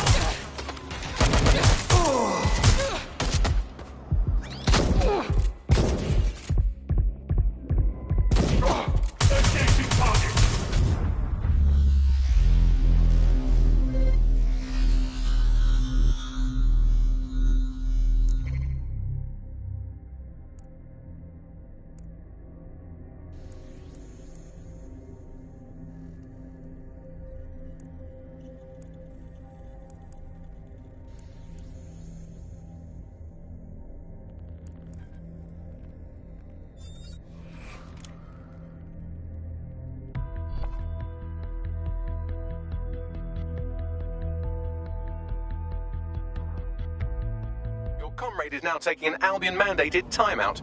You're up. I suppose I'll continue doing everything myself then. Jesus Christ, I've got a drum with serious firepower on my arse.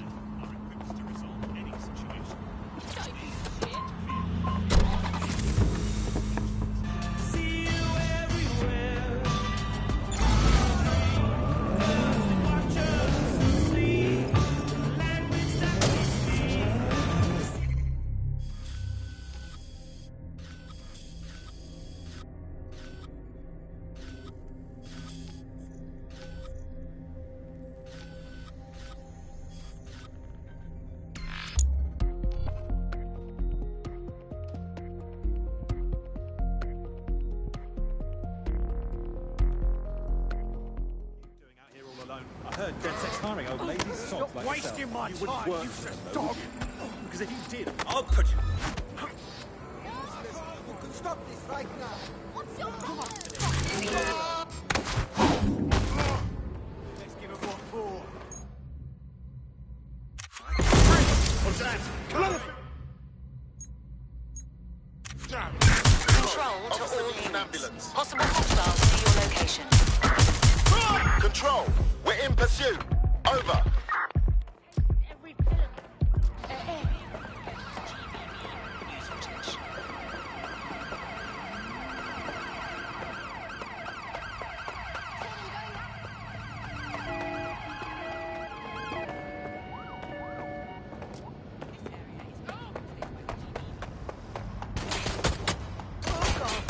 Shoot the suspect!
the vehicle. Target just crashed their vehicle, over. Requesting lockdown on this hacked vehicle. Target is on foot. I say again, target on foot. Taking fire! Ah!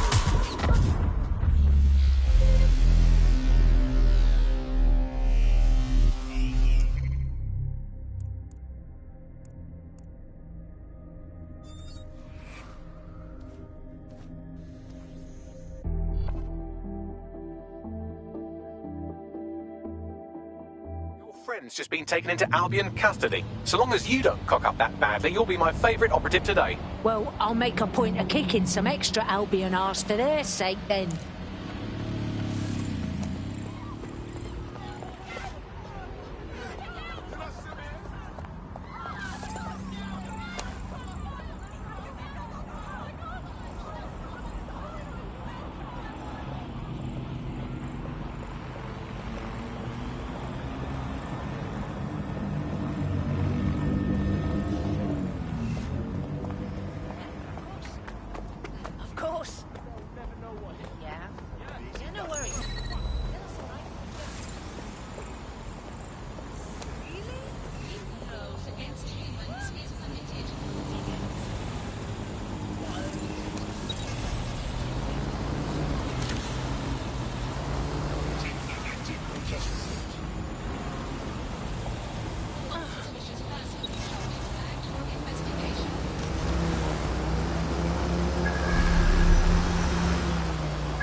Fucking here! Right here!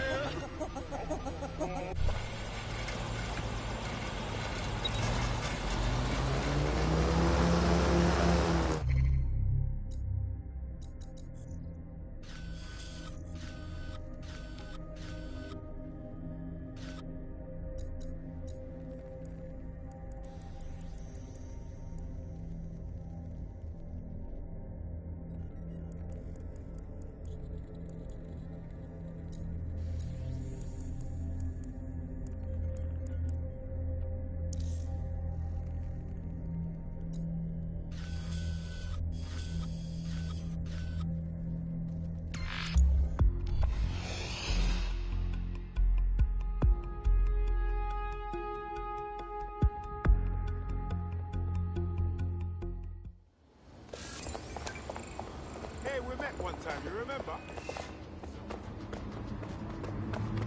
Please advise on these tension boats. Where me going? Piss off now, or I'll teach you to respect curfew. Okay. Piss off, you prick. Get back.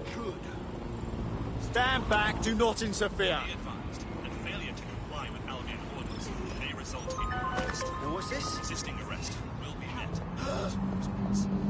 No way.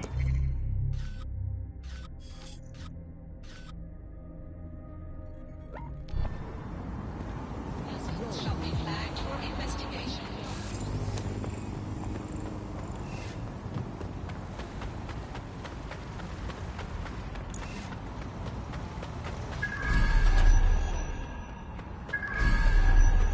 I'm detecting a vehicle nearby with at least 2 years' worth of treatments inside. That's more than enough to wean our contact's friend off the treatment. I've got it.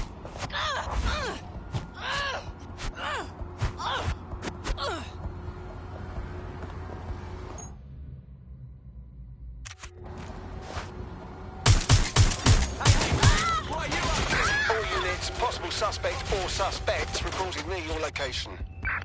Received. Responding to the situation now.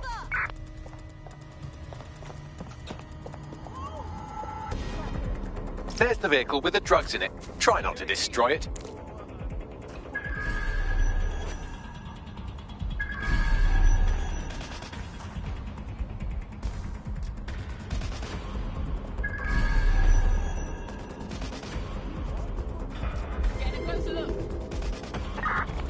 have visual. Anyone?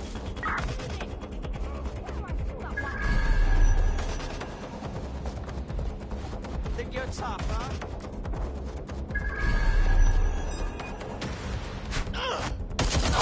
Received, we are in pursuit. Control. I've lost the target.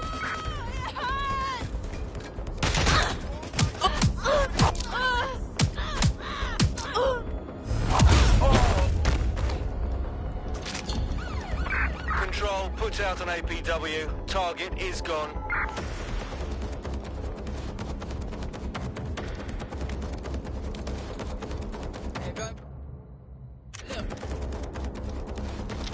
Dickhead's definitely in here.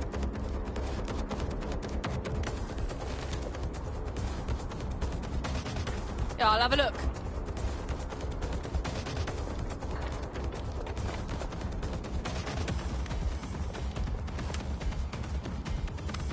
Can't see him. Guess this dickhead wants to play hide and seek. Huh, no one. Here, But I'll look this way.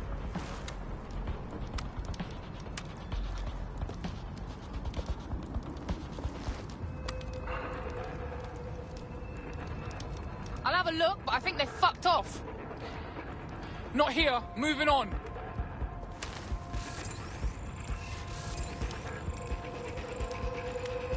Yeah, come out. I'll go easy on you. Oh, shit. Gotta tell him the bastard got away.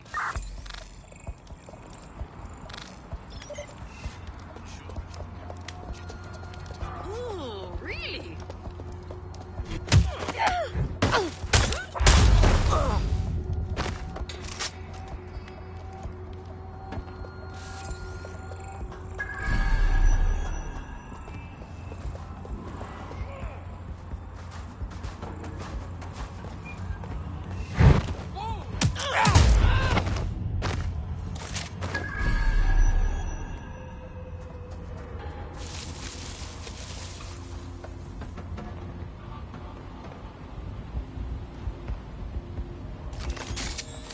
Well, ain't you something?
Got the ride, what now? I found a safe location where our friend can pick it up. Sending you the coordinates now.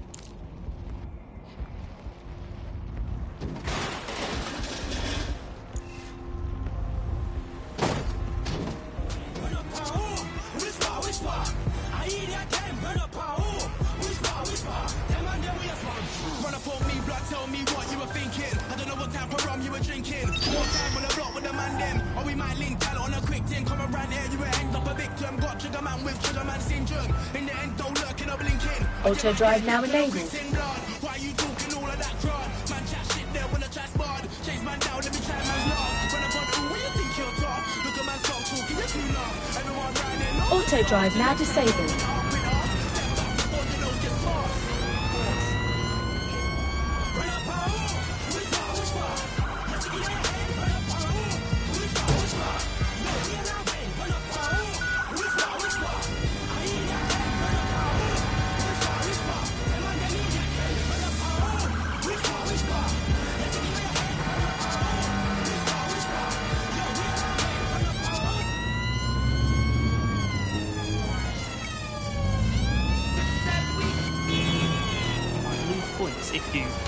some community activities or help your neighbours, you might earn points, and this simply exists to evaluate you as a person. And this could mean, for example, the travel privileges, being able to travel first class, or being denied from travelling first class to not being able to travel at all.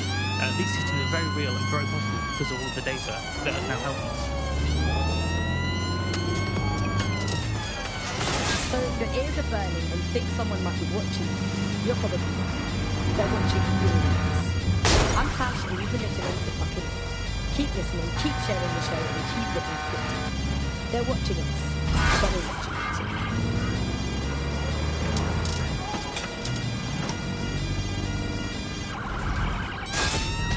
We live in modern times. Drones, robots, computer control, they all have their place. But so do people. And that place is us. Because when you need help, you need the human touch. Not robots, not soldiers, just people like you.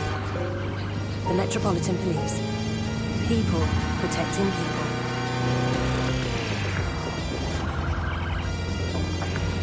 Welcome back to The Upload. Today we're talking about cryptocurrency. Crypto now seems like it's been around forever, but it's really quite a new invention. Were you an early adopter?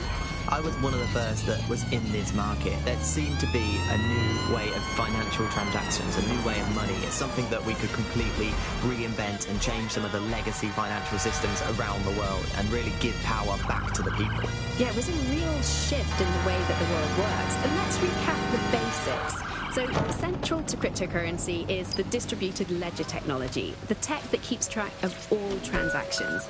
And what this means is you can have a decentralized system without having to trust any one party, like old-fashioned banks. One of the reasons why I got involved so early was that you could stay anonymous. Yeah, the features of It's taken care of. The truck with the treatment is in a safe location. Our AI pal, Bags, will send you the details. Your friend will be okay.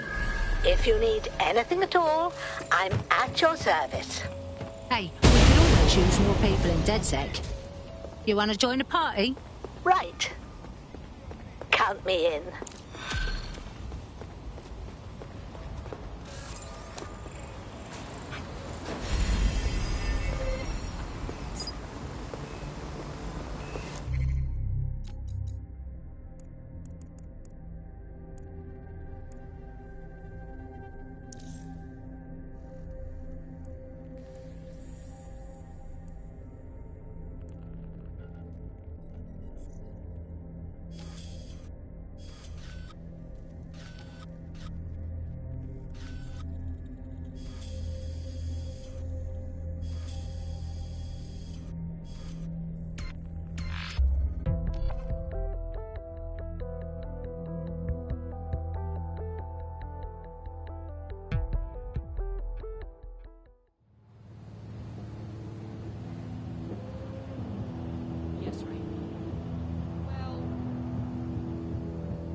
Safety.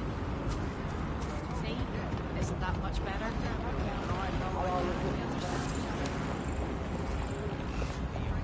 It was It's the wave of the future. I tried VR at a mate's house. I played this game where I was an eagle flying around somewhere. It was fun for the first time.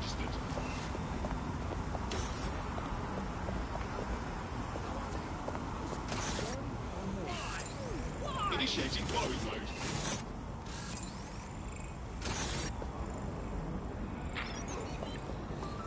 Touched in the head. That is completely unacceptable. Hold on. Just piss off already. Requesting legal to holding 8 regarding... Let's wait around and see... Wait, give up while you still can. Oh, God.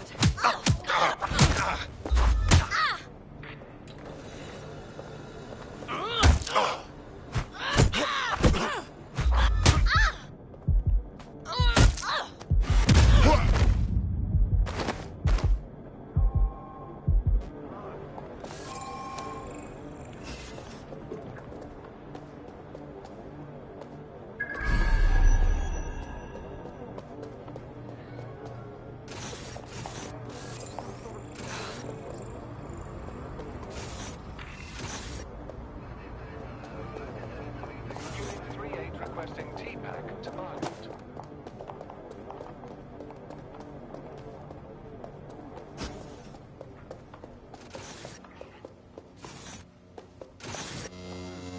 Yeah, okay. Yeah.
Unit 3-8 requesting T-Pack to buy. A potential recruit's competitor is nearby. You could sabotage them by hacking their work emails.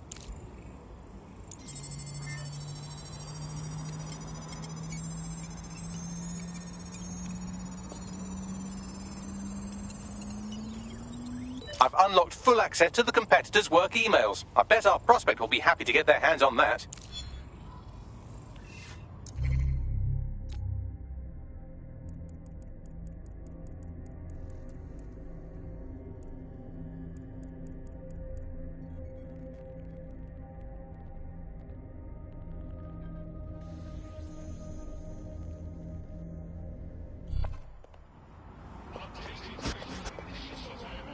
Now that you've helped them, they might be willing to talk to us. Why, well...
Okay, bud.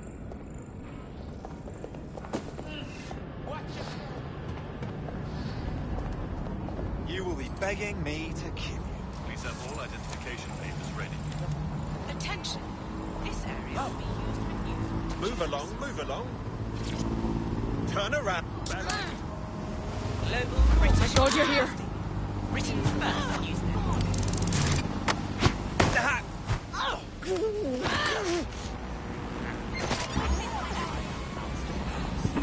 All units. I repeat, all units. We have reports of a hostile in your area. Over.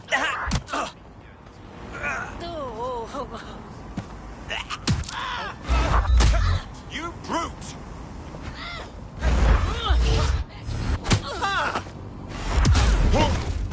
Get sick! Someone help! And authorized to respond to potential threats as necessary. No!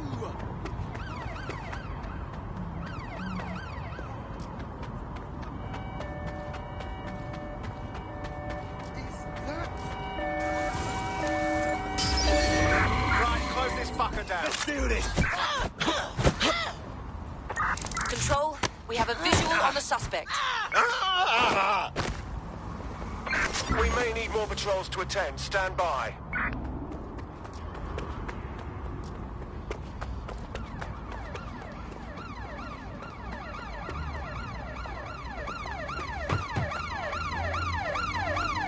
Immobilizing the suspect. Need a hand. Drop the gun! Just pulled out a gun.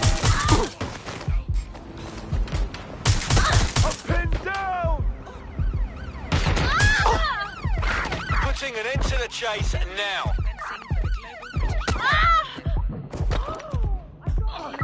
We're on their tail. Over. Need some cover!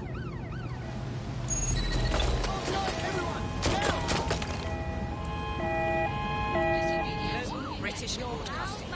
Britain's first news network.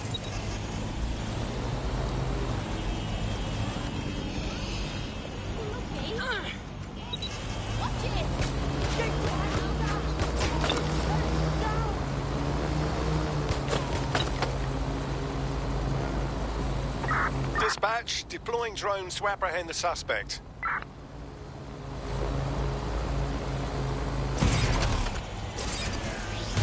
All units, we are after the suspect. Engaging hostile target.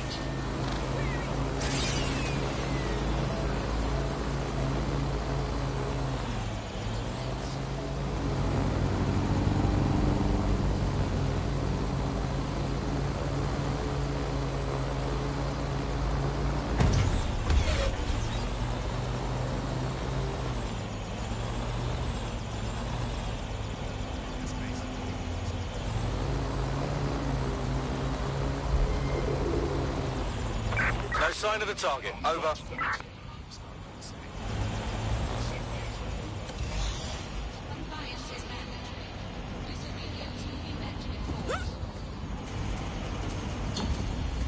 Right, I'm putting a stop to this. Units fall back. Over.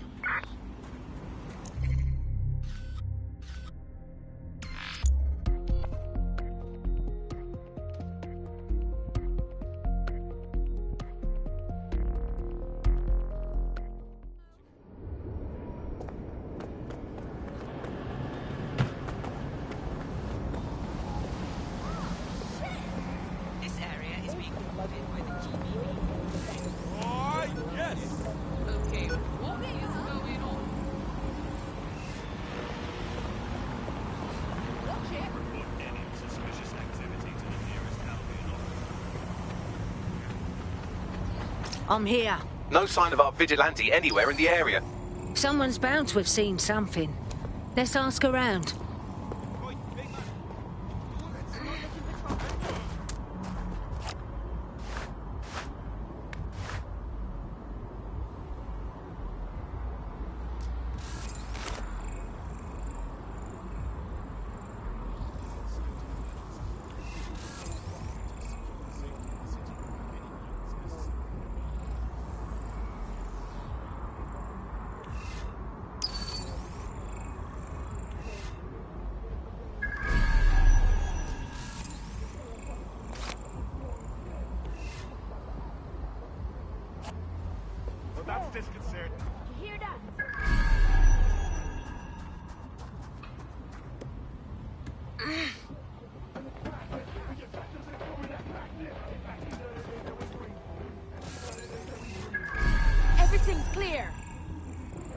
Hold up! Listen!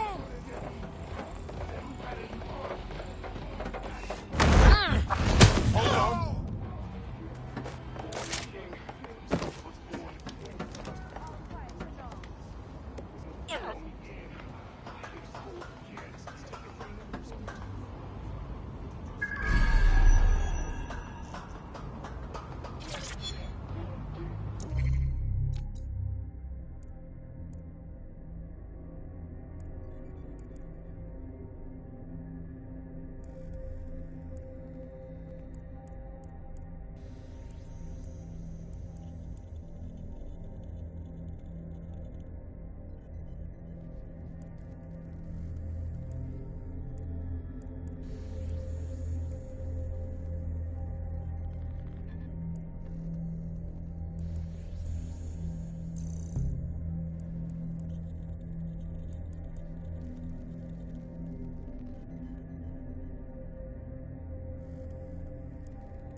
What was that?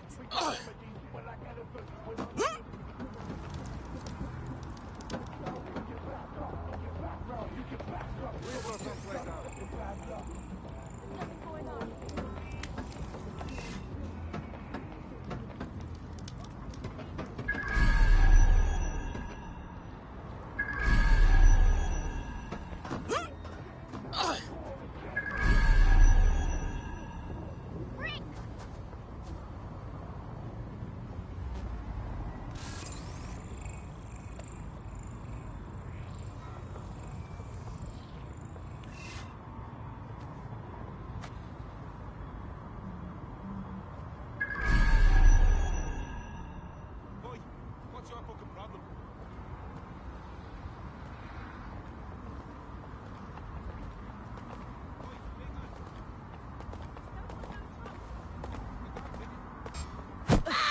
Stop!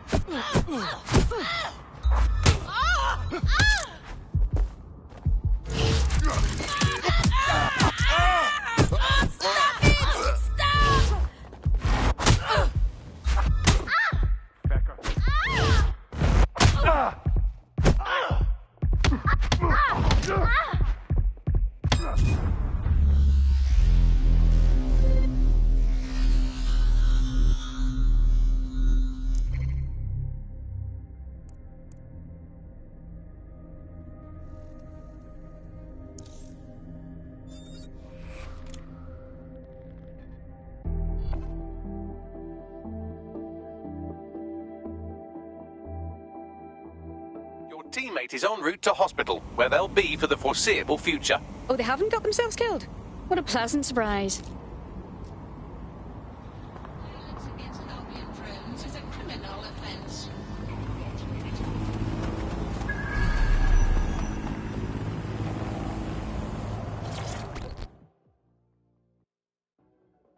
You sure you want to go in here?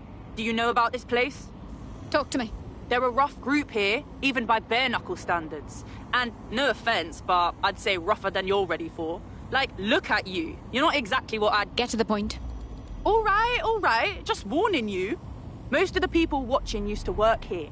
If you're fighting, and by some miracle, beating their main man, they might not like it very much. Just be ready for their reactions, yeah?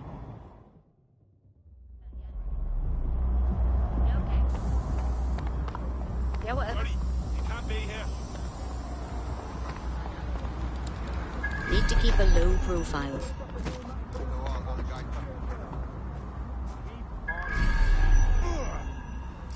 Wow.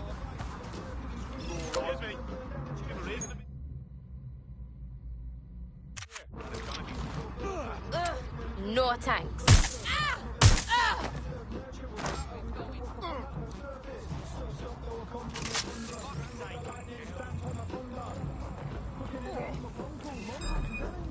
I'm going to die.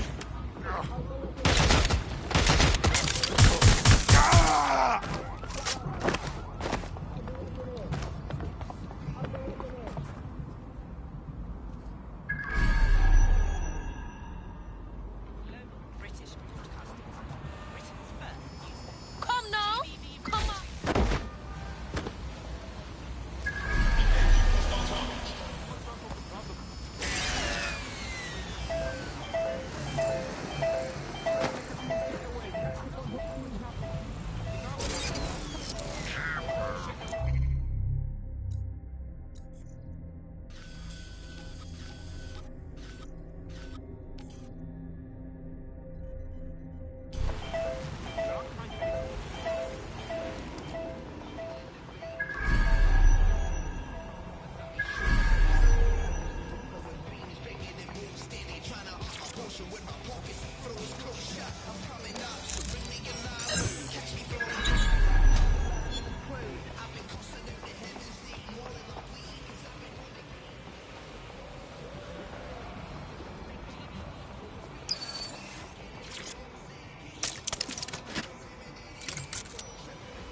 National crime statistics report a 37% reduction in... Hey, fucking hell, that was mental.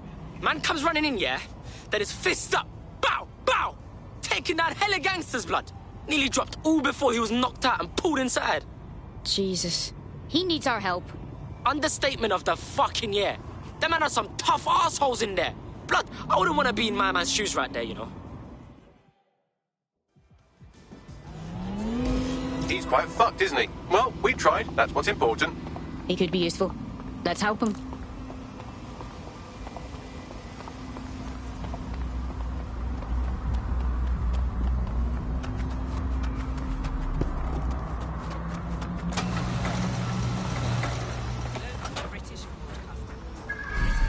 The hostage is in here. Let's get him out.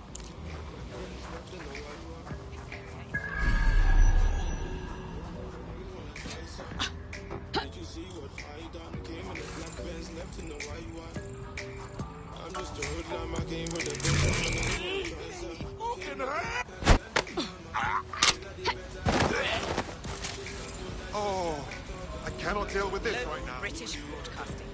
Britain's first news network. Get him out of here. Thank you.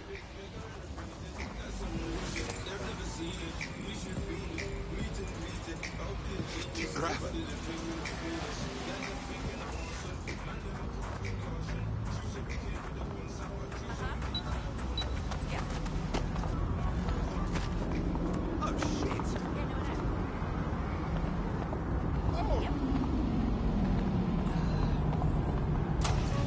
Seems like you got away.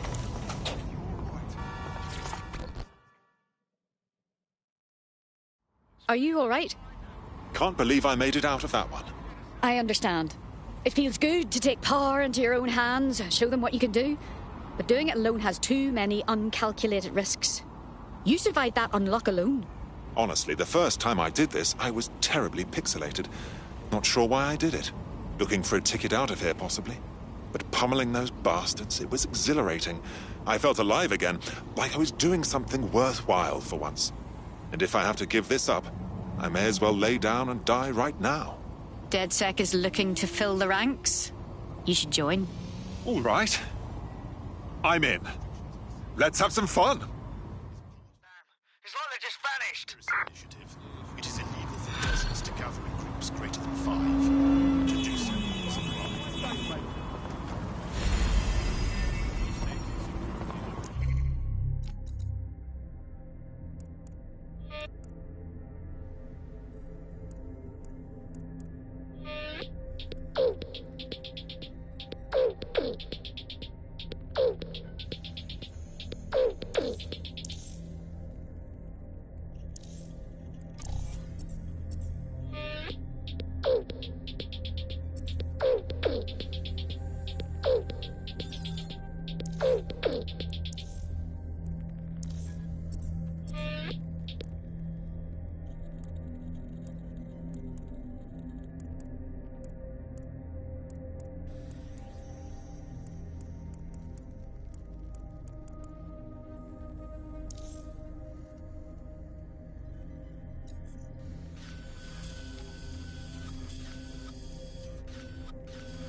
best pub, best fish and chips, best barber and so on. What's the status report? About the worst. That's that. I'm blaming the fucking exit.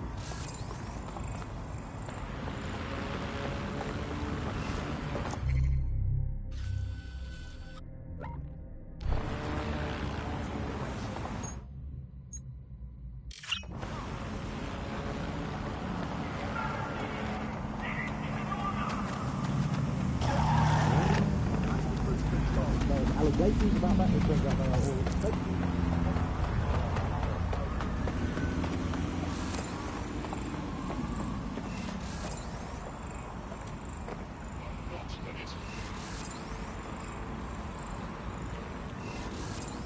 Huh? No.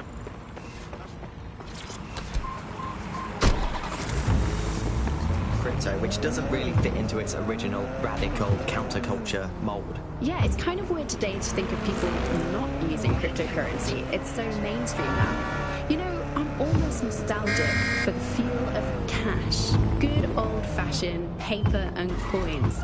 First they changed the paper notes to plastic notes, and now it's just all digital. There's nothing to hold on to. It was great just to be able to have a little bit of money to carry around with you. I think the turning point in the UK really came a few years ago when the pound dropped 10% over just one season. People living off grid started using crypto, and just as everyone was losing faith in the pound, they were gaining it in cryptocurrency, which turned out to be much more stable. Kind of the opposite to what people thought in the beginning. And then, of course, there was the recession. It didn't take long for startups to see an opportunity in this new way of doing finance. A lot of traditional money was converted to crypto, and it really shook up the financial sector. Can you remember that?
Wow.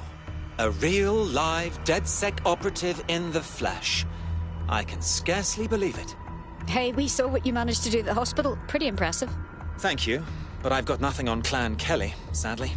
Hundreds of organs are in their greedy hands because I couldn't seal up the exploit fast enough. Oh, Christ. I'd go recover those organs myself, but I'm not really accustomed to getting my hands dirty. Like that. All right.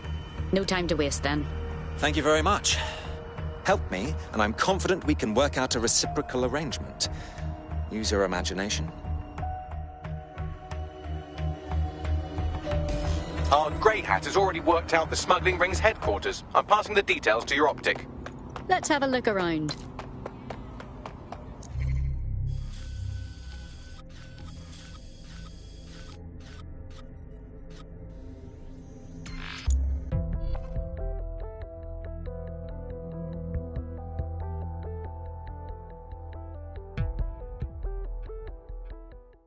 Shit! Help!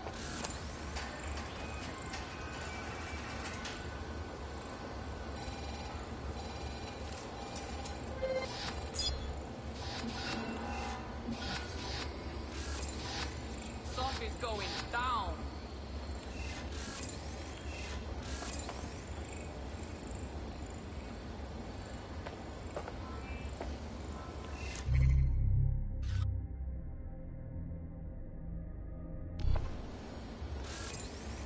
Whoa.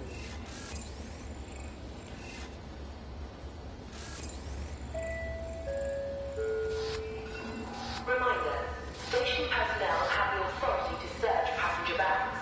If asked, please comply.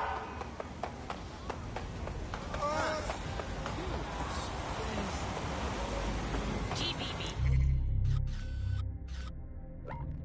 First on the scene, first to bring you the news.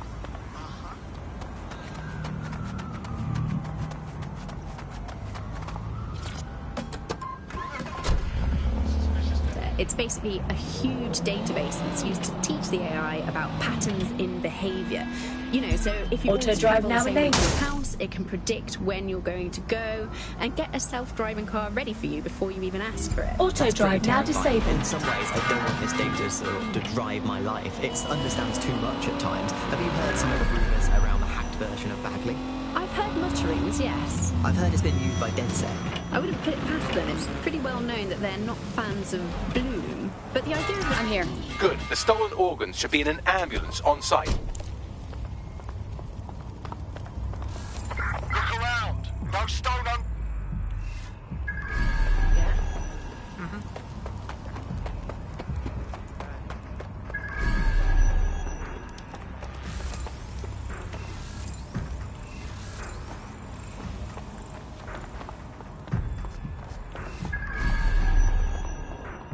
That's the vehicle you're looking for there.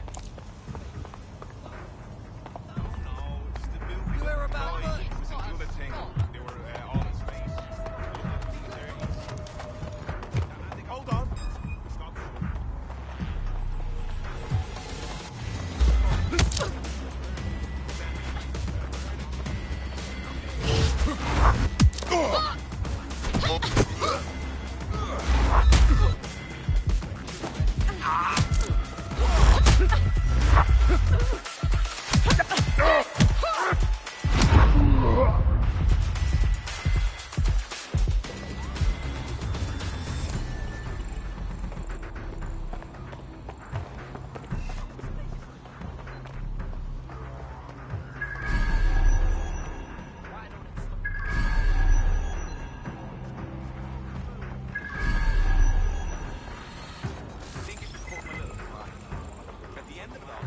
What the f? Now don't be stupid.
anymore.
Got the vehicle. Where to? You should take them to a hospital, obviously. Unless, of course, you want to become very good friends with a hungry dog.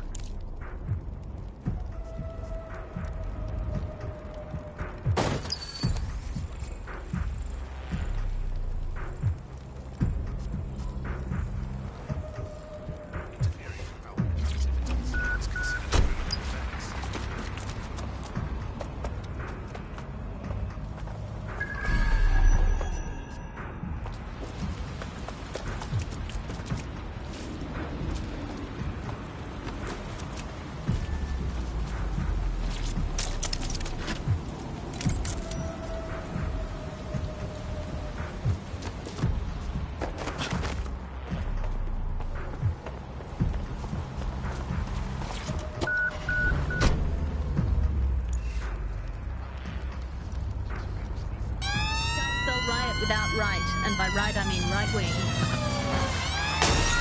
So, who do we turn to for help, support and resistance in desperate times like these? Well, our artificially intelligent friend Bagley's rogue, estranged brother. The one that tells it as it really is, not as it is pretending to be. Exclusive to the show, Bugley. And remember, life's worse with Bugley. Here goes. Bugley. Hello, Andy. Bugley, tell me the path to true lasting happiness.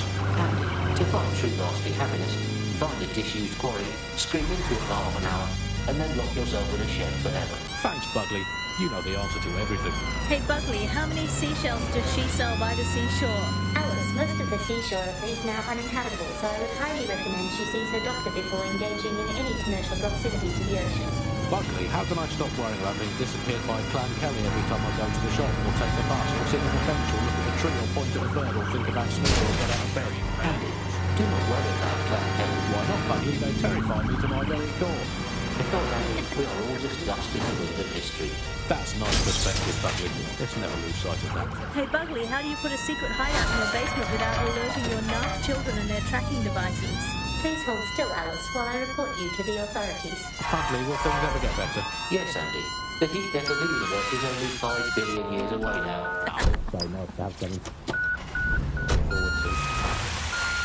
That's all from the Bug today. Keep it real, Bug fans. Actually, that's terrible advice. Keep it as unreal as you can possibly manage. Yes, well done. I'll let the hospital staff know about this special delivery while you call our hacker friend. Done. Excellent. Now those organs will go to the people they were meant to. No more upper-class hijacking of what should be a universal service. DedSec is looking to fill the ranks. You should join. All right. I'm in. Let's have some fun.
Homie.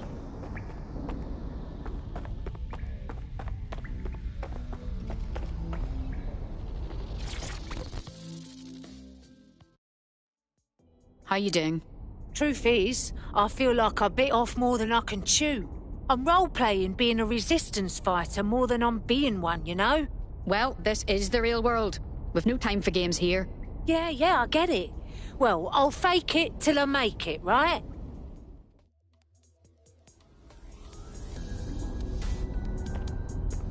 Yeah, of course. Of course.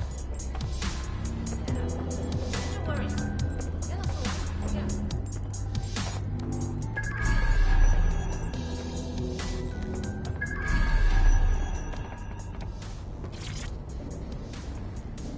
Me as well, mate, yeah.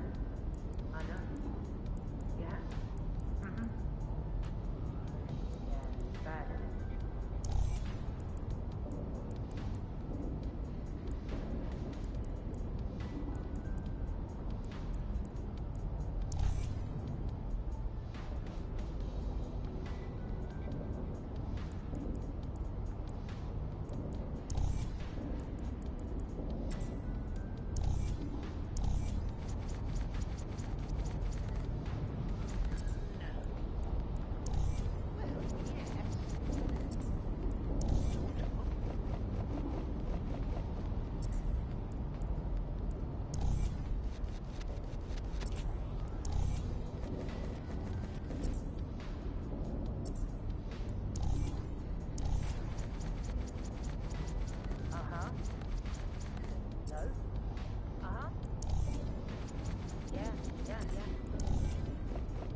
It's refreshing to change one's appearance.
should get it later on this time. But new tech is creating 4,000 jobs. Count them all, 4,000. 4,000 new jobs. I mean, that's a very exciting thing if you're someone who wants to work in the tech sector, but I can only assume that this tech investment has created 4,000 jobs that will immediately be taken by robots. Even if they're not, there'll be jobs that no one in their right sane mind would actually want to do, but that's the price of progress, I guess. And we have to embrace the way technology is taking over everything, because maybe this is a ray of hope for us in this darkened universe, that technology will in fact render us all obsolete, and we won't need humans at all. Because look at the bad things that are happening now. What is the common denominator behind all of them? I don't know, Andy, tell me. All the bad things.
machines doing crazy shit.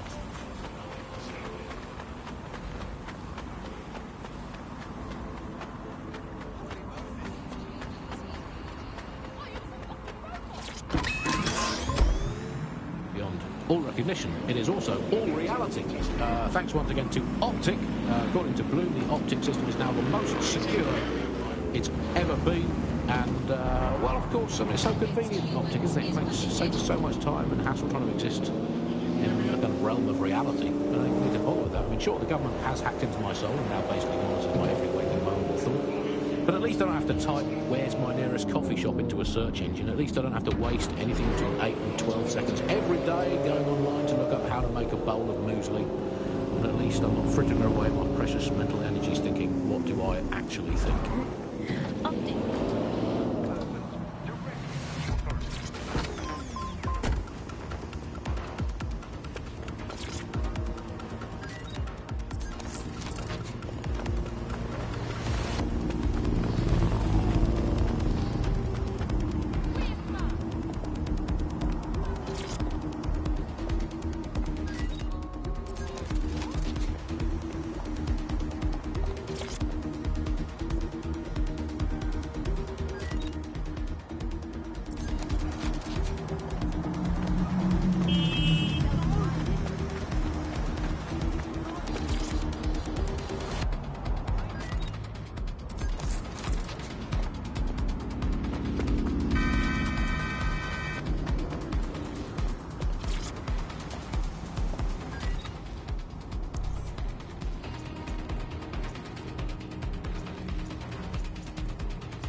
Of illegal programs to your Optic is a punishable offence. It compromises your... Not bad.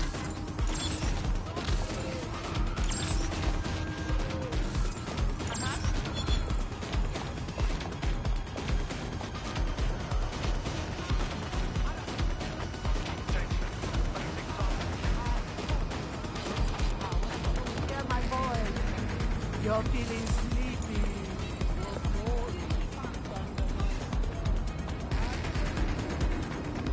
That was unexpected.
fixed. It was wonderful.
This time.